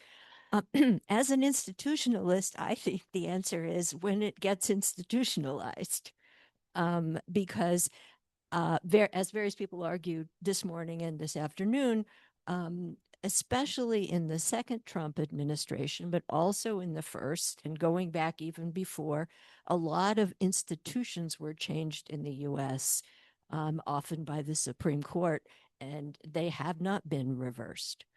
What else do I want to say? Okay, I think that's it. Thanks. Guillermo, do you want to address these questions? How much time do I have? Half an hour? I'm kidding. I'm kidding.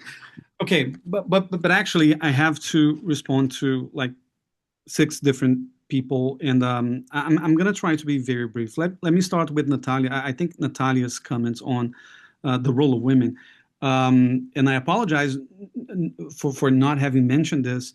But I think that one of the creepiest aspects of today's Christian nationalist agendas in both countries is precisely the idea that's been gaining traction that women are not supposed to vote. And I used to think that there was a like a fringe, crazy fringe idea from the depths of the most conservative quarters of the United States, like Utah or Idaho. No, not really. And apparently there are a few mainstream folks standing for this kind of approach. And there's a very famous Brazilian influencer, Pietra Bortolazzi, and then Paulo Figueiredo saying exactly the same things, which is curious because if you read about, or if you listen to the pastor, I forgot his name now, but who used to be very close to Pete Hegseth, saying that women shouldn't be allowed to vote, and that they should have a household-based vote. It draws on a Protestant ideology, a very strong Protestant Handmaid's Tale kind of approach, whereas the argument in Brazil draws on a Catholic idea. So it turns out that however different Catholic and evangelical expressions and theologies end up being, I think that they speak to very similar elements that societies have to do away with entirely, or that societies have to embrace. So Christian nationalism, at the end of the day, happens to be very similar, regardless of their point of departure, whether Catholic or evangelical. But I really like Tony's remark on the role of J.D. Vance. And before Trump's feud with the Pope over the Iran war or something, I would say that there was a growing number of very influential Catholics, very prominent Catholics in Trump's inner circle. And J.D. Vance, of course, is the most important of them. I go with Paul. It's in the paper. I didn't mention him in the presentation, but there's this. I think he's like English, but he does a lot of research on Brazil. Paul Freston, who described Bolsonaro as a pan-Christian politician, and that's the beauty of it. The idea that you can play on both Catholic and evangelical camps, reaping the benefits of both without having to commit to any, like entirely, right? And we know that Bolsonaro and JD Vance and Trump, they are all empty vessels. They are not. I mean, they don't need to be pious, right, to get the message across. Now, Maria Herminia asked, well, I think two things. The first one is, what is nationalist about Christian nationalism? And my answer, straightforward answer would be, nationalism is fundamentally about belonging, right? So you have different kinds of collective identities, and of course, nationalism is one, and perhaps the most prominent of them. Now, the thing about Christian nationalism is that it basically narrows down the possibility of belonging to a nation to a religious affiliation. But again, as much as other identities, national or otherwise, that are imagined communities, to quote Benedict Anderson, so is religion. So it's curious because, just a quick anecdote, in February 2017, Bolsonaro was rallying in the Northeast, in I think Campina Grande, in Paraíba. And he said one of his most infamous quotes, which was, and I quote, "Brazil is a Christian country and minorities have to bow to majorities. They either disappear or they adapt." And that was a crazy statement at the time because, of course, Brazilian politics wasn't really used to this kind of rhetoric. And then a few days later, Bolsonaro went on a Jewish community TV show. It's called Shalom TV. And the interviewer was kind of, distressed because, well, the idea that Brazil is a Christian country is kind of complicated to the 120,000 Brazilian Jews. And he asked Bolsonaro about this. I mean, you said that Brazil is a Christian country and that minorities must bow to the majority. What did you mean by this? And what about the Jews? And Bolsonaro, I mean, with the same, poker face that he has most of the time, he basically said, well, I thought Jews were Christians too. So it's very malleable. The idea that religious affiliation is something like super closed and narrow, no, it's not true. But what's the use of Christian nationalism? I think that's the most important thing, Maria Hermine. It's perfect for the kind of authoritarian project that needs to find internal enemies. Leslie mentioned the case of India. I mean, their fight there, Hindutva, their fight is against the Muslims in India. They have other enemies like Pakistan, but that's the most important thing. And in the case of Brazil, we got used to hearing the idea of cidadão de bem, good citizen. But good citizen is too generic, I would say. How can you define who's a good citizen and who's not? And then you have a way to do this, which is by judging people by religious affiliation. So it's a mechanism that is very malleable, but it's very useful as well. When did it start? Well, Christian nationalism has been around for many decades, even centuries in Brazil, like the Catholics from the traditional family property movement, the integralists back in the 1930s. But this movement, I would say, started somewhere in the 2010s, mostly, as Laura and Leslie have mentioned, because of the collapse of, the collapse of the economy somewhere halfway the 2010s. And that explains, for example, the phenomenon that became known in Brazil as pobre de direita, or like a right-wing poor.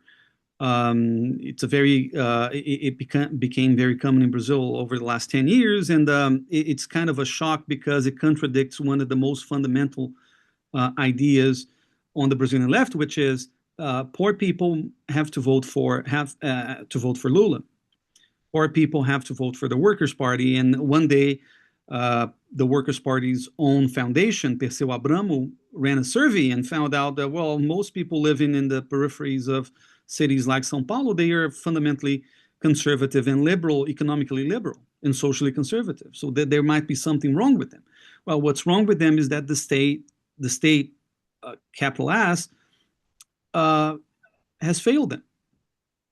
The state hasn't lived up to the promise of prosperity. And that's the point where I disagree with Maria Hermínia. I don't think that these are winners of neoliberalism. They might be, temporary winners of neoliberalism, or globalization, if you want. But there's a moment in the 2010s where they also start losing, either symbolically or materially, or both. So the middle class kind of struggling against the bike lanes that Haddad was proposing and saying, "Oh my God, I'm losing my right to drive around the city," or something like that. So that was how crazy it's really gotten. But I would say that pastors started to flock towards Bolsonaro or around Rousseff's impeachment, 2015 and 16. Now, Anna, we can talk about this later on, but basically, let me just tell you this. There's a fundamental misconception in Brazil that neoliberalism and authoritarian far-right movements are incompatible with one another. They are not. What neoliberalism does, two things. First thing is they basically displace authority to somewhere else. So it's not that neoliberalism means the lack of authority. No, authority is still there, but now it's the pastor, the priest, the man of the house. You basically displace the notion of authority to someplace else. But Paulo Guedes, I don't even think that Paulo Guedes is an exception. I think that Paulo Guedes is as authoritarian as Bolsonaro in many respects. The only thing is that the locus of authority is somewhere else. And there's also something that neoliberalism has been doing, and that's fascinating, which has to do with offering magical solutions to problems that neoliberalism itself cannot solve or address. So there's a point in which it was all about management, efficiency. So I grew up listening to this kind of BS, right? But there was a point in which, because neoliberalism has failed so many people, that it started to shift to a more of a mystical explanation of why your life is so messed up. And then religion became a very important answer. So you also displace the idea of market failure to, your relationship with God and all these things. So we can talk more about this later on, maybe over a beer or something. And Ivan, your point is very important. There's a lot, but let me just respond to two things that you've raised. So first thing is, when does Christian nationalism start being a threat to democracy? That's a great point. I've been struggling with that for a long time. I've got papers rejected because of this. But let me tell you this. I personally think that Christian nationalism or religion, by and large, start becoming a threat to liberal democracy as we know it when it starts to bend politics, the political game. I mean, religion as a policy position is totally acceptable, but religion, in as much as it trumps the institutional structures of a state, secularism to begin with, I think that it starts causing a lot of damage. So my analysis, like my three-layered analysis, is basically about how religion and religious nationalism, in this sense, how it tears the social fabric apart on the societal level, how it changes or fundamentally alters, as Leslie has pointed out, the institutional structures of a country, of a given democracy, and most importantly, when Christian nationalism starts revealing its fundamental incompatibility with democracy, liberal democracy as we understand it, by questioning elections in the first place, or Trump saying at a rally that, well, Christians, please vote now, because if we succeed, you don't need to vote anymore in the future. You won't need to vote anymore. So that's as crazy as it gets. So I think that there's a line that might get confusing at times, but I would say that that's the moment when it leaves the policy realm or the democratic political dispute, and when it enters, the bigger design of politics. Now, the United States will go through a major test this next year, which is it's going to be the first time, I think, that a full-fledged Christian nationalist project might have the minority in the House, in the Senate, right? Because I think that the whole Project 2025 idea was based upon a triple, like a trifecta, right? Congress, presidency, and judiciary. If these conditions are not met, I don't know exactly what's going to happen and how Trump's going to respond to that. Maybe he will just cancel elections, or, shout fraud or rigged elections just because he lost again. In Brazil, things are slightly different, I would say, because it's a bit of a paradox, but the Centrão in Brazil, it sort of it works as a kind of a cushion, right? It kind of prevents political conflicts from getting too harmful or too radical, and that's the beauty of the Brazilian system. It's very messy, but it's not prone to this kind of radicalization that might lead to a shutdown, for example, or something along the lines of a civil conflict, as in other countries of Latin America. So yeah, I don't know what else to say, but I truly think that that's an important test that we're going to be seeing in the United States if Trump loses the majority of both House and Senate. Thank you. Thank you so much, Guilherme. I will take you up on the offer for the conversation, because we've covered so much and still there's so much to be said. We haven't even mentioned, we never began to mention private corporations and artificial intelligence and their influence on democracy. So there's a lot to be there's a lot to be said. I would like to give the floor to Professor Maria Hermínia and Tony, if you have final remarks. If not, I'll leave it to you to wrap up. And thank you so much, everyone. And thank you, Abe, really.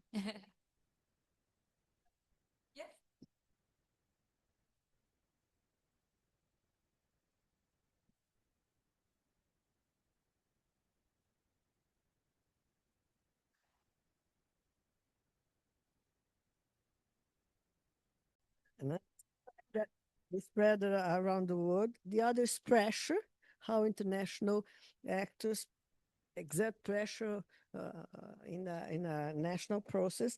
The last one is networks, because we know that this right-wing people had strong international networks. We see this in Brazil, in the relations between the Bolsonaro family and the CPAC, and the Trump administration. And so I think that there are three different things that maybe in the future we should address separately.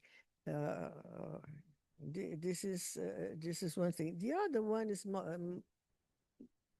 more broad. Is broader. Is about the project.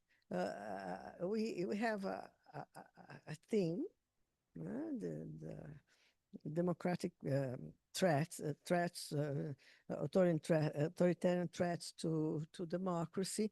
But what could be our focus? We can focus on how, in what conditions the far right became an important political actor and arrived to government of different countries.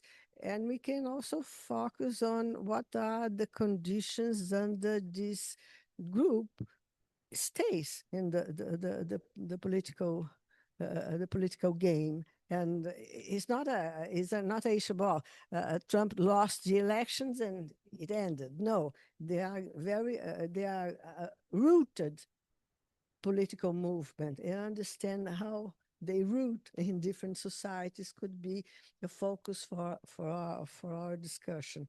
And so I think that in the process, maybe it would be interesting to focus a little bit more, to be clearer regarding our questions, what we are willing to understand, and how will we address these questions. We can think in the genesis of this. Lots of literature about this, but I don't think there's a good literature about the stability or the permanence of this kind of movement okay. So that's it. Thank you very much for the incredible discussion. I have learned a lot. Thanks, Maria Mina. I've got a lot of detailed notes because I think I've learned so much from these papers, and I hope that Abe thinks that this gestation period is now moving from a dormant period to something that's more active. The baby is kicking. But I do think maybe I should just make a personal observation. About 40 years ago, I was researching in the archives of the DOPS, the political police. They'd just been opened in Sao Paulo. And so I rushed in there and I investigated some things. And I remember finding a case of a student leader, Alexandre Vanukilemi, who'd been picked up and tortured. And he had died in torture, but the authorities invented this entire story about how he had died. They said that they'd taken him to a point somewhere to meet someone else, and he'd run across the road and he'd been hit by a truck, and they had all these fake affidavits. And then his family didn't even get the body for 10 years because he was buried in Peru. And I just remember thinking, this is a kind of an essence of an authoritarian regime. You can kill with impunity. You can lie about it. And there's no accountability. And so what really hit home for me recently, in recent months, when ICE in Minneapolis killed two people, and it was clear from immediately that the Trump administration was going to lie about it and was not going to allow for accountability, was going to let them, for political reasons, not face accountability. I think, that's a fundamental alteration in the sort of traditions in the U.S. of policing. Policing was supposed to be largely a local affair, conducted by a police chief who would be appointed by an elected mayor. And Americans don't have a lot of experience with a politicized federal police force that can kill with impunity. And so I think this, in some ways, this brings the countries together in terms of their experience. Surprisingly, really, when you heard him on the campaign trail, you would have thought that Bolsonaro would have done more of that kind of thing. He sounded like a Duterte. And yet, aside from liberalizing access to guns, he really didn't change much about policing. In fact, police lethal violence, according to the National Brazilian Forum for Public Security, didn't increase under Bolsonaro. So we do have a lot of surprising comparisons, surprising differences, but also some convergence on this, on sort of how important backsliding towards authoritarian practices is, how it really affects. And I think, Anna, you were talking about how citizenship rights have always been, unequally distributed, even in fairly robust democracies. But I think what happened in Minneapolis should be a reminder of the consequences of, not being able to resist these things happening. And I think I hope there's going to be a lot of transnational networking of the kind that you were talking about, to defend democracies. I just want to put it there, but, thanks for everyone who stayed, even though France is playing Spain right now.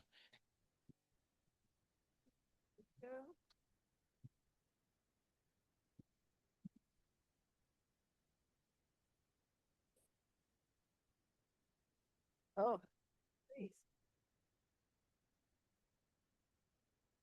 First of all, yes, by all means, this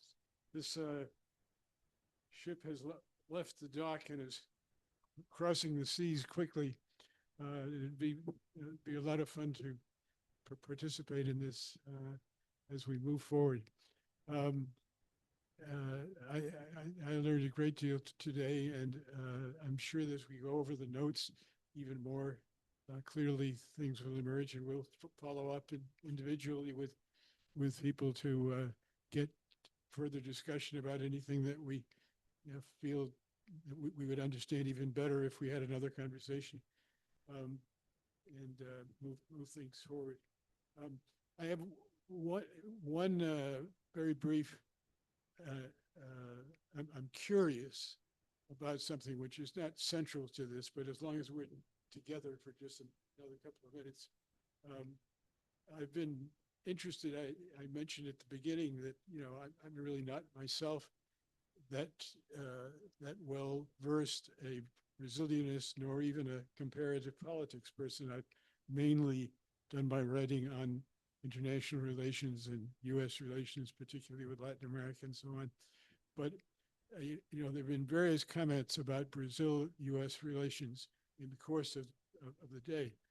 Some very striking remarks made earlier, and some comments just now in what you said. And I am genuinely puzzled, and I don't want to leave here so puzzled about this. Is there really a feeling in Brazil today among people who follow these things, international affairs and foreign policy and so on, is there a feeling today, which I would have gotten from the comments of just two people in the room, so I may be, off, that Brazil has really been pushed around effectively and strongly and dangerously by the United States in the period of Trump. The impression I have, not through study, just through talking to people and reading the newspapers and so on, but nothing in depth. But I have the feeling that the Trump administration and its chosen group affecting foreign policy and the general view of the national interest of the United States has been one innovative in some respects and naive and rhetorical in other respects. It hasn't successfully changed generations or decades of policies about a whole lot of issues in a lasting way.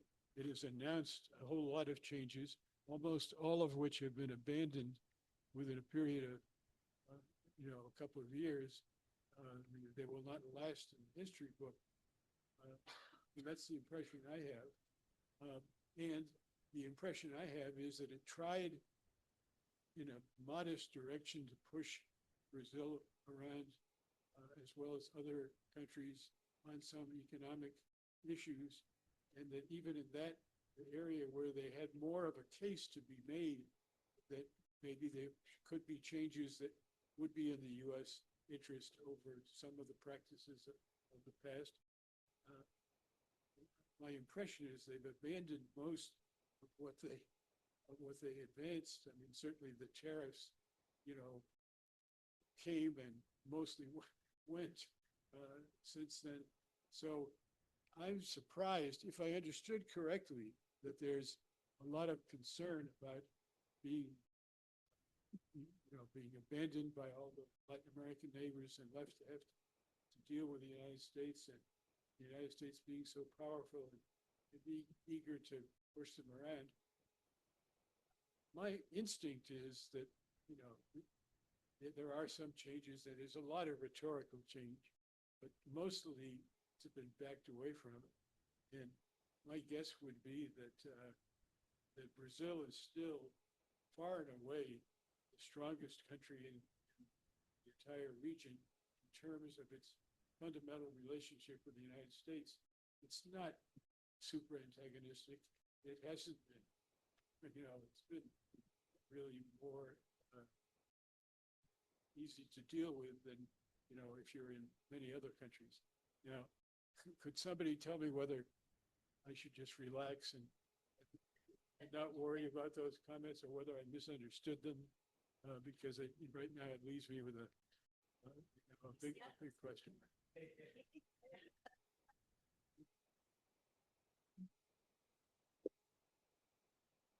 You didn't misunderstand, but I think Feliciano has exaggerated his point. I think that if it weren't for the elections this year, some kind of normalcy would be established between the United States and the Petit government. Since we have elections this year and Bolsonaro family works hard to have Trump support, some turbulence may happen, but I think then you can relax.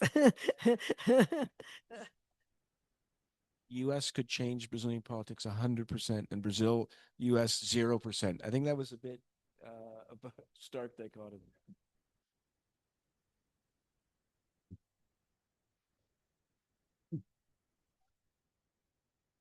Good one. Thank you. So much. And we'll have very good about having something that's published, bringing together, for a big session like online stuff.